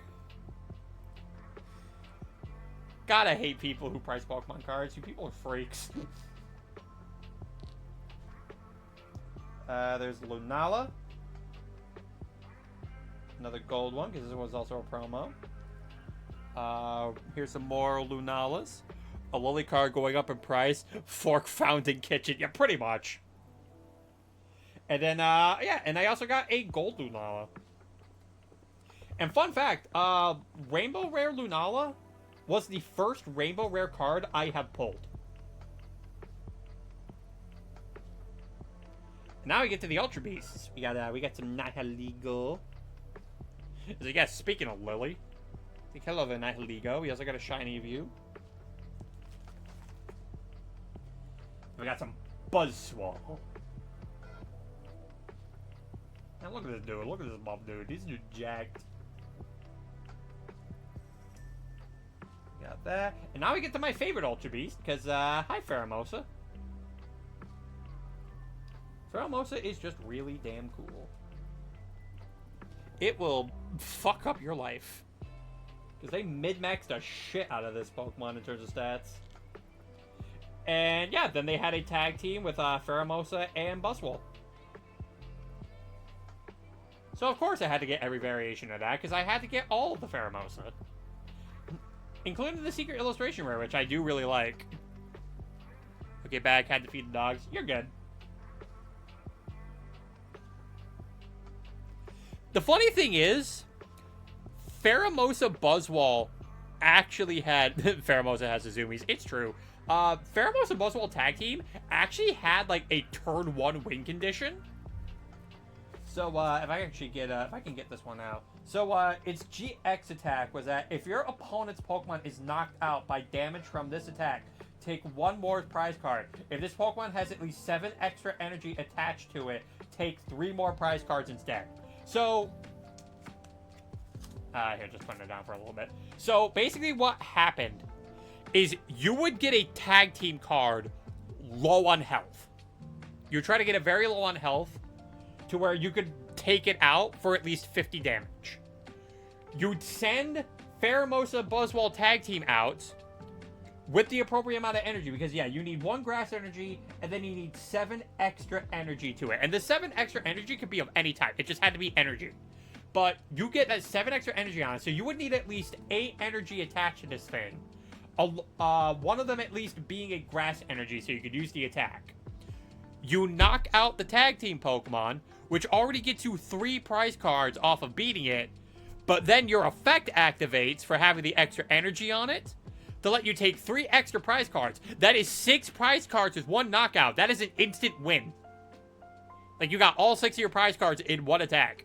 It was super situational. You rarely ever had it happen, but if you did have it happen, oh lord, the salt. Beast Gates be looking different. Here's some Xurkitree. He's a funky looking dude. Celesteela. Hello there, Kaguya.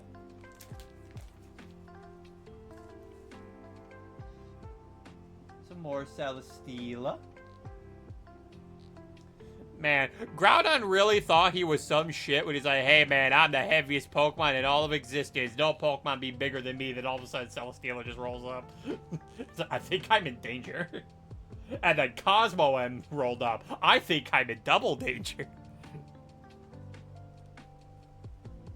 We got some Kartana. Kartana. We love a good origami Pokemon. Especially one that is a samurai. It is pretty cool. Alright. I think I'll wait a little bit for the ad break, because I think you know what Pokemon's coming up next, and we gotta give him the proper love.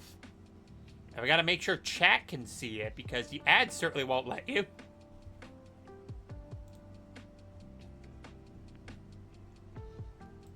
I can at the very least, you know, just get rid of some of these, just get rid of some of these notifications.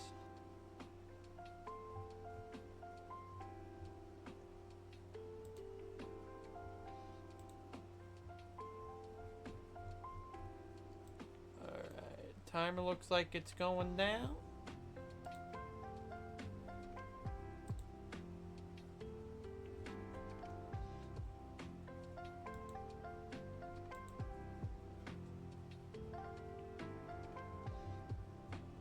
Alright, and we should be good.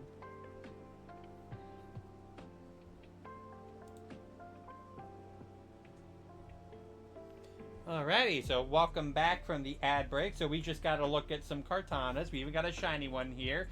And then we have... Ah! It's him! It's the Guzzlord! It's the Guzzlord, and he's here to eat sloppily with his... Nah, I'm not going to finish that sentence. I am not going to finish that sentence whatsoever. That's dirty even for me. But yeah, we got some Guzzlords. We got the big boy.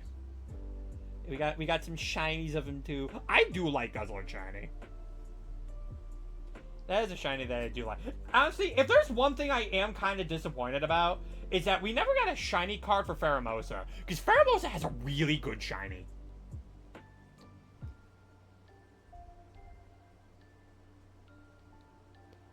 And that was a shiny I was actually very happy to find in Sword and Shield's Dynamax Adventures.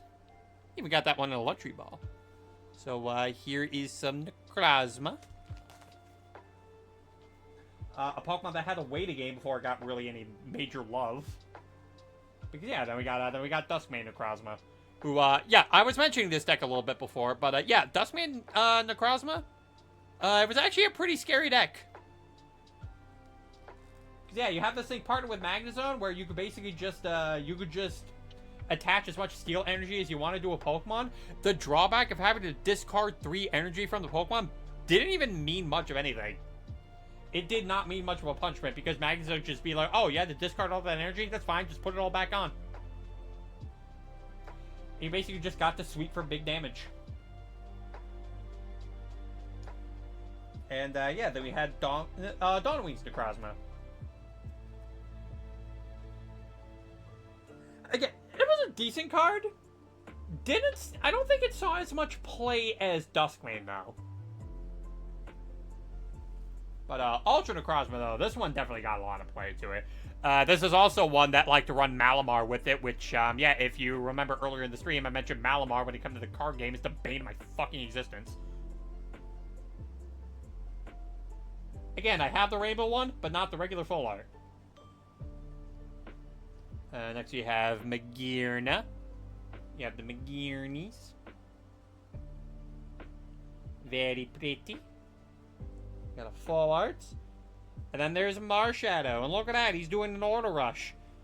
So, this Marshadow specifically made a gimmick deck even more broken. So, so TP, if you're listening in the chat, just a little trigger warning for, Night March. So Night March was a gimmicky deck where the idea behind it is that you basically just had like all of these rather weak looking Pokemon that had an attack that did, I believe, it was either 20 or 30 extra damage for every Pokemon in your discard pile with the move Night March. And because of cards like Battle Compressor, which allowed you to just discard cards, you could just fill up your discard pile with a bunch of Pokemon that had the move Night March in it, and then just hit for big damage. The only real drawback that the deck had is that every Pokemon that you ran in that deck was basically like, they had like no health. Like you could sneeze on these things and they just go down. So it was a very high risk, high reward type of deck that a lot of people first saw as a meme. Because it's like, you know, oh yeah, just kill all of your guys just to kill your opponent. I'm sure that'll work wonders when you only have like, what, 30, 40 HP?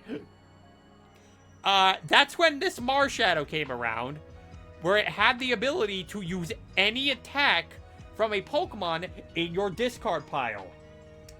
Suddenly having low HP wasn't much of a problem anymore.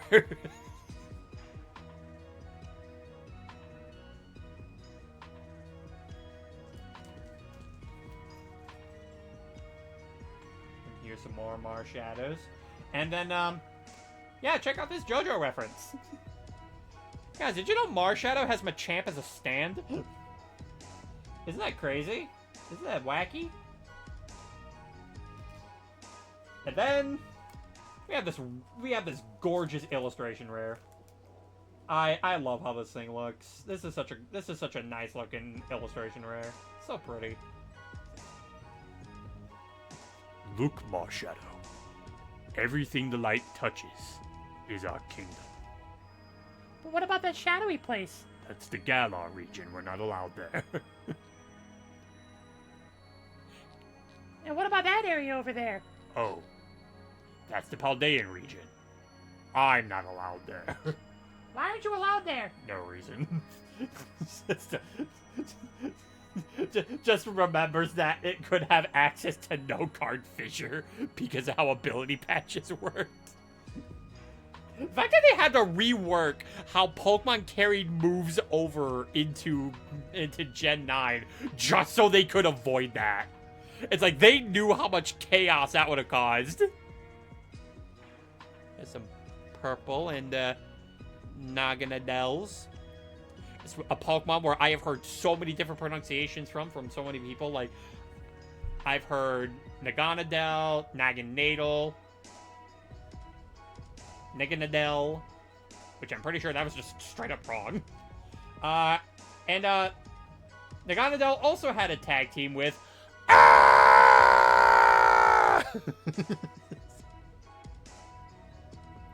along with a secret illustration rare. And look, it's a building. Do you like Stack Attacker? Because it's a building.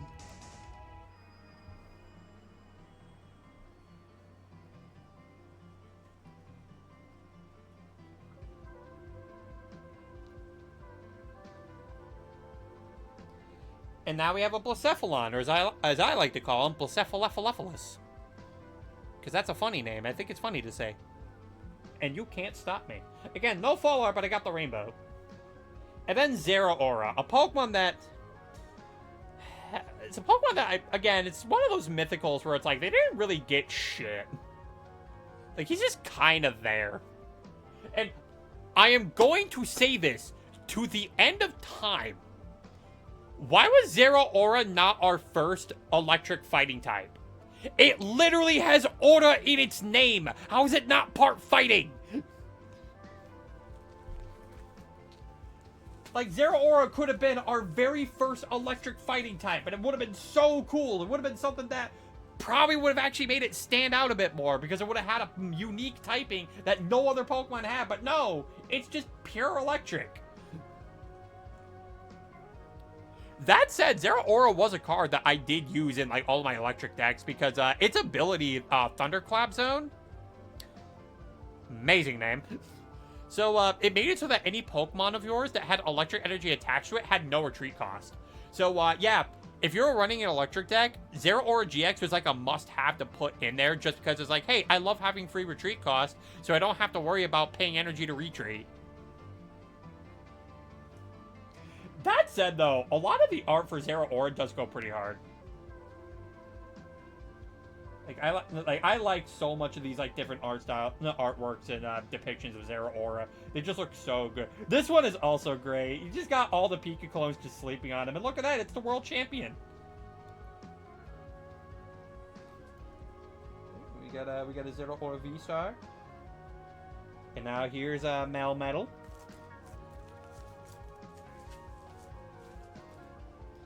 Here's other Melmetal.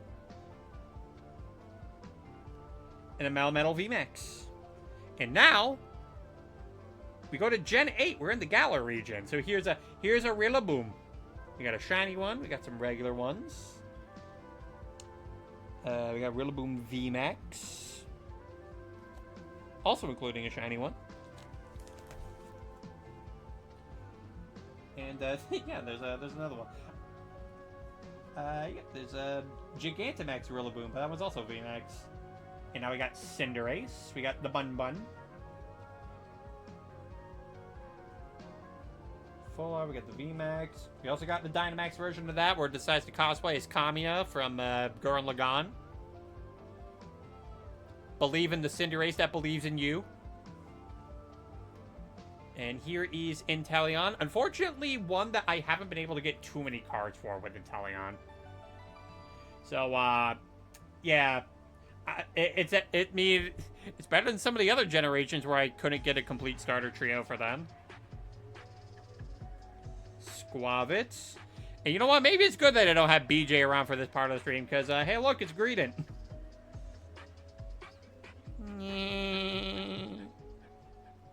Hey, Lois. Remember the time where I was trapped in some dude's TCG binder?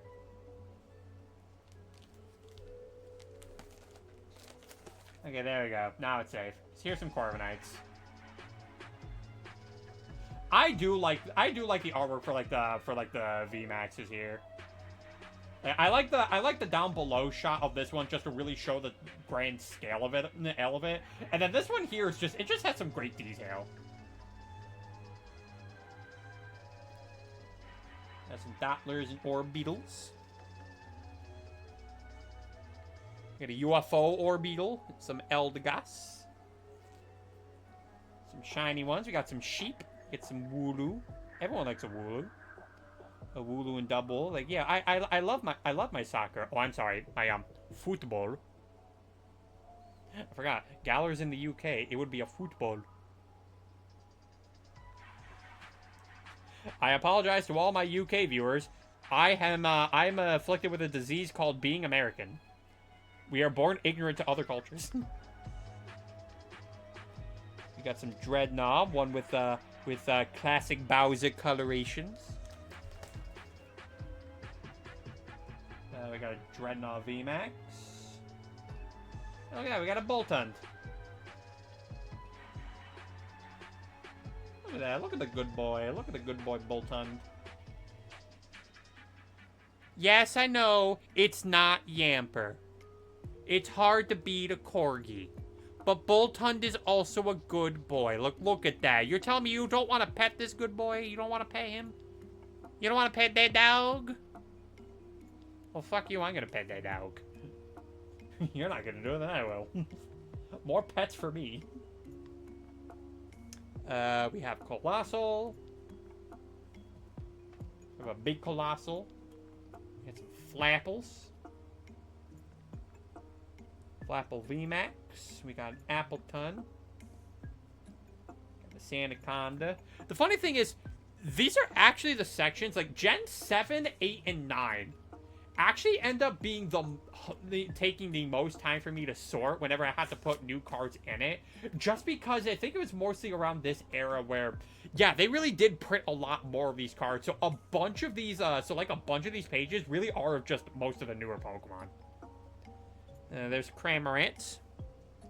Chef Cramsies. Oh, look, it's Ho-Oh. There's Toxel. We got a little baby. And then they become a cool guy. They become a rocker. Hello, Toxtricity. And Toxtricity also got a Terra fighting form. Shiny Sizzlipede. And then Centiskorch. Centiskorch has such a cool design. I do think Centiskorch does look really cool. It's just a shame it's not that great of a Pokemon. I wish it was better. Centiskorch VMAX. We have a Grappalox. We have some T. We're spelling the T. We have some Hatchram and some Hatterines. Alright, chat. Hatterines on the screen. You better pass the vibe check. Your life literally depends on it. Your vibes are atrocious. Death? I do love this artwork, though. Again, I love the scale. The scale is just incredible, and the amount of detail that they cram into it just to really sell just how big this thing is just immaculate. Like, you can even see, some of these. I also got to apologize for, like, the condition of, like, the spine here. Yeah, I do gotta wipe that down. I'm gonna wipe that down a bit later. Maybe after the stream I'll wipe it down. There's Impidimp, there's Morgrim. We got some Grimmsnarls. It's the Green Goblin. Probably looking for Spider-Man. Got a Grimmsnarl VMAX. And yeah, Galarian Berserker. Got a shiny in this one too.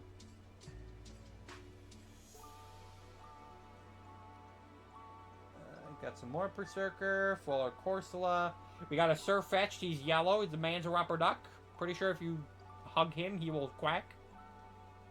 He will squeak. Shiny Galarian Mr. Rhyme. Alchemy. Yeah, this one's pretty cute. Like, you know, they're just, you know, they're just in a bakery, just kind of making sweet goods. I like that. More Alchemy. And then Giant Cake. And, yeah, we have Phalanx. I've never been able to pull the regular Phalanx V, which is crazy.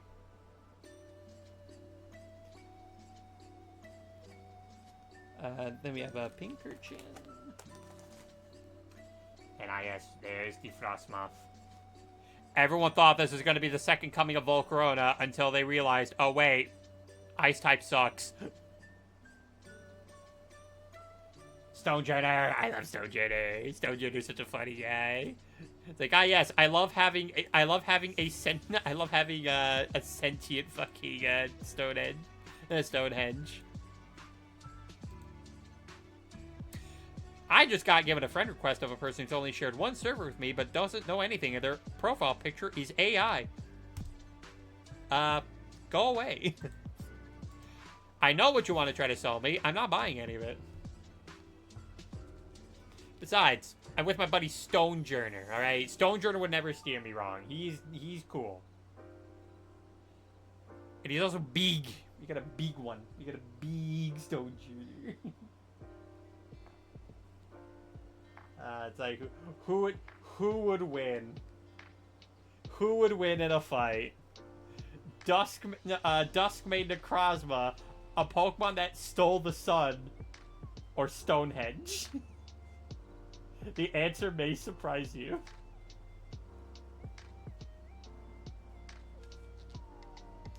We got Ice Cube, we got a Pangu, and we got one that's Terra Fire, which honestly is a little funny. I'm not gonna lie, I do think that's a bit of a funny combo. It's like, yes, we're gonna put fire on top of the Ice Cube. Yeah, exactly. Ew, AI. We do not allow AI in these facilities. None whatsoever.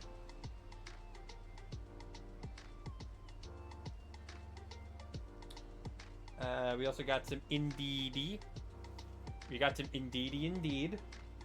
You know, hopefully the Indeedee will be able to do something about this Ice Cube's predicament, because yeah, they have an Ice Cube on their head, and they're also on fire. That doesn't seem like a good combination. You know what? You're absolutely right, Ritsu. That's probably what's going to happen to the Ice Cube's head after the fire is done melting it. Yeah, we got some more Indeedees, and also Morpeko, including a Morpeko V Union. This, I will admit, this is the most annoying card for me to organize in this entire binder, and the main reason, they made 2 of them. And the thing that I try to do, at least with the V-Union cards, I try to keep them amongst the rest of their type of cards as much as I possibly can. The problem is, these take up 4 sleeves entirely, which means whenever I have to start moving around some things, I have to consider the positioning of all the Morpekos in this binder, so they don't feel like it's too out of place. So you can probably tell why that would be a little annoying to deal with. We got some Kaparaja. Fun fact, this was my 100th rainbow card that I pulled. It was Kaparaja VMAX. Speaking of more rainbows, here's Dracovolt VMAX. I do not have a Dracovish V, although there is a Dracovish V, I was never able to pull it. Granted, Dracovish V is also, like, not worth anything, so, like, if I did want it, I could just get it. But it's not important right now. I have other cards that I want more than anything. Here's some Duraludon, or some Raihan with Duraludon.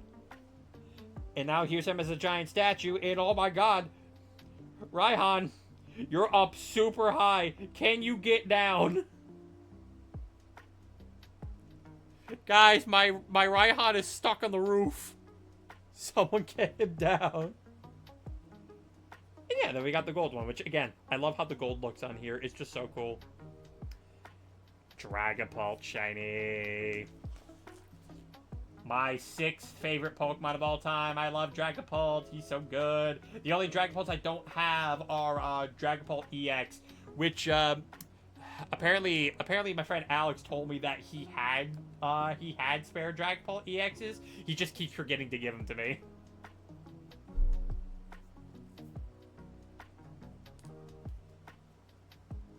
Yeah, I do love... Actually, you know what? Hold on. This is another instance of, can you tell the difference? And actually, you know what? I'm going to do something real quick. I'm going to turn on a light in this room because it's getting kind of dark. There we go. Let's see. I needed to get up anyway just because I needed to stretch my legs a little bit. But anywho, I'm going to show you... Okay, so this one might be a little bit trickier for you to, like, really tell the difference on it. Actually, no, I think it's going to be super easy for you to tell the difference on it. The visual is actually pretty glaring. Okay, yep, there. Okay, yeah, there we go. This is actually a much better lighting right now. Okay, so yeah, so Chad, can you tell the difference between both of these Dragapult VMAXs?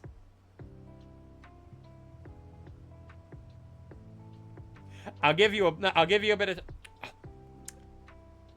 Hold on. There we go. Now it's better. So yeah, can you tell me the difference between both of these Dragapult VMAXs?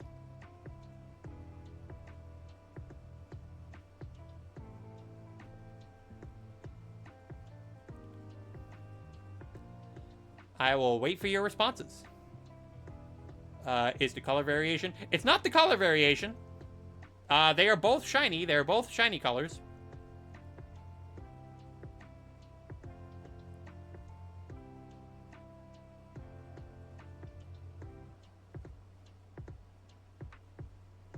I'll give you a bit more time.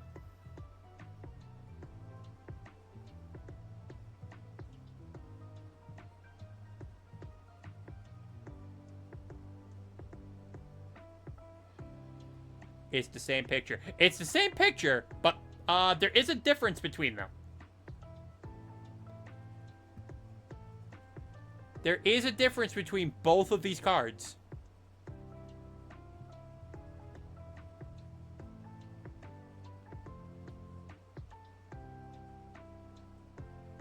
I'll let you keep guessing.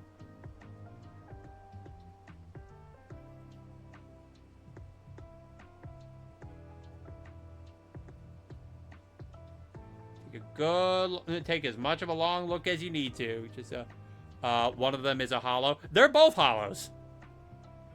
They are in fact both holos. I will say though, Ritu, you're getting warmer.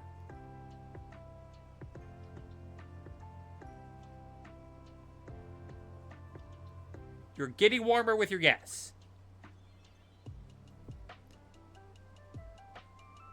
What does one of these cards have that the other doesn't?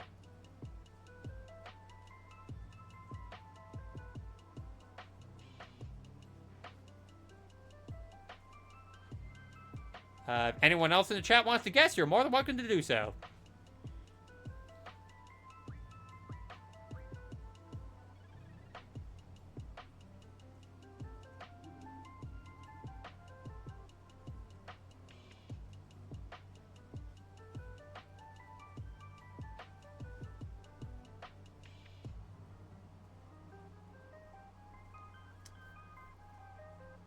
Just waiting to see if anyone else wants to make any guesses.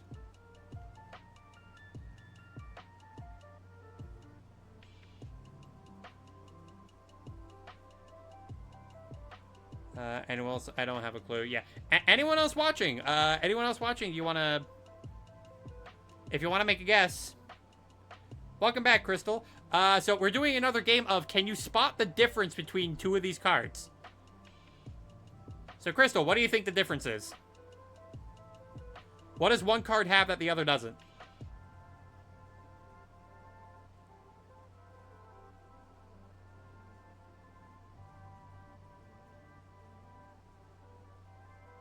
Is it the DOS shiny? Yes! This one has sparkly glitter shinies on it. This one doesn't. Because, yeah, if you take a good look at it, you'll see this one is covered in, like, multiple different sparkles. This one is not. Now, my second question. Which do you think is the misprint? Do you think it's the left one, or is it the right one?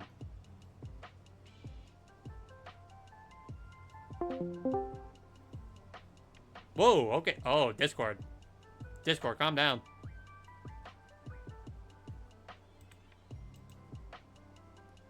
Damn, how did I miss that?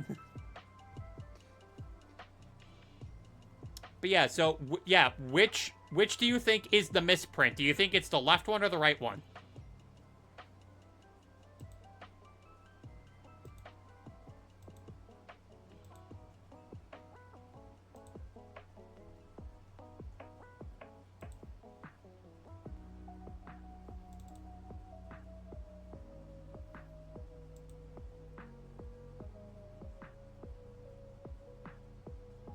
I returned from hot dogs. Welcome back, Murdoch. We were doing another game of, why do I feel it's the left one, even though it could be the other one? You're right, Crystal. The left one is the misprint. This is what it's supposed to look like. It is supposed to have this glitter effect on it. This one does not have it. Hello there, Free Knight. So, yeah. Again, I have some very interesting misprints that I have, like, kept over the years. But yeah, you're right, Crystal. It was the left one. It is supposed to have the glitter effect on it, but that one, it did not have it. Today's my birthday today. Happy birthday! I was just taking a shot. No, I was just taking a shoot in WoW. Yep. Dang, Crystal knows Pokemon cards better than they thought they did. Anyway, so here's Zacian. I apologize to any competitive players that are suffering through some PTSD looking at this thing, because every game this Pokemon invades in, it just becomes top tier. Even the trading card game. It also dominated the trading card game. And of course, it got a V-Union. Not Zamazenta, though, because there is clearly a favorite.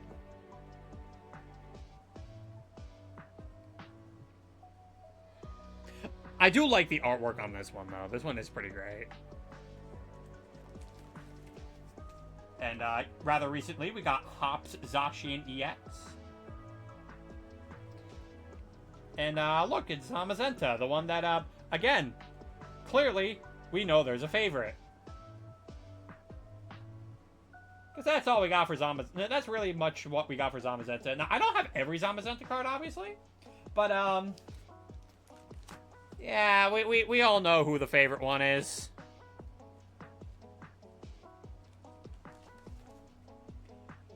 And now we have Eternatus. This was also a deck that I used to run because it basically was similarly to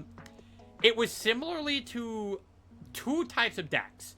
It felt very much like Mega Rayquaza EX with the fact that you could have up to 8 bench Pokemon running this thing. And also, it felt a lot like... it also felt quite a bit... Actually, no. I was gonna say it felt like Greninja Zoroark Tag Team, but no. No, this really was just, you know, a moderation, more like a modern version of the Mega Rayquaza deck. Just because it's like, you know, because it came with an ability where, Oh, hey there, Porygon Vault. Hello, nice collection. Thank you. I'll be uploading a VOD of this later to, onto my YouTube, so, like, you can check out maybe what you missed from here. Or, you know, you can just check the VOD afterwards when we go off stream, because, yeah, we've been going over this entire binder. But yeah, so Eternatus VMAX had an ability where if you only had Dark-type Pokemon in play, you could have up to 8 bench Pokemon rather than just the usual 5. And then for 2 energy, you did 30 damage for each of your Dark Pokemon in play. That also included Eternatus itself, so that was like 30 times 9. 270 damage for 2 energy. This deck was stupid. It was very stupid. It was dumb as hell. Now we got some Urshifus.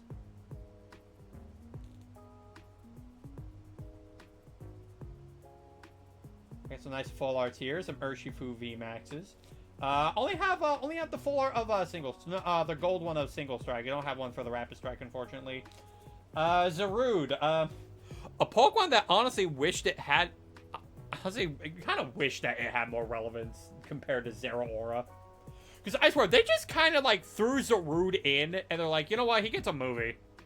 That's it.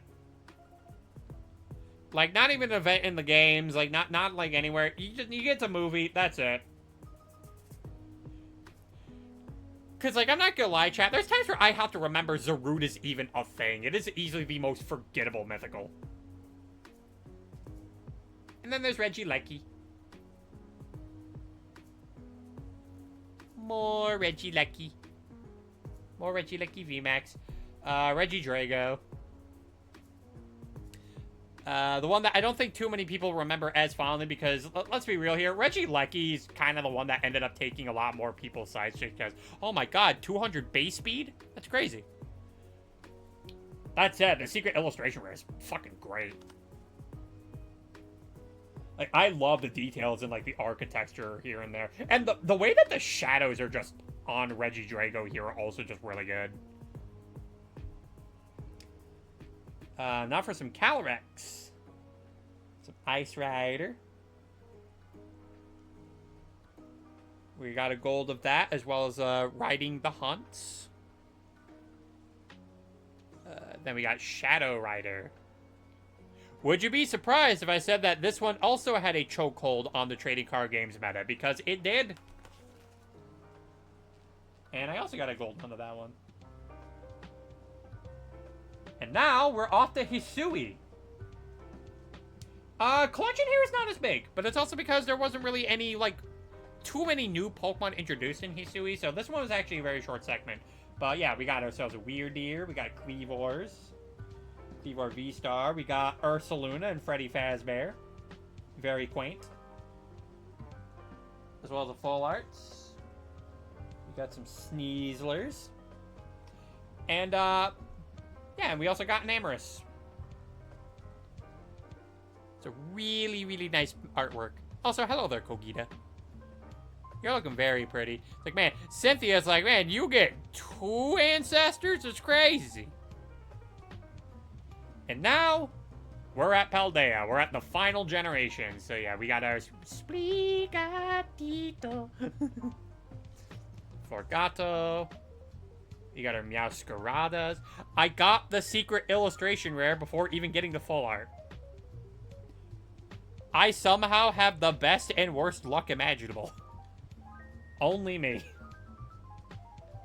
And of course, I got the shinies, because the shinies are giving us promos. And look at Fuecoco! Fuecoco going shopping! They put him in the shopping cart. He's so cute. Fuecoco, you can't go eating that. We haven't bought it yet. We haven't bought the thing yet. You can't do that. Fuecoco, you silly boy. Crocodile. We got some Skeledirge. I love Skeledirge. I think Skeledirge is like my favorite of the trio. And again, I have no full art, but I got the secret illustration rare. As well as the shiny and the gold.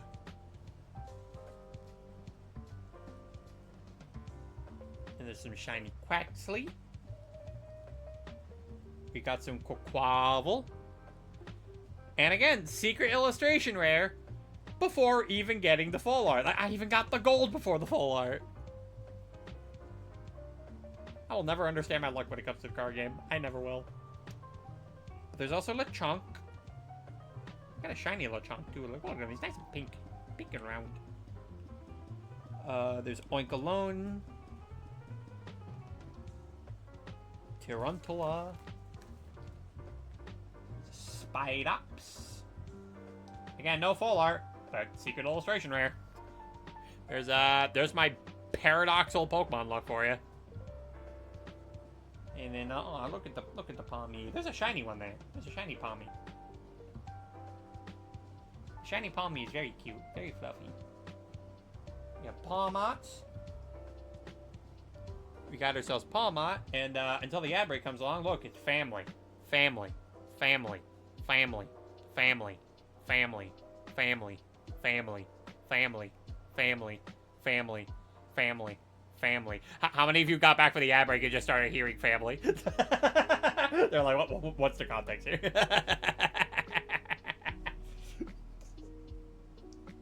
Honestly, one of my favorite things sometimes about ad breaks is just I'm able to just sometimes just line a bit up perfectly, just so that way it just comes back and you just suddenly just get a new kind of bit. It's like, wait a minute, when did this start? It's like we were just talking about Paldea stars, and suddenly I see family. There's a shiny Fido and a shiny Darkspawn.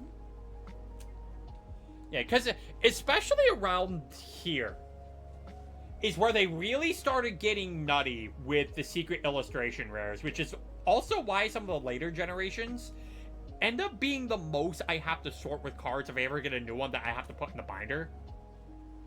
And I'm also just going to go out and say it like this too. As much as I love the secret illustration rares, because these are all really good. The secret illustration rares do look really pretty. They were a mistake. And the reason I say that is because while these cards do look really good, the illustration rares look phenomenal, it's also a big reason why scalpers won't leave us the fuck alone. These cards specifically, these type of illustration rares, are exactly the cards that scalpers keep trying to get from packs, which is why they buy out all the products so they can just sell it for even more. Like, I feel like if they weren't as crazy about the secret illustration rares in the set, in these recent sets, scalpers would not be as big of a problem. But because they're here, that's what they're aiming for. And the thing is, I'm not going to blame that on the Pokemon Company, because obviously they wanted to give us something nice, and these do look really nice. Instead, it's just going to be a further PSA for me that if you ever see a scalper, you have my full permission to kick their teeth out. Because they deserve it. There's Iono Belly Bolt. Belly Bolt. And yeah, and again, you just see their trainer in the back there. I love this touch with the trainer EXs. I also like the gold variants where the trainer is actually like in color. I unfortunately don't have any of those though, so I can't show that off in this binder. But you can look them up. You can obviously look them up. They are pretty cool. Here's some Wattrel. Can it keep scalpers in the deck? Yes, please. Go right ahead. Cause as much damage as you can. Because they have hurt me imaginably.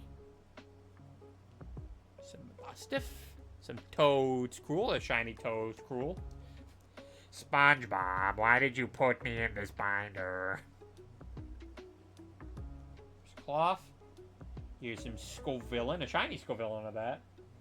And look, it's Lady Gaga! Here's some Tinkatuff. We got a Tinkaton. We got a Menace to Society.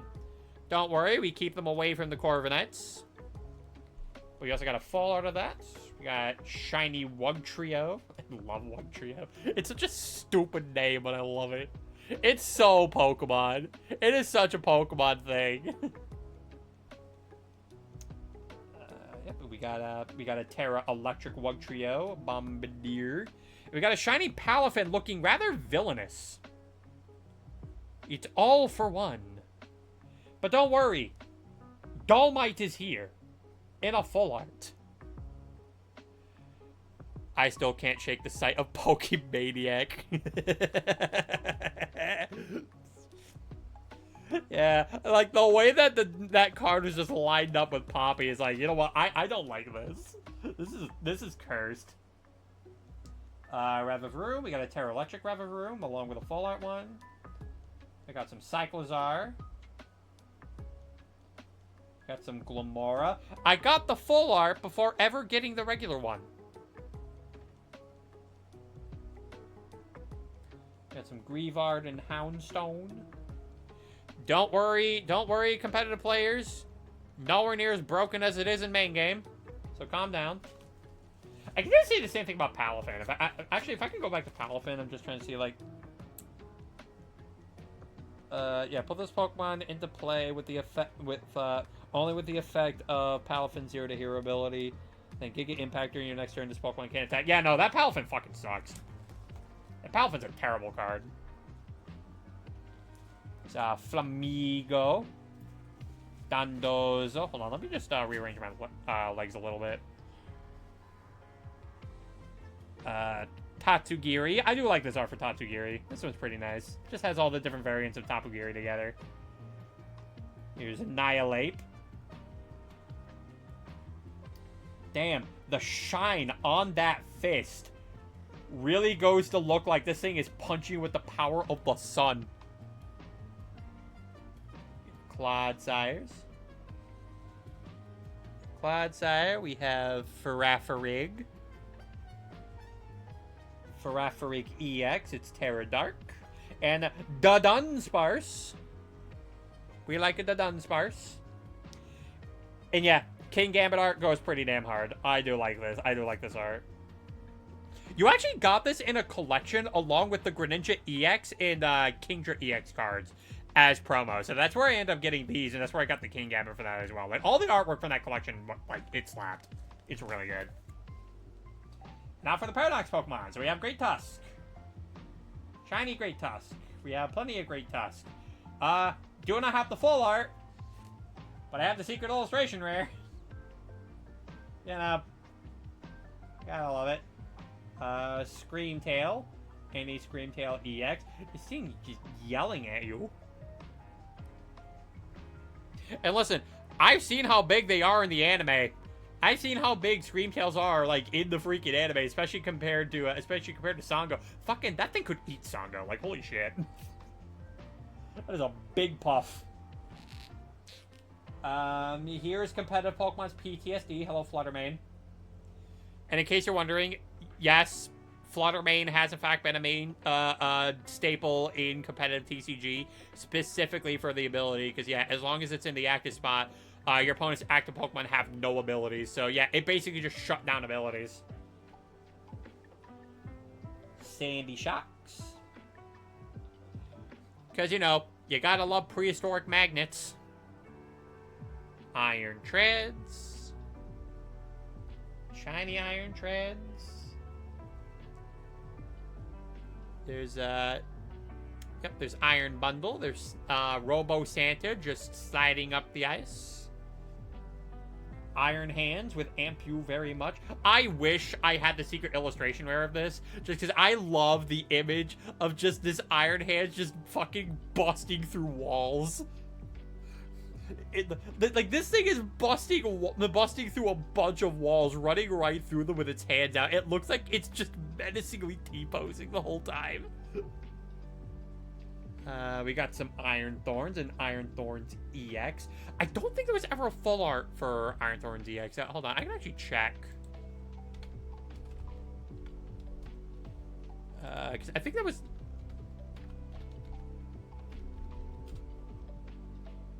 Oh, no. No, there is a full art of Iron Thorns EX. Fuck. My collection is not complete, chat. I need help. I need it.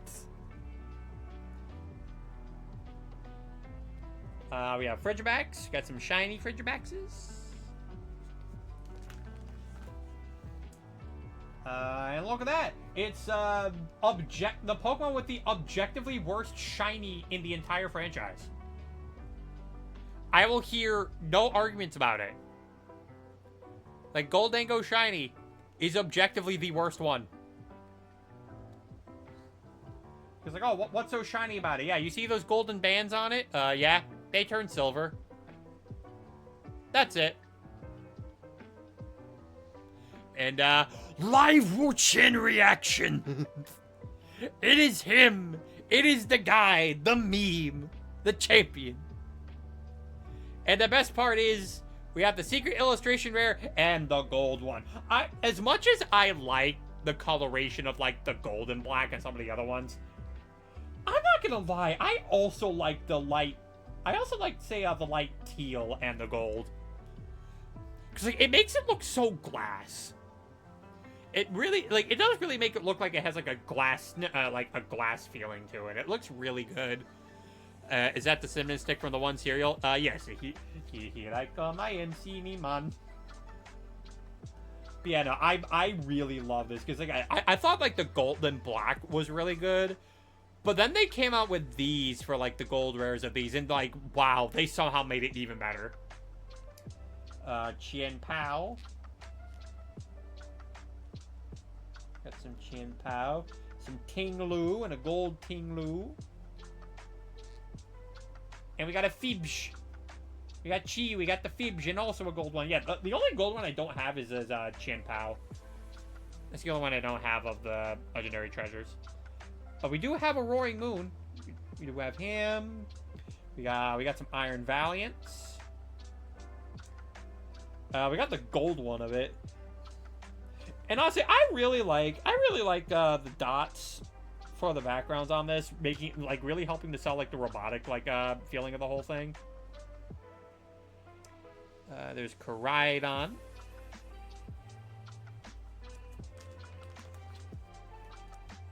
Here's some more Koraidon. I got the illustration rare for it too. Oh, guy looks like he's back in the past. We have a gold Koraidon. Then we have Miraidon. We have the other one.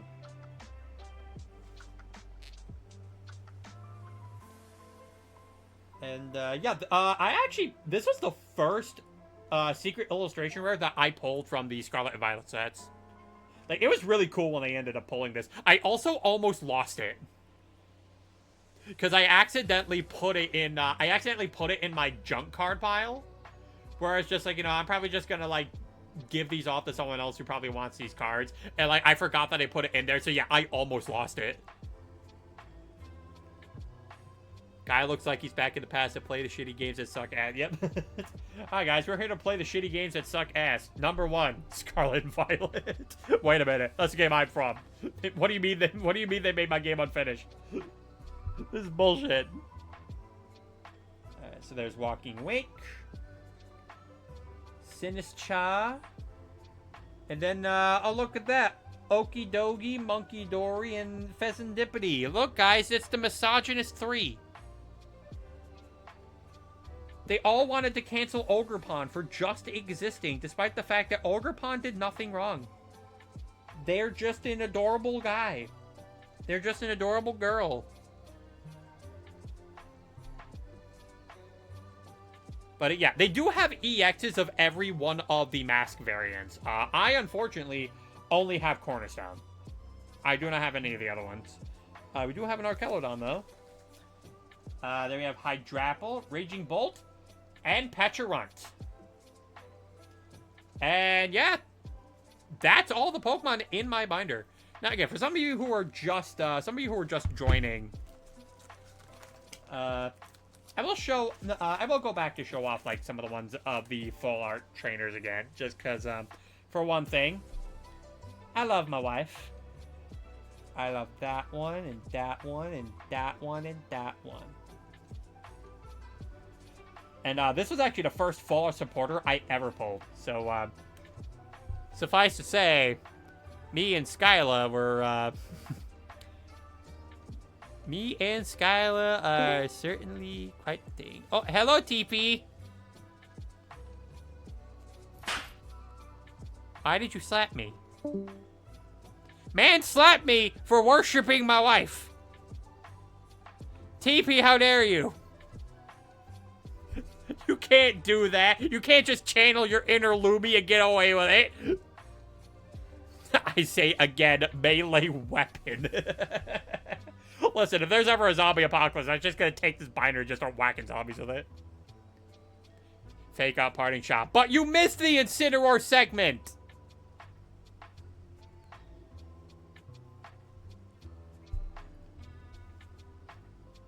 And I will also say, too, in regards to Skyla, in case you were wondering why I absolutely love Skyla to no end, the trading card game really is a big reason why that happened. Because her effect is really fucking bonkers. I didn't even realize you're on the Skyla part. That's the funniest thing. Well, I was actually on the Skyla part before. I'm just back on it again because, I am shameless. Man, you're such a shameless... That's the end of the sentence. You're such a shameless... Yeah, look, I even got a plush, too. Who unfortunately has seen better days. Like, I've tried to fix her up like anytime I could, just because some of like the strappings on her are kind of wearing off.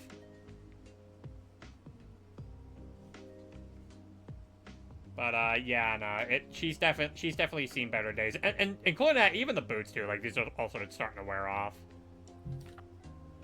Damn. Yeah, she's seen better days, but you know what? She's still a one piece altogether.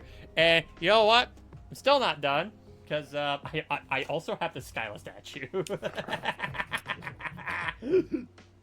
Thank you, Jordan.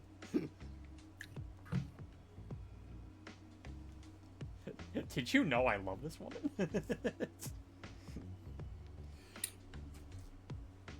If you love her so much, why don't you marry her? I did. Oh, okay. In fact, you know what? I'm gonna put her on screen right now. I don't care if no one redeemed it yet. Boom, there she is. But yeah, so a big part of why I just really loved Skyla is just because, like, whenever I could run her in a deck, she always, like, did the most clutch plays for me. Because she basically allowed you to search your deck for any training card and put it in your hand. The number of times that has saved my ass, I can't even tell you. It is just like, you know what? I love this woman. She is perfect.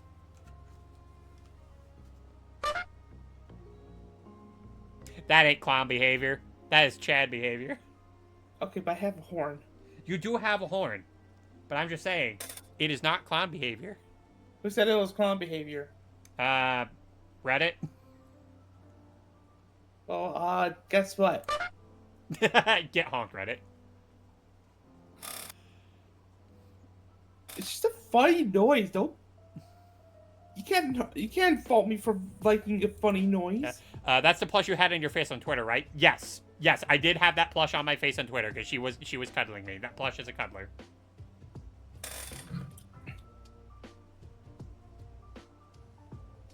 And yes, I did mention earlier I got impatient and got the Japanese version because there was a rumor going around thinking that we weren't going to get this in English, but we eventually did, and then I ended up being able to double dip.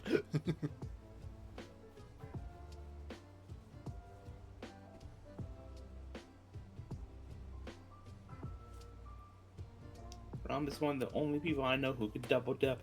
Indeed. And then let's see. Then of course I'm gonna get to the gonna try to get to some other ones on here because yeah, and then yeah, here are the lilies. TP, I already told the lily story at the beginning of the stream. Oh, you're gonna have to remind me what the Lily story was. Oh, God damn it. TLDR. TLDR. Basically, guy was obsessed with wanting to get that Lily card, and eventually we learned later that he got arrested for possessing CP. Of course, it has to be that. It can't just be the fans of the character. You can't just like the character for how they were in like Sun and Moon. No, you have to be that kind of jackass. Yeah. You know what? BJ was there when I talked about it. He said, "You know what? I saved Lily." Honestly, anyone else can, like, if you're not like getting her cards for that reason, you're already doing better. Yes. It also doesn't help that all of Lily's cards, like as of late, have just been stupid expensive. In fairness, like even outside of the CP people, who immediately go to jail, but like, or seek therapy in jail. In jail. But more to the point, she was always a popular character regardless. Yeah, she's a very popular character, and also, like, that trainer card specifically, it was so meta-defining that I'm pretty sure it got supporters nerfed. Oh, you mean, like, the one Lily card? Yeah, like, the ones with these effects specifically, because, yeah, these two have the same effect, they just have different artwork, but, like, their effect was so broken that, again, I am pretty sure, I am confident that they are the reason supporters got nerfed. As a whole. Yeah, because they ended up adding a rule where if you chose to go first, not only could you not attack on the first turn, you couldn't play a supporter on the first turn. Unless, except for supporters that specify otherwise. Yeah, like if you had a support card that said that, you could use this even on the first turn, but like there weren't like too many that were like that.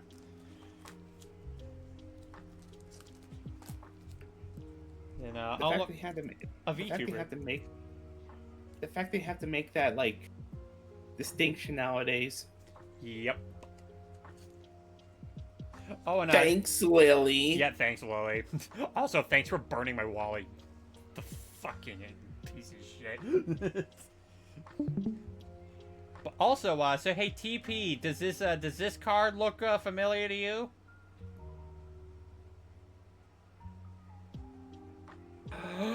Sus- Yep, people already made the joke.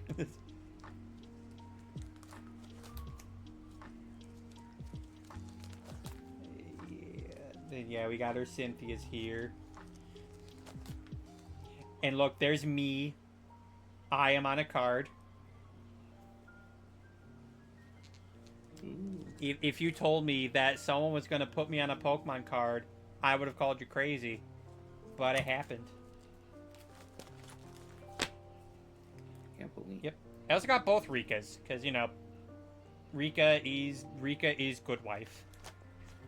But this is also better wife. So we're going to go back to this, because we love Skyla in this house.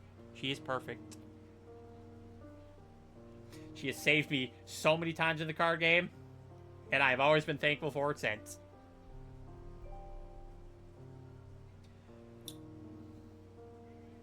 But, yeah, that's really all I got to show off on the binder. I'm gonna go to jail. Never good at TCG. Listen, there are only a few times where Charizard is actually good, like, in the trading card game. One of the times he had to ride on the coattails of Reshiram.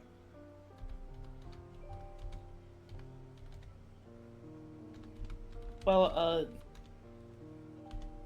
goes to show just how useful he is on his own. Indeed. The only time he was ever good alone is with the Terra Dark one, where obviously that was supposed to be a reference to Freed's Charizard. So he had to win through anime logic.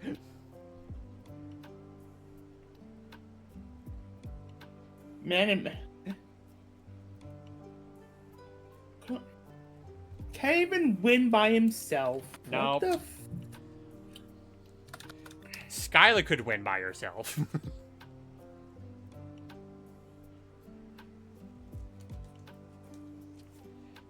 I mean, just look at this lady. Just look, she's just stretching, guys. She is just stretching.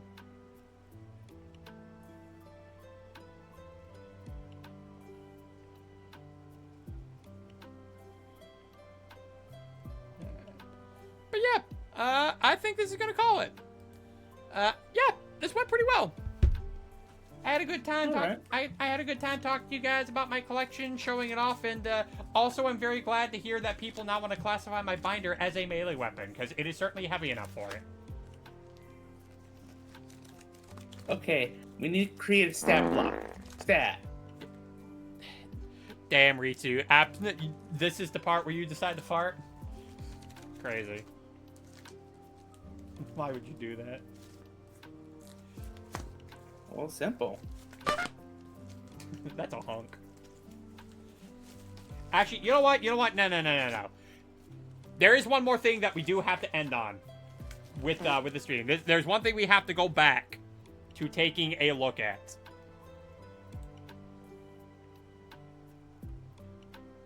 So, who wants to see the Mewtwo section again? You know what? I'm gonna take that as a yes. So, look at all the Mewtwo's. What's that? You saying my collection of Mewtwo's is minimalist? It's not that great? Well, have more Mewtwo's. Look at all the Mewtwo's, guys. Look at all of them, just right here, all in a row. What's that? Still not enough? Don't worry, I got you covered, fam. I got you covered. Look.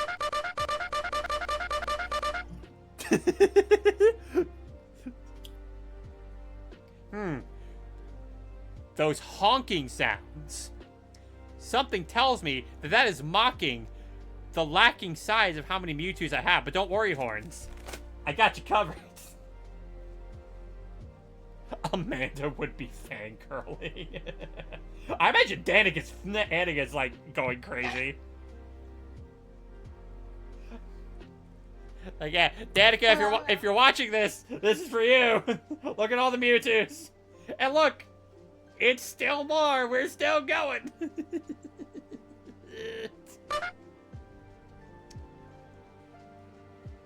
So many Mewtwo's. Not enough Mewtwo's. I need more, because there are some that I am missing from this collection. I do still need to get them.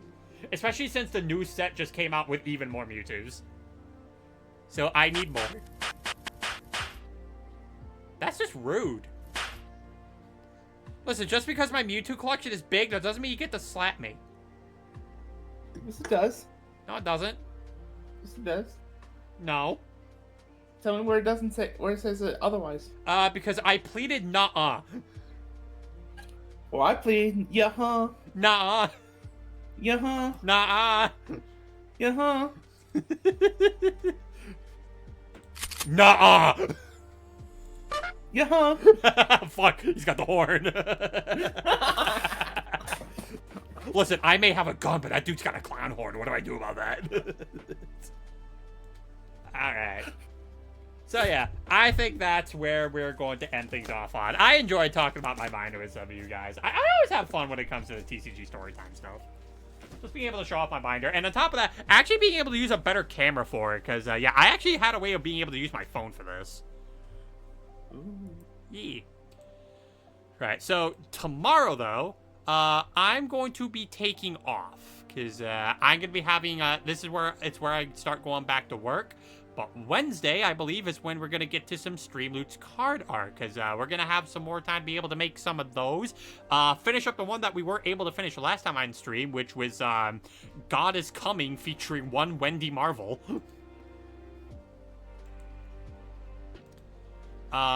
Thursday is going to be the Smash or Pass stream. You guys still have time to submit something to the threads if you want to partake in that. In fact, I will actually get the thread right now if you guys want to post anything in relation to it.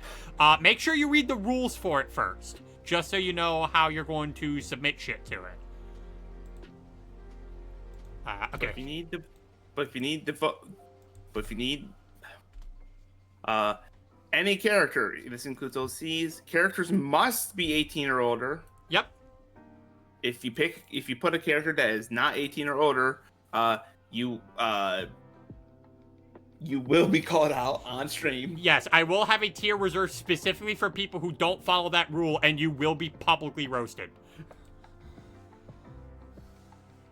Up to 4 characters, male or female, are allowed. Yep, I do in fact kiss the homies.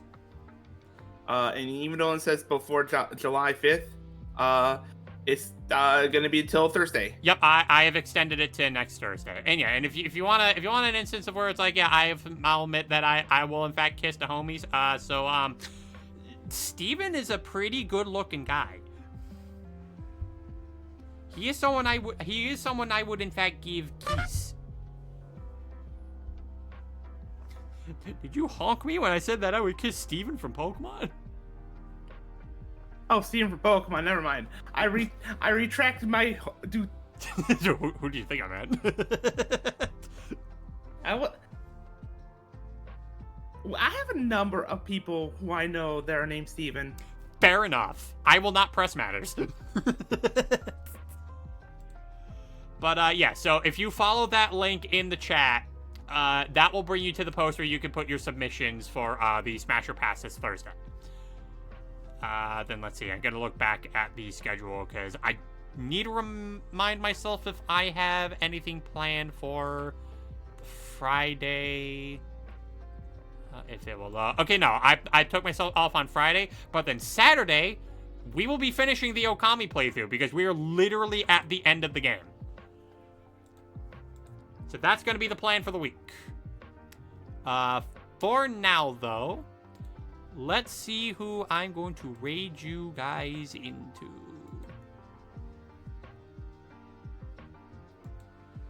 I do have options for it. Actually, you know what? Oh, I have a target in mind. Hey guys, how about we raid into Professor Lambio? Do it.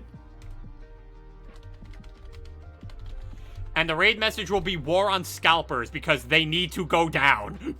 They owe me a Greninja. Fucking bastards. Fucking Hoopa. You fucking Hoopa. We did, in fact, look at fucking Hoopa cards. Fucking Hoopa. Yeah. Fucking. You know what? No. That's our raid message. Fucking Hoopa. Yeah, as much as I'd like the raid message to be war on scalpers, no, fucking Hoopa's a better raid message. We're doing that. Alright, so, as our usual stream rules go when we raid into people, don't overpromote the stream, respect the streamer's rules, and be sure to follow the content if you like what they do. But until then, this has been Realm Wars. We've been looking at the melee weapon that is my TCG binder, and I shall see you guys Wednesday for when we do some Stream Loose card art. See you guys then.